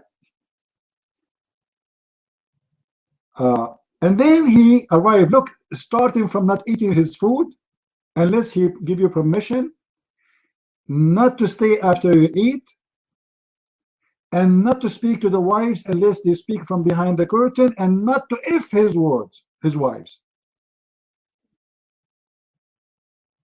We go back again to the word tankahu.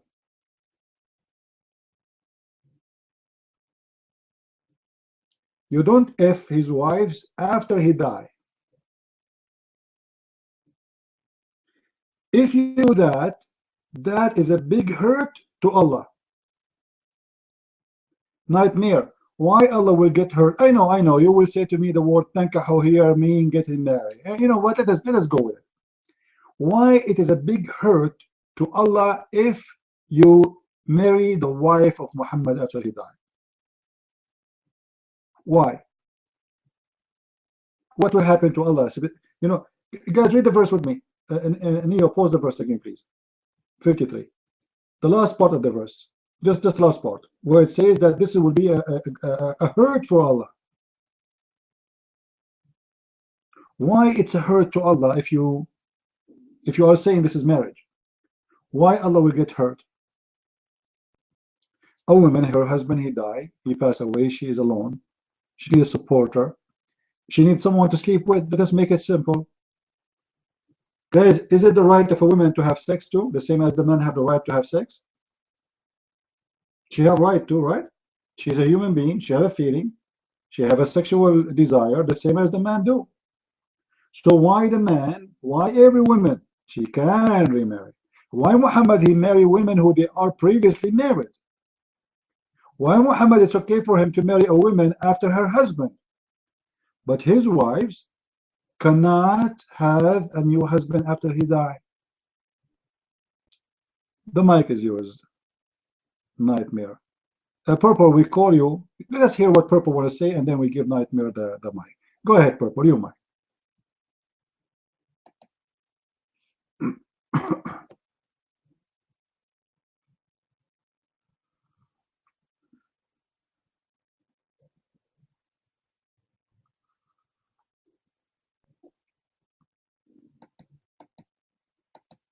Purple, are you there?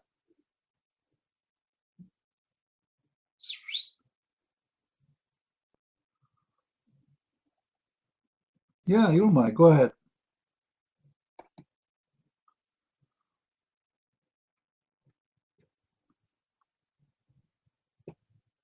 Hi, can you hear me? I really didn't have anything to say. So I was just saying that I hate men, and I always will hate men because men suck and men are mean. And yes, I hate men. No, I don't hate men. I'm not a feminist, but if a woman's gonna have it, they're gonna have it first. Sorry about that. Yeah, maybe not too nice men, whatever. Were you talking about anything important other than Christian Prince? Did you have Purple, please don't put your hand up if you have nothing to say about my topic. This is a room of a topic. This is not a chat room. You want to chat, there's many rooms for chatting. If you have nothing to say, with my respect to you, don't put your hand up again. All right, thank you very much. We have a topic, as you see. We are here very serious about what we are talking about. Your mic, Nightmare. Why Allah will be hurt if the Prophet wives, they marry again? What will happen to Allah? Your mic.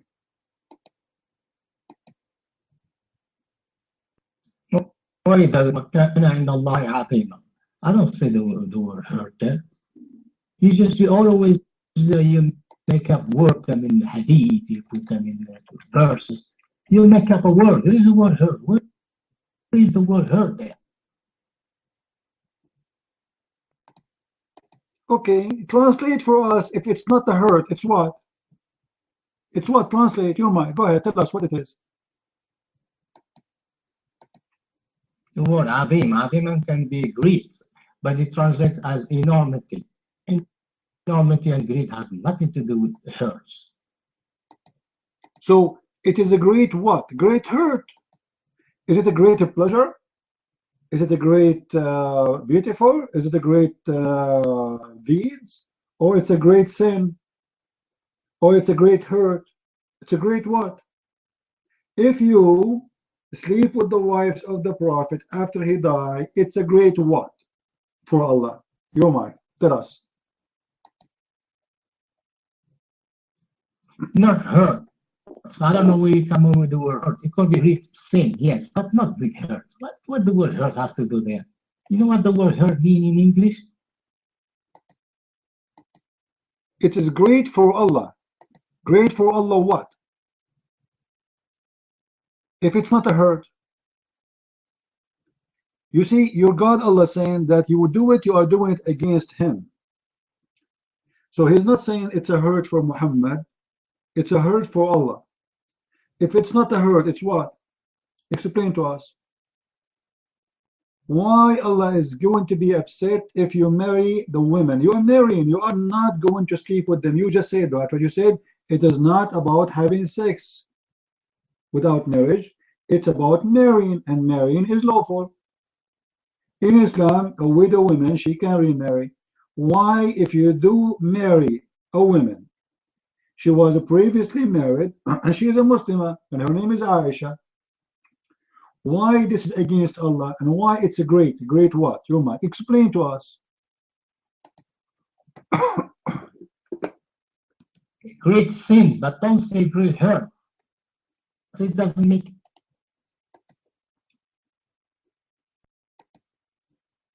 Well, the word sin is not there too. Why you accept sin, but you don't accept hurt? In the Quran, it says a great. It doesn't say great sin. It doesn't say great sin, a great hurt. You know, but obviously it's a great against Allah. It's a hurt. When you are saying sin, sin against who? For Allah. So it is hurt. You are hurting Allah. Allah fearing will be hurt. You are committing sin against Allah. So who is the one who get hurt from this sin according to this verse? Muhammad or Allah? Your mind.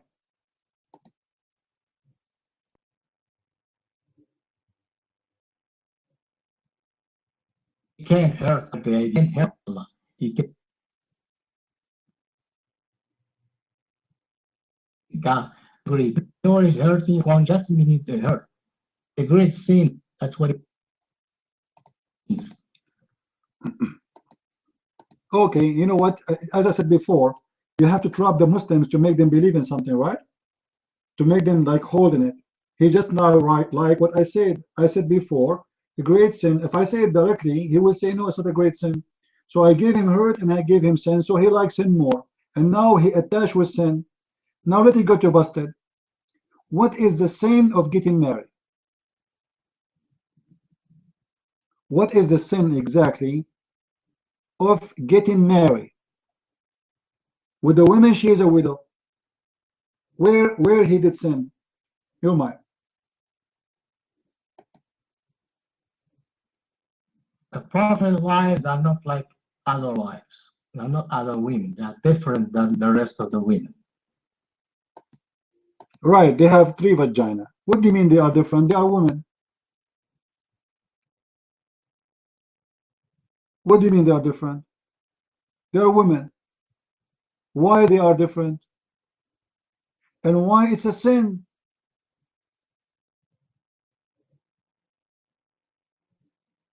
Did your prophet say that Allah, he married him to marry the mother of Jesus?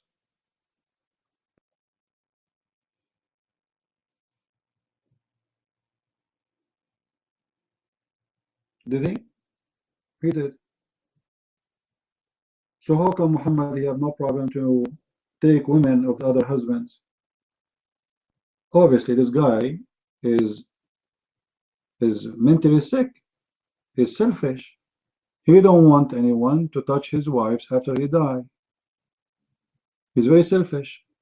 How come when his wife she die, he right away start marrying women after women? Correct, guys? How come he don't practice what he want his wife to do over himself? Don't you think this is hypocrisy? His wife Khadija, she was a wonderful woman for him. Why Muhammad, he said to himself, you know what, I'm not going to marry any women after Khadija. What do you mean wrong? Why it's okay for him to marry as many as he wants after Khadija, who passed away, and she was his first wife who helped him to be rich, but it's okay for him to do it. It's not okay for his wives after he died to do it. Why? You're mine.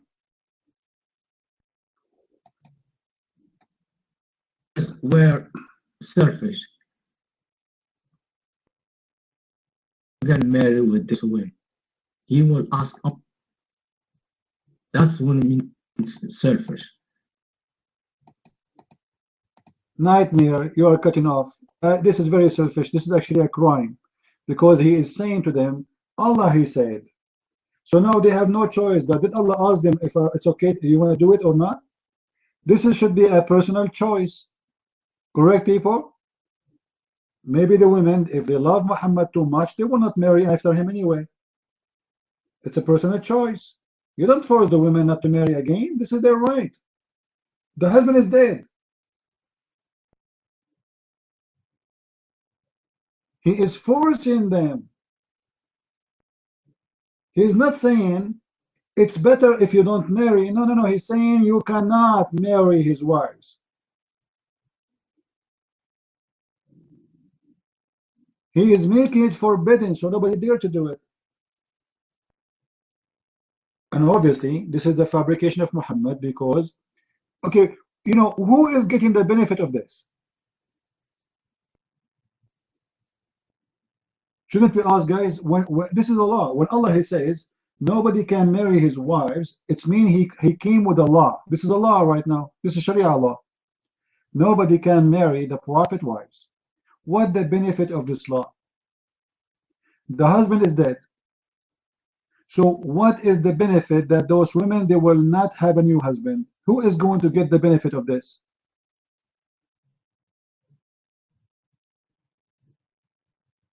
When law is exist, it's about, you know, making a benefit for people, the followers, the believers, whoever they are, the one who follow the law. What is the benefit of this law?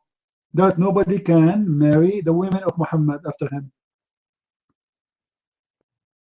The only beneficiary of this is the dead Muhammad.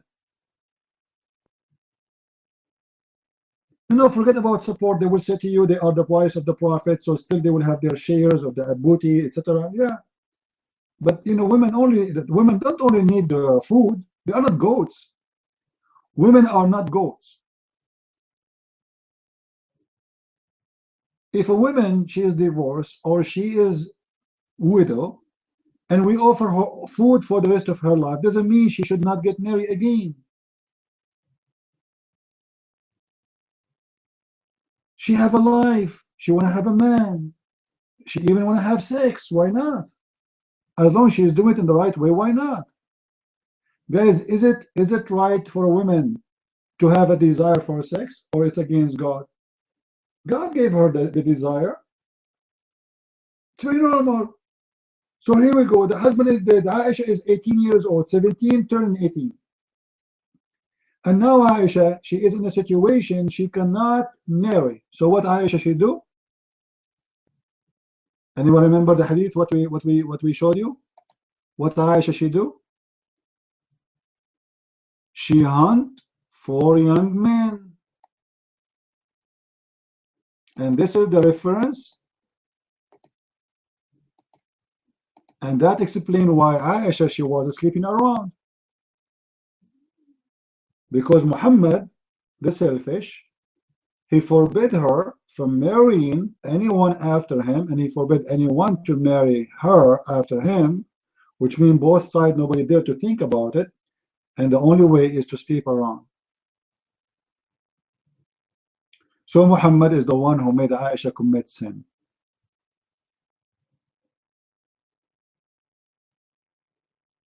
And look, Aisha, she is not dating. Aisha, she is hunting. Guys, if you speak Arabic, you won't believe it. It says there officially in Arabic, لعلنا نصطاد بها شبابا من قريش. Maybe we can hunt with her young men from Quraysh.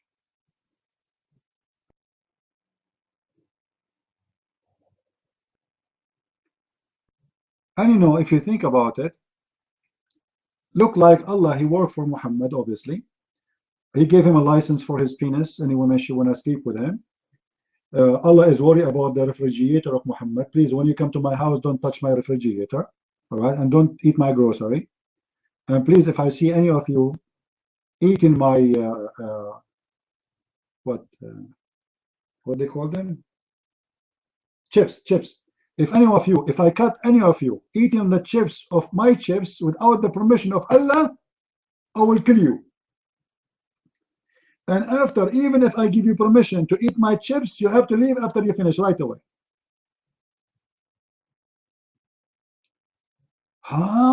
Guys, Allah, he forbid. Look what he posted for us in Arabic. Look at the logic. Look at the stupid logic of Muslims. Allah, he forbid the Muslims to marry the wives of the Prophet because they will be his wives again in heaven. Like what? Hello? When they go to heaven, they will get back to you. So what a big deal? How come otherwise she can marry again and she will be a wife of somebody in the heaven? Look at the excuse. They will be his wives in the heaven. So what?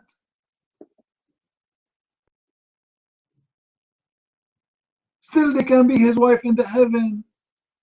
What will happen if they marry again? Khadija, she will be the wife of who? The first husband or the second husband or the third husband?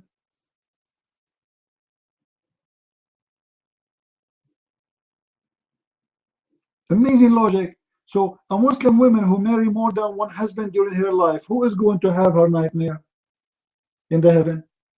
Which husband will have her?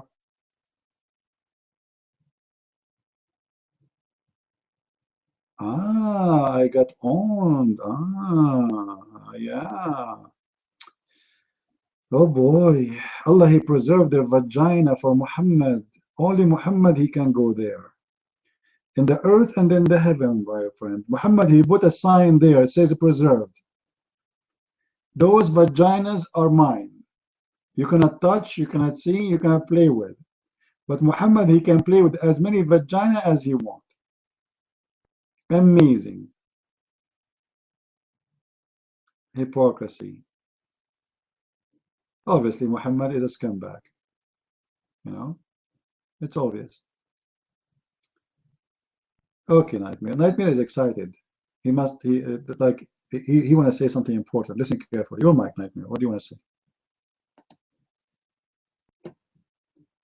Okay. Will you get married with your mic? What? What he say? I did not hear him. What he say? With my mama? He said, did you marry you married your mama? Well, in the heaven of Islam, you can have sex with your sister. Is that correct? And you can have sex with your grandmother. But according to some scholars, you cannot have sex with your mother and your daughter only. The rest you can have sex with them, including your aunt, your auntie, your grandmother, your sister, your niece. Is that true? Nightmare? Your mind?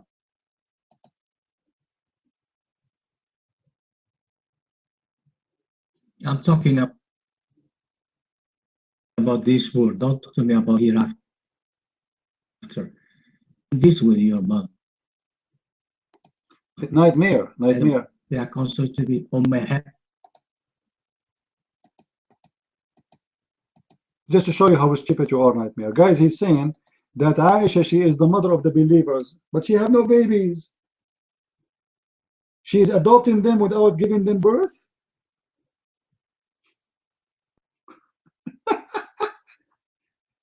Aisha, she is the mother of 1.4 billion Muslims. Aisha is like the queen of the bees. She keep laying eggs. Bombing, bombing, bombing, bombing, bombing, bombing. What do you mean she is the mother? She have no kids. She have no kids. She never have one. You made her a mother of the believer when she is 17 years old. She is the mother of the believer when she was 6 years old. Look at the stupid excuse. They are the mother of the believers. Oh, yeah. Okay, let me ask you, Nightmare. Did the mothers of the believers have sex with many men before Muhammad? Yes or no? I think the question is so clear. Did the mothers of Muhammad, the believers, they have sex with many men before Muhammad? Yes or no? Your man. The ones who were married, yes, they had sex with them. But leave your butt alone. As long they have sex already, which means somebody else have intercourse with them. So what the problem that they will have intercourse again? Already they have a man playing there. He put his signature there. Remember, Muhammad, he said, it's written in every woman's vagina, the names of the one who will F her. So the name's already written there, my friend. The name of Muhammad there, the name of the husband before, and like Khadija, she have 2 husbands before Muhammad, which means Khadija at least she slept with 3 men. So what the problem for Khadija to have 1 more man? Let us say Khadija, she did not die before Muhammad. She died after Muhammad. What is going to be the problem? Or even Sauda. or even Hafsa. What the problem? If those women, they have already slept with men before Muhammad, what the problem will be if they slept after Muhammad with someone else? Your mind.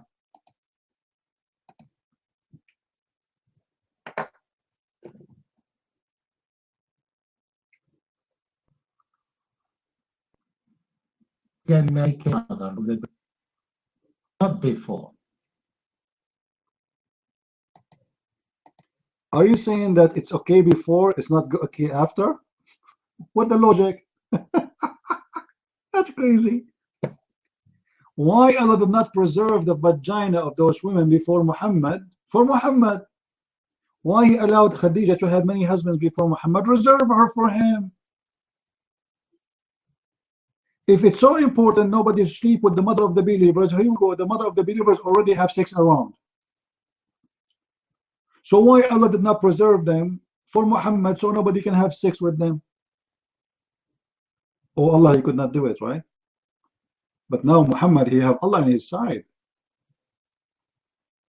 You know what?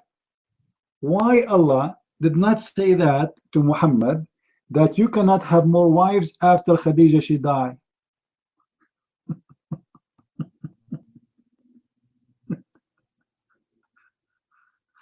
Oh boy, what a big scam.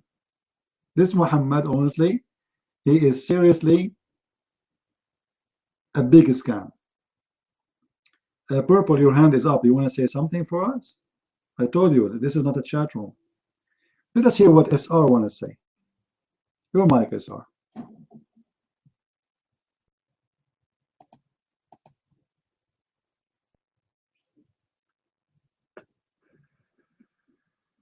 Excuse me. So I'm curious, Nightmare, set up the mothers of believers and of being Muhammad's wives and such and so forth.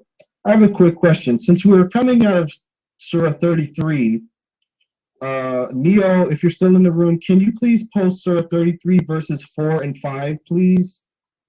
33, 4, and 5. Thank you. Now, according to these verses, your stupid Muhammad abolished adoption in the first place. Your God is saying to you, Muslims, that women, the women that you call the mothers of believers, are not actually mothers unless they are your actual mothers. So your stupid Muhammad abolished adoption. So how can you even call the wives of Muhammad the mothers of believers when allegedly your God has abolished all adoption? How is this possible? Call them by their fathers.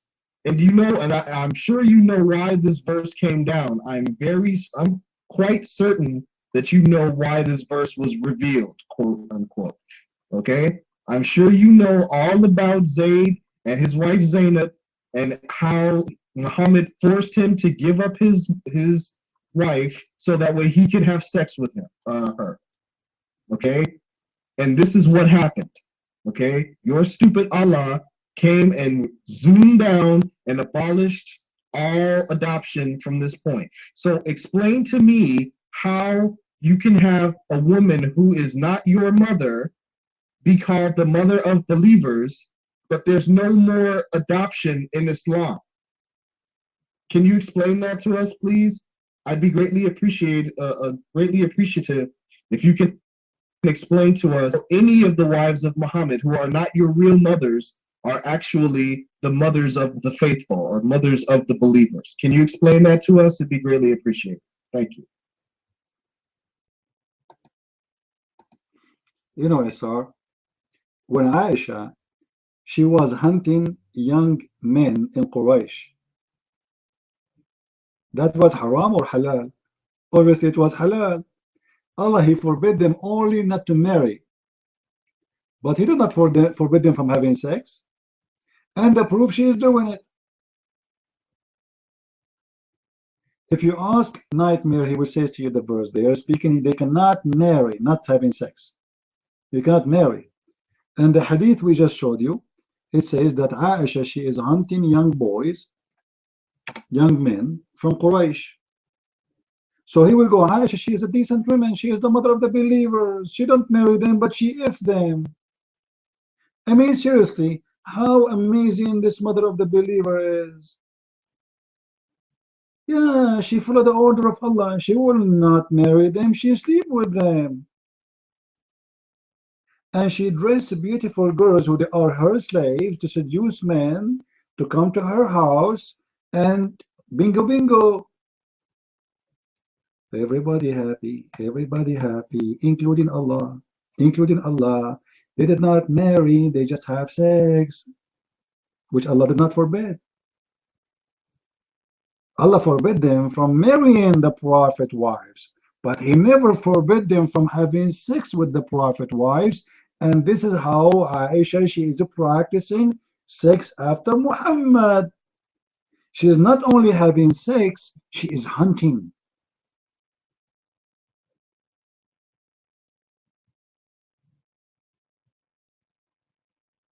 Anyone like to go hunting? Who like to go hunting? Let us go out right now, all of us, and see if we can find Aisha with her slaves hunting for young men. I am young. Who is else here young? I am the only young here. Who of you is a young man? I'm very young, actually. You know, even my mom, she is older than me. She is 17.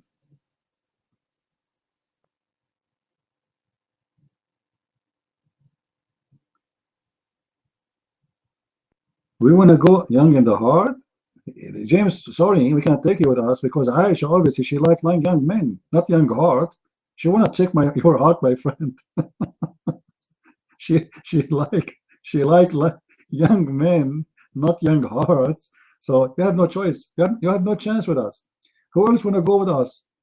Aisha right now, she's outside walking around, and she have some beautiful, sexy slaves, and she put makeup on them, and she hunt with them.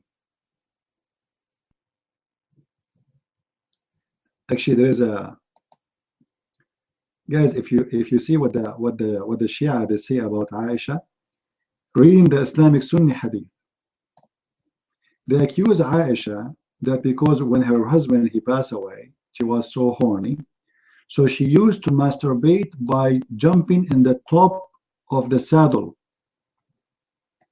When the animal move, so she shake, right? So they are accusing her. Yeah, I can show you the reference. I can show you the reference. Actually, I can get you a video of it. So she jumped in the top of the saddle, and she moved herself in the top of the saddle in front of men so she can seduce them, which means they are saying that she is masturbating in the street. In the street.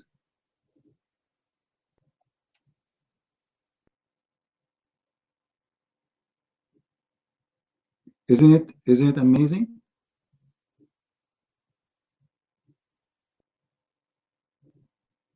Yeah, I can show the reference. No. But you know, the word, I don't know if I can find a reference in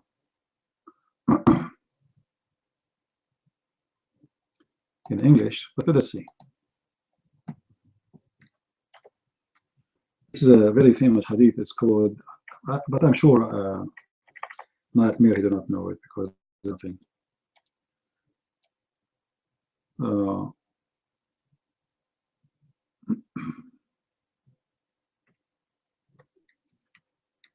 It's called the Hadith of Al-Jiral al-Khudr. I don't know what they call it in English. You know the. Let me see. Hold on.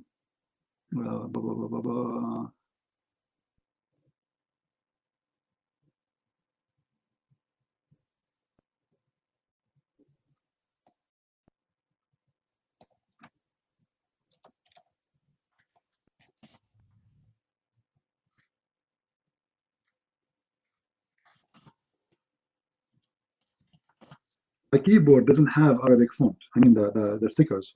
So I'm guessing how to type.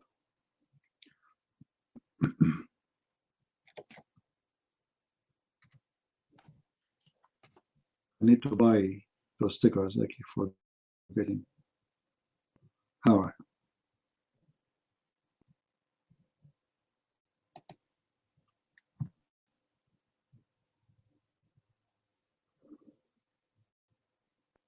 This is, I hope it's translated.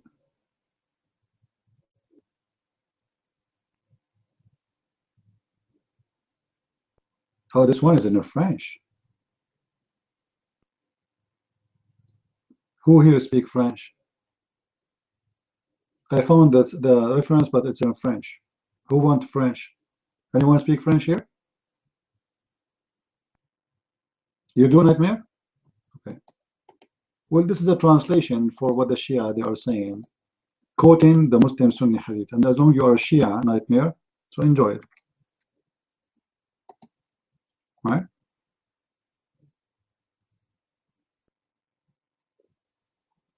And the video actually there's a video there. This is YouTube. All right.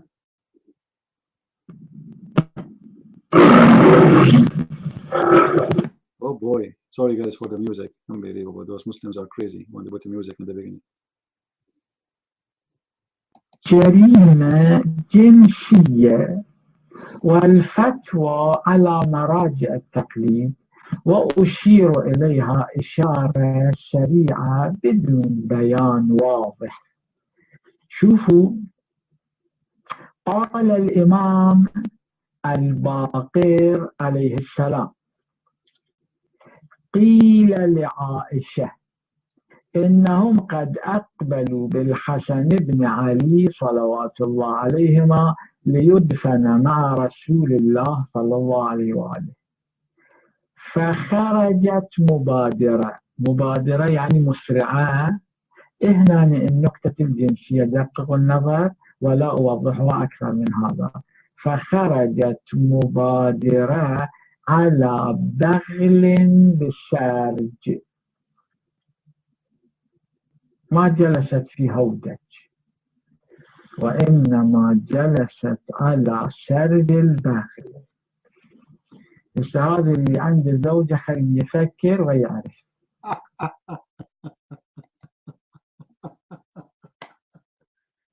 Imagine they're accusing their prophet wife that she is masturbating with the saddle of the mule.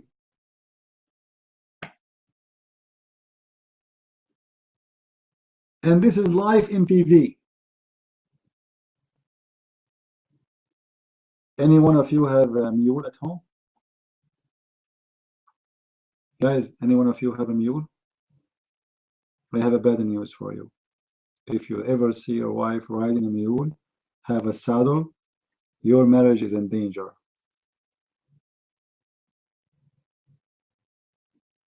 I mean, seriously, this is really dangerous. I will never let my wife, if I ever get married, ever ride a mule. Sound fishy. You are saying your mule, good action, SR. Here we go, smart action. Right now, this guy, he know how to hold his house. So when he get married, there's no way for her to ride a mule. It's very dangerous. But you know, if you think about it, you know, regardless if Aisha was doing that or not, this is telling you how filthy the Muslims are. Don't you agree, guys? Don't you agree? What kind of Muslims? The one who think even in such a way. Just because a woman, she ride a mule, have a saddle, that means she is masturbating with it?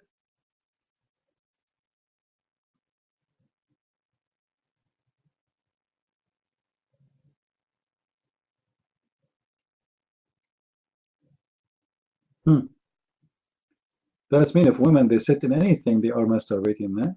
Chair, couch, anything. What she was doing exactly, Nightmare, to the point they are sick, the Shia? Really? How come you are the one who quote for me in the other day, Yasser al-Habib, who's a Shia, who he himself, he said Aisha is a whore? Aren't you the one who said to me When I asked you, who is the scholar who agree with you, you said Yasser al-Habib, and that is a Shia. And he is one of the first who say Aisha was a whore.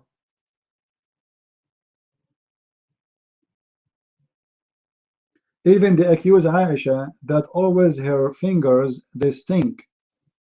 Why? Because she keep putting her fingers in her. No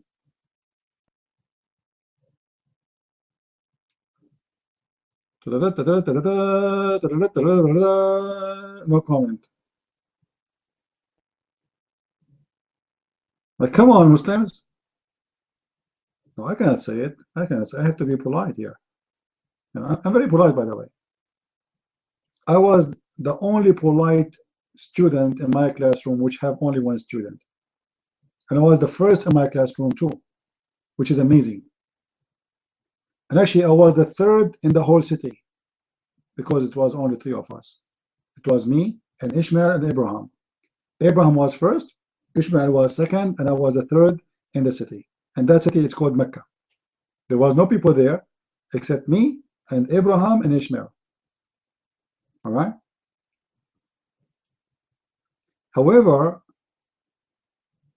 there is something fishy about Abraham. He used to ride a mule too. I don't want to think about those things. You know, I'm too young for those things. Seriously, I don't want to think. I don't want to go that far.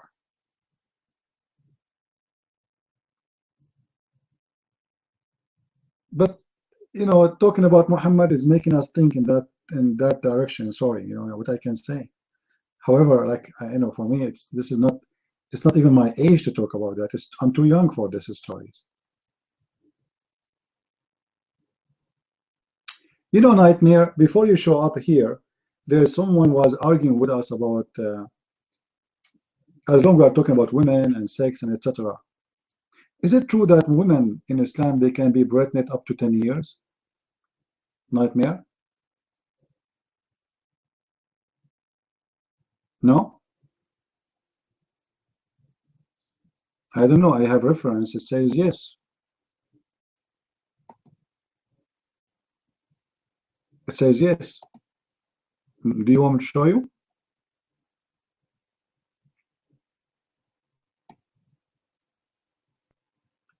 Even you know, there's a guy. Here we go. Neo, he posts for you the reference if you want to open as long as he posted. Here we go. It's there.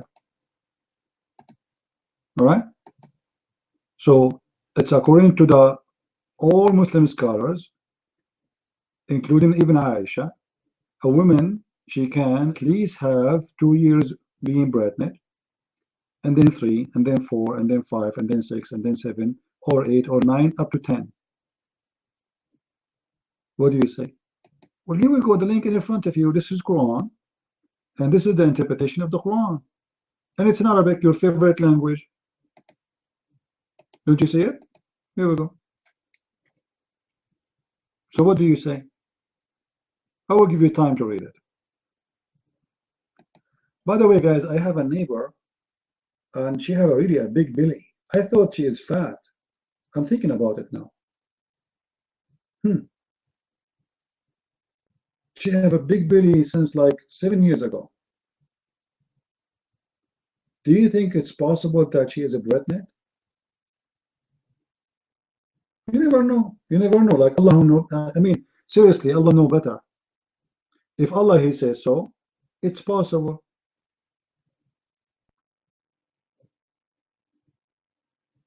Yes, in 3 years, you're right. You're good in mathematics. I was thinking about 4 years, because you never know. She might even exceed the number 10. You never know. She's different. You know, she's American. Remember, that number was for Arab. Arab, we are different. You know, we are not the same like you guys. As an example, we Arab, we don't stink. We don't. And as an example, we Arab, we are. Everything is different. Like just to confirm that, we read from right to left. You read from left to right. You know, you people are weird. I feel sorry for you. So everything about us is different from you. So our women, they can be pregnant up to 10 years. Let me tell you this. Me, myself, I witnessed that. My mother, when she gave birth to me, okay, I was watching her carefully. And she gave birth to me after 10 years. And this is a true story. All right? Now, my mother, she told me it was 9 months. But she cannot lie to me. You know, I know what happened. I was there. Like, you think you can, if the prophet, he said 10 years, it means it's 10 years. If Allah, he says so, if the scholars, they say so, that's it.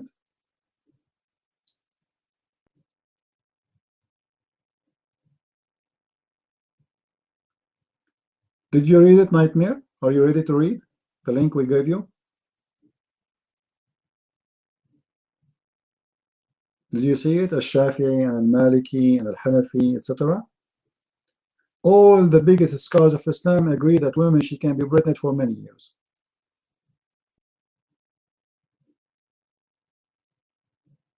It looked like Muhammad, he imagined women, they are like a trunk. And according to, I can show you different source.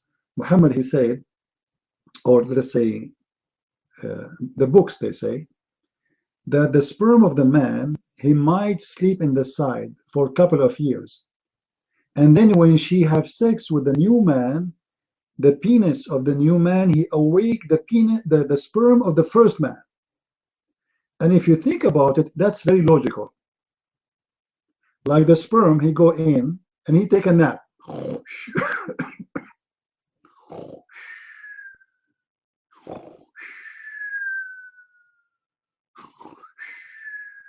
And then this woman, after a couple of years, she got a new husband. He sleep with her. He put his private part in. And that will make the penis, sorry, the sperm of the first husband get awake.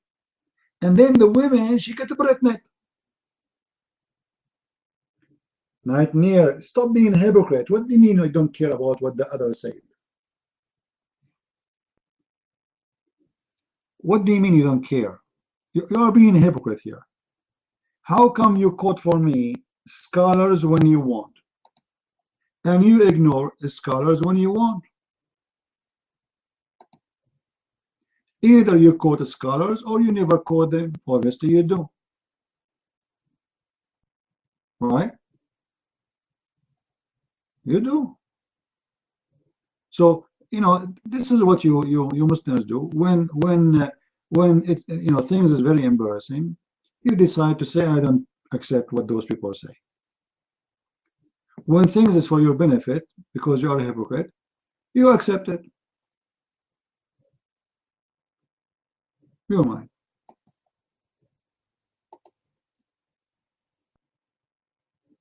The verse is clear. It says, وَحَمْلُهُ وَفَصَالُهُ 30 شهرا. Pregnancy months. Clear. I don't need no scalp.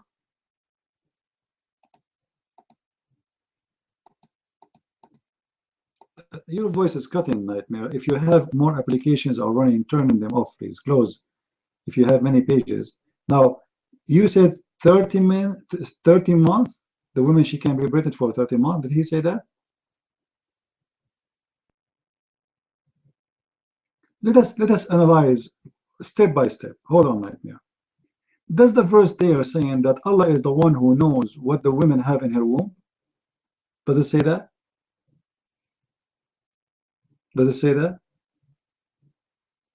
Okay. But don't you think this is a false prophecy? Because Allah, he claimed that he is the only one who knows. I can take you right now to any doctor, any clinic. They have little tiny machine. They put it in your belly and you will see all the hamburgers there.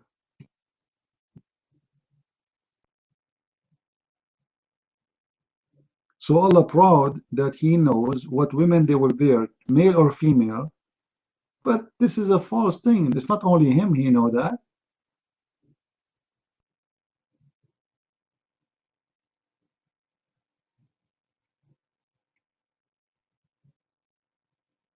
Actually, today they can even determine the gender before even the women get pregnant.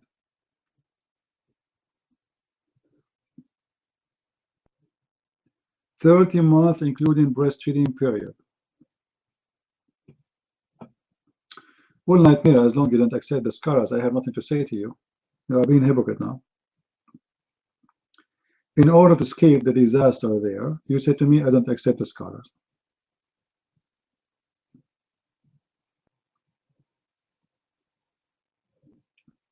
Okay, then how you explain to me, when you like, you accept the scholars, when you don't like, you don't accept them?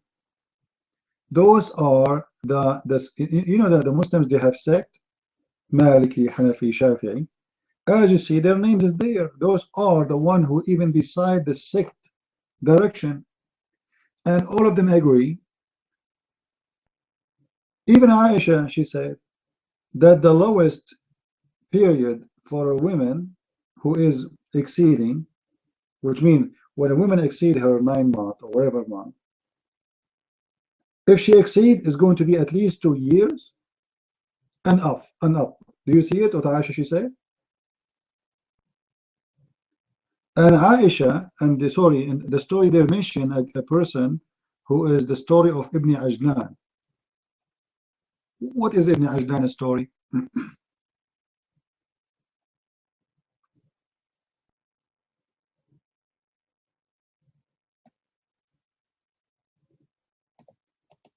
Let us see if we can find this hadith here. Hold on.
All right, hold on.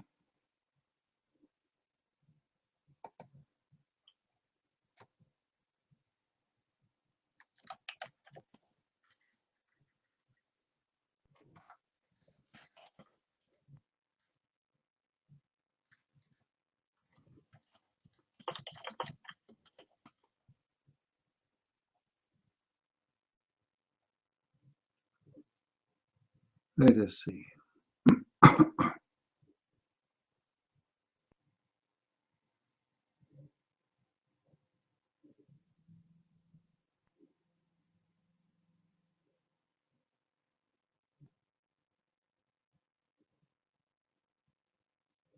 I'm trying to find you something in English.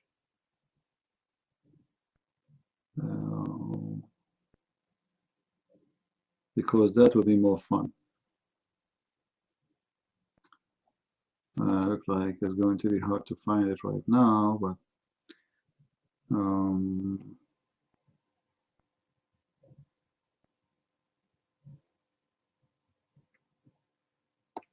and the Muslims, they have tons of videos speaking about the sense of the Quran,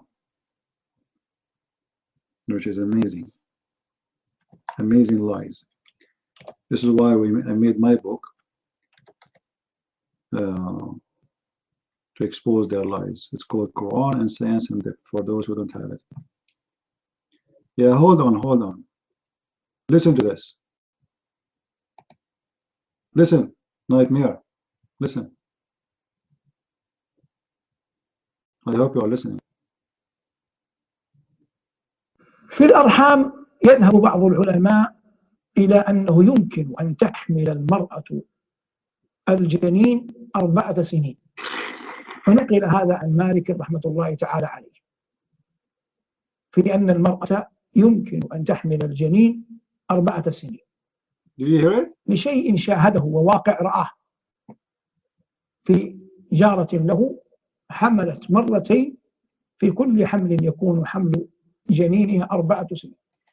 Guys, Malik, one of the most famous, trustworthy scholar in Islam, he witnessed that his neighbor, she did get pregnant twice, and each time she delivered after 4 years. And you heard that nightmare, right? I'm not making things up. Hey, Till, how are you?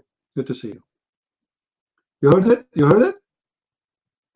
بعض أهل العلم ينفي أن يقع هذا، ونحن لا نستطيع أن نفصل فيه، لكننا نستطيع أن نقول إن الله جل وعلا جعل أطوار خلق بني آدم في 7، قال بعدها في 7 ثم أنشأناه خلقا آخر، وجعل رزقه في 7 كما قال ابن عباس رضي الله تعالى عنهما محتجا بآيات سورة عبسة، فلينظر الإنسان إلى طعامه. Ibn Abbas is better than Ibn Malik? So if I get you something from Ibn Abbas, is that better? Let us see if we can get nightmare busted. Nightmare, if I get you Ibn Abbas speaking about this, what do you say? Here? Okay, let us see what Ibn Abbas he said in that statement there. إذا وضعت المرأة 9 أشهر كفاه من الرضاعة. But this is not about how many times she can be pregnant. This is about how long she can give him breastfeeding.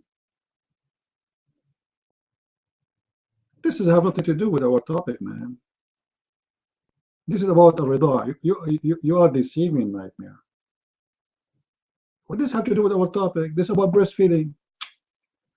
I'm really disappointed of you. Always I thought of you in a highly way, seriously, and now I'm disappointed. I will never let you ride the mule we have here. Oh.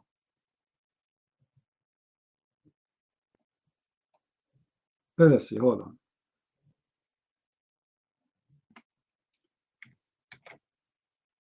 Oh boy.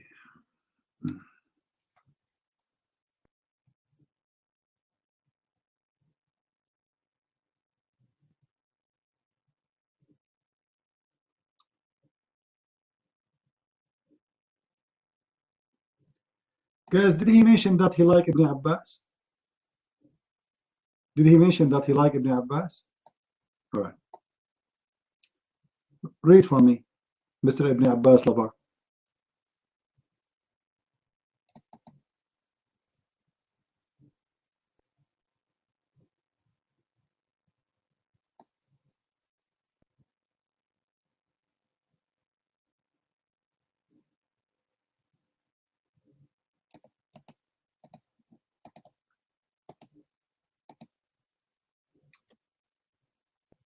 وقال العوفي عن ابن عباس وذلك أن النساء من تحمل 10 أشهر. Ibn Abbas, he said, some women they get pregnant for 10 months, some for 9, and men who they are above more than that, all right, and some of them they are less. And then he continues saying, and Ibn al-Dhahhak, Ibn Abbas, he said وما تفيض الأرحام etc etc, and then he said وما زاد عليك قال الضحاك وضعتني أمي وقد حملتني في بطنها 2 وولدتني وقد نبتت.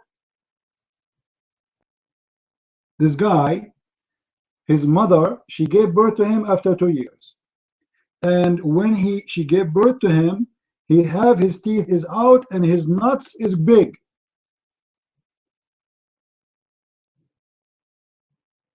Huh? And obviously he have a beard. Do you see it, Nightmare? Do you see it?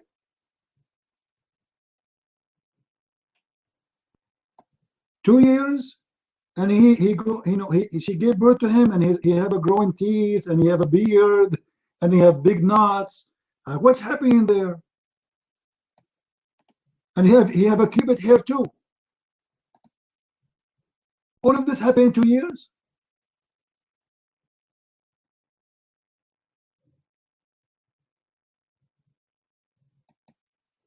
And this is Ibn Kathir. Just wait. No, this is Ibn Abbas. Hold on. What is Ibn Abbas? Hold on. There we go.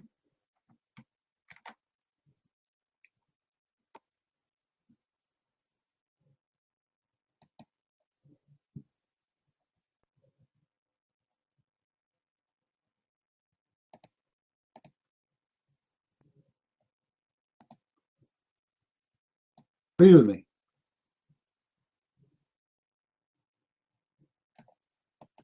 We will take Ibn Abbas' statement one by one. Nightmare.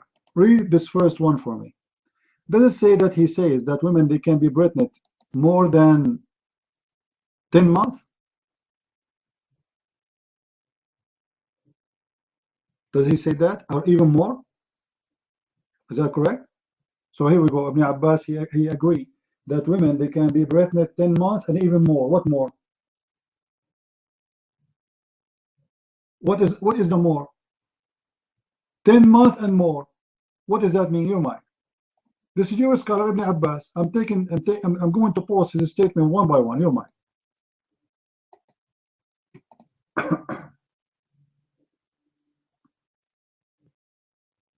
More does not mean 4 years. No, more. Some women, they get. Hold on. It doesn't mean 4 years, but doesn't mean 9 months. It means more than 10 months. It means it cannot be 10 months. It's 11, 12, 13, 14, 15. There's no limit. Which means the others are even better because he did not make a limitation. The others, they said 4 years. Ibn Abbas, he said more. 10 months and more. So what do you want more than this? No mind.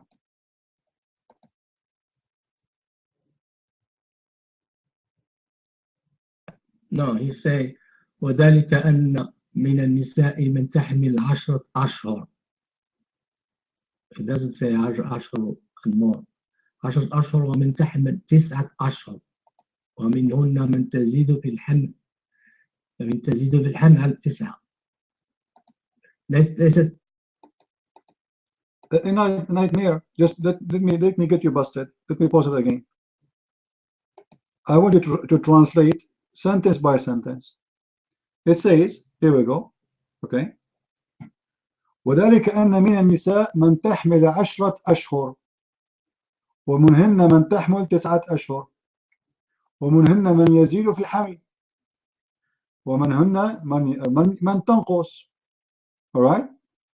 So some they are 9 months, some they are 10 months, and they might go more.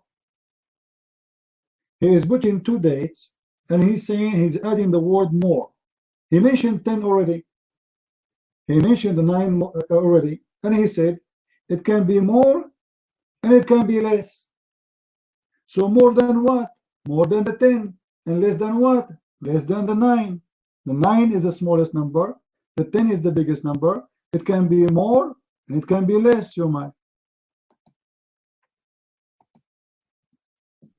no. He said more after he used the word 9. He said 9 months, and then after he said more. He didn't say more after the word 10. Your mic.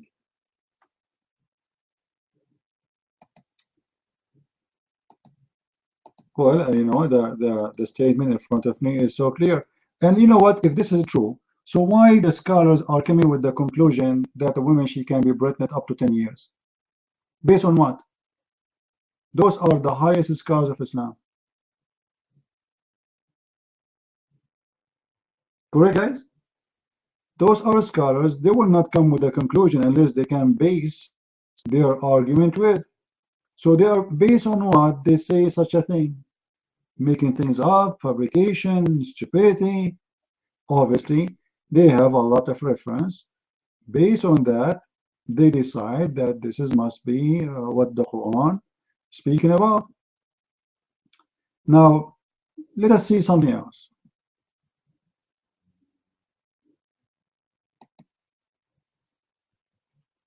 Let us see. And by the way, it's proven by science that some women, they can be pregnant to 100 years.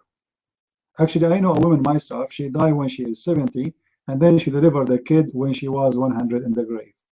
And then the kid, when he was born in the grave. He started crying, and then he heard that Trump, he won the election, and he said, "Not my president." Immediately.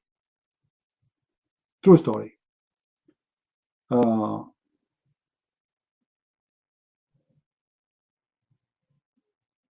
Let us see.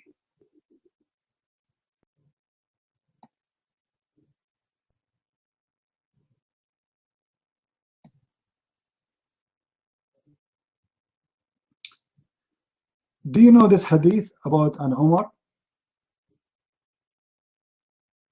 Let me show it to you in English. I think I can find this hadith in English. Hold on. That would be a funny one.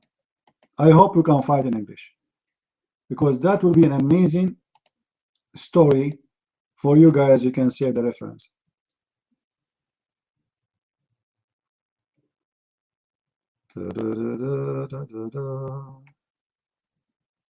I hope it's there. The enemy is not there.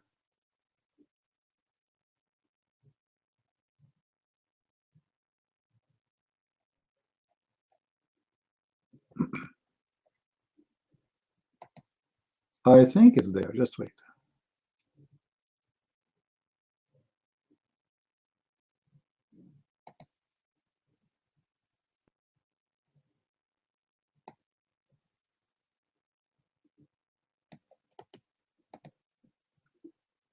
Actually, guys, if I found this hadith in English, you should really give me a gift for it. This is a priceless hadith, if I can find it. I'm just trying to find.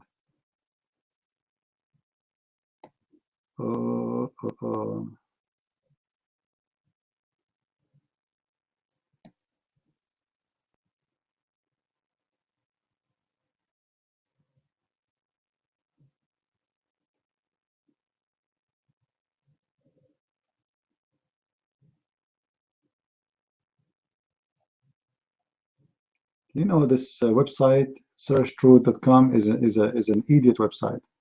I mean, it's very hard to find anything in the search engine. It doesn't matter how much.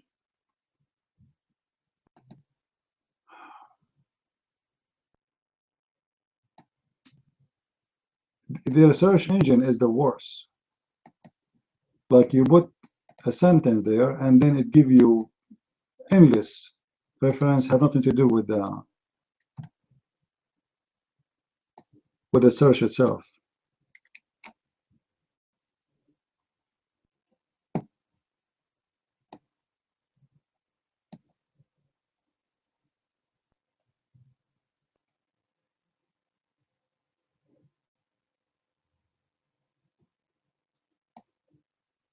Okay, let us search for it. Let us search in English. Forget about the Arabic one. But we should find this hadith. This is very important one.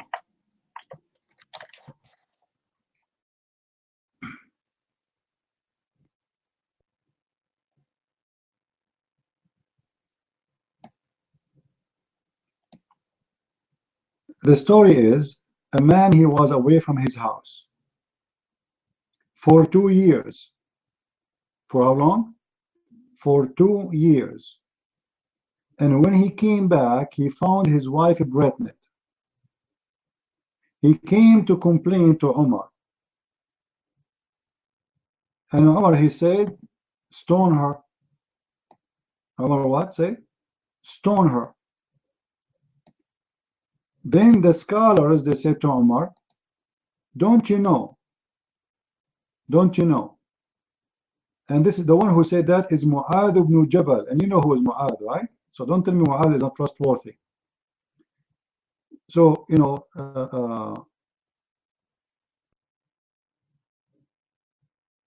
let's see. Okay. Okay. So the women, when Mu'adh, he said to him, you should not stone her, because we should have, she have to give birth first. So Umar, he said, okay, wait until she gave birth. And when she gave birth, the woman, she gave birth to a boy who have his testicles out and he have a growing teeth. And then the man, he noticed that this is his son because he looked like him, and he said, this is my son by the Lord of the Kaaba. And then Umar, he said,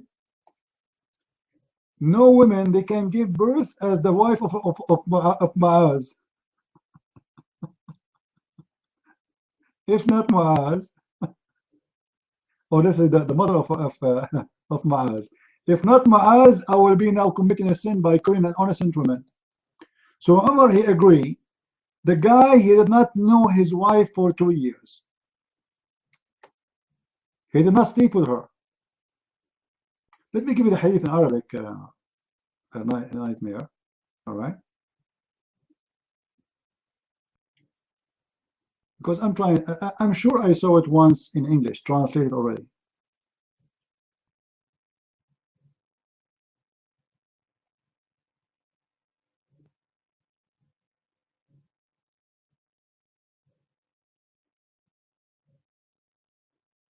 You know what? What about you come in here and translate for us what we are posting? Nightmare. Just translate. I don't want your comment. What do you think, guys? Translate the hadith in front of you. The man coming to Umar, and he is the caliph, and he is complaining that he let his wife for 2 years. Umar, he said, stone her. Mu'az, he said, should not do it because she is a breastnet, so we cannot kill the baby. You know, he commit no crime, so wait until she gave birth. And when she gave birth to a child. He have a long teeth and he have big testicles. And then the husband, he said, I swear by Allah, this is my child, you look like me. And this Umar, then he said, well, there is no woman she gave birth to a man like Mu'adh, because if not him, I'll commit a big sin. And then the story continues, guys. They're giving you more reference. Look, because now this means she's honest. She's an innocent woman, you know. And he said, if not Mu'adh, I will be destroyed because he will kill a woman. She did not do anything wrong, and she's a Muslim. And then the companion of Dhahhak, he said, وضعتني أمي وقد حملت بي في بطنها سنتين. My mother, she gave birth to me after 2 years. She was pregnant with me 2 years. So she gave birth to me, and this is supposed to be the same kid, by the way, who his father was complaining about him to be a bastard kid. All right? So my mother, she gave birth to me after 2 years being pregnant, and when she gave birth to me, I have a big testicles and my teeth were growing. And then they continue. And it says that Muhammad ibn Ajlan, he stayed in the belly of his mother for 3 years. And she died, and still he is inside. And he was hitting badly the belly. So he you know, like what this, like if you so he cut her belly and he get out. And he have a growing teeth. True story, guys.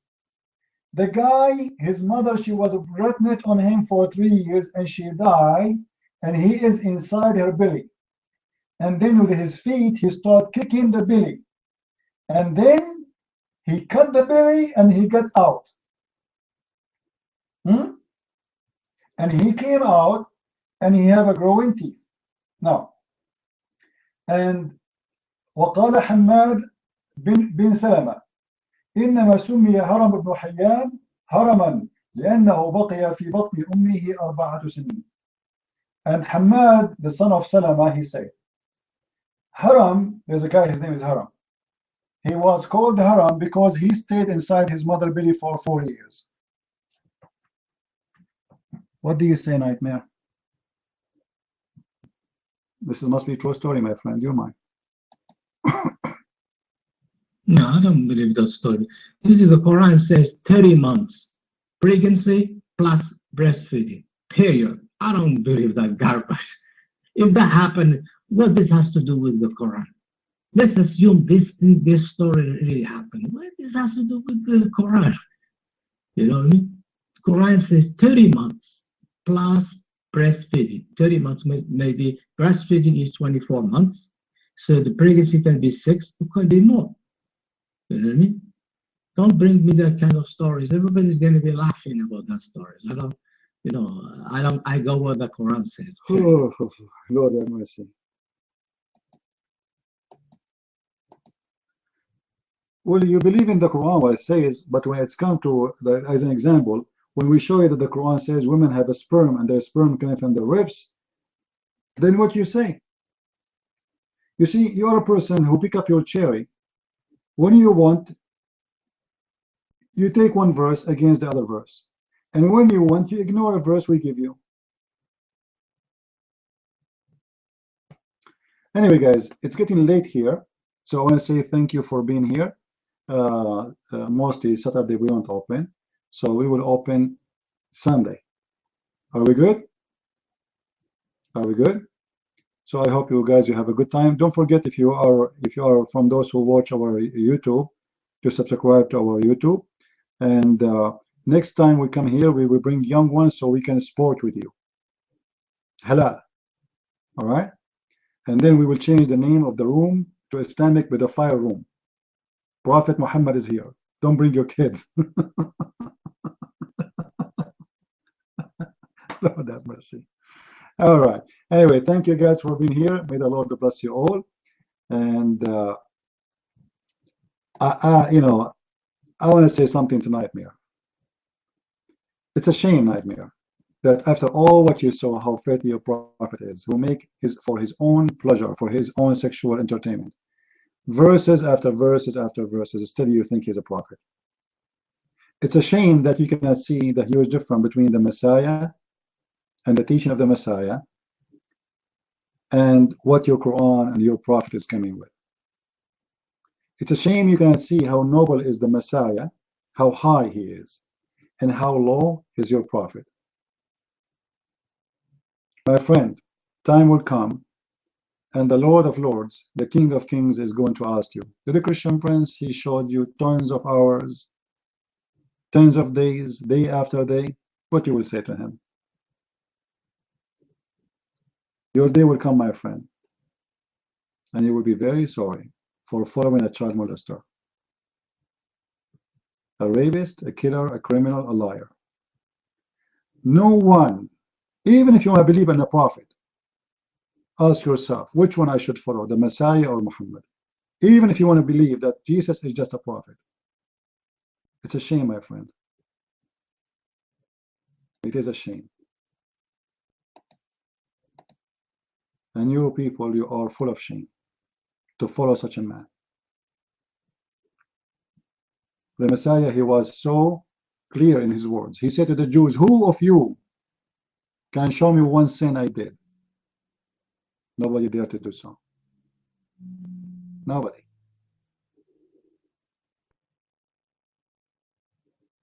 He's the word of God.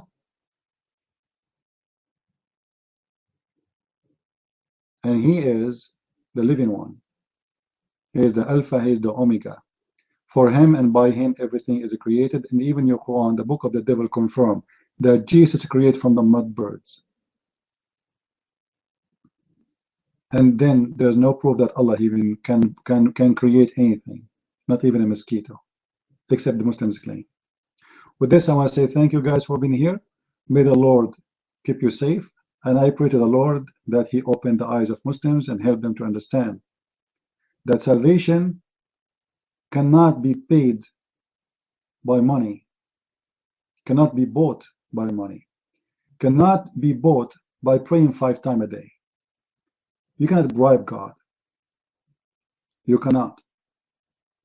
God, as Jesus said, he did not make the law for him. He made the law for the man, not the man for the law.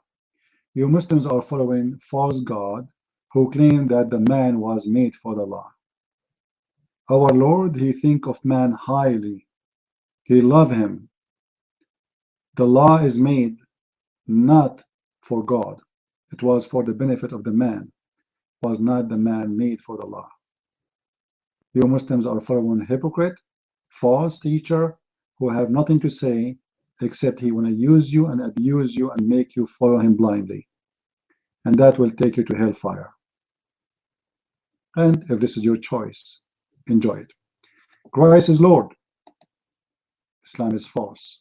I mean to that. See you soon Sunday again. Thank you.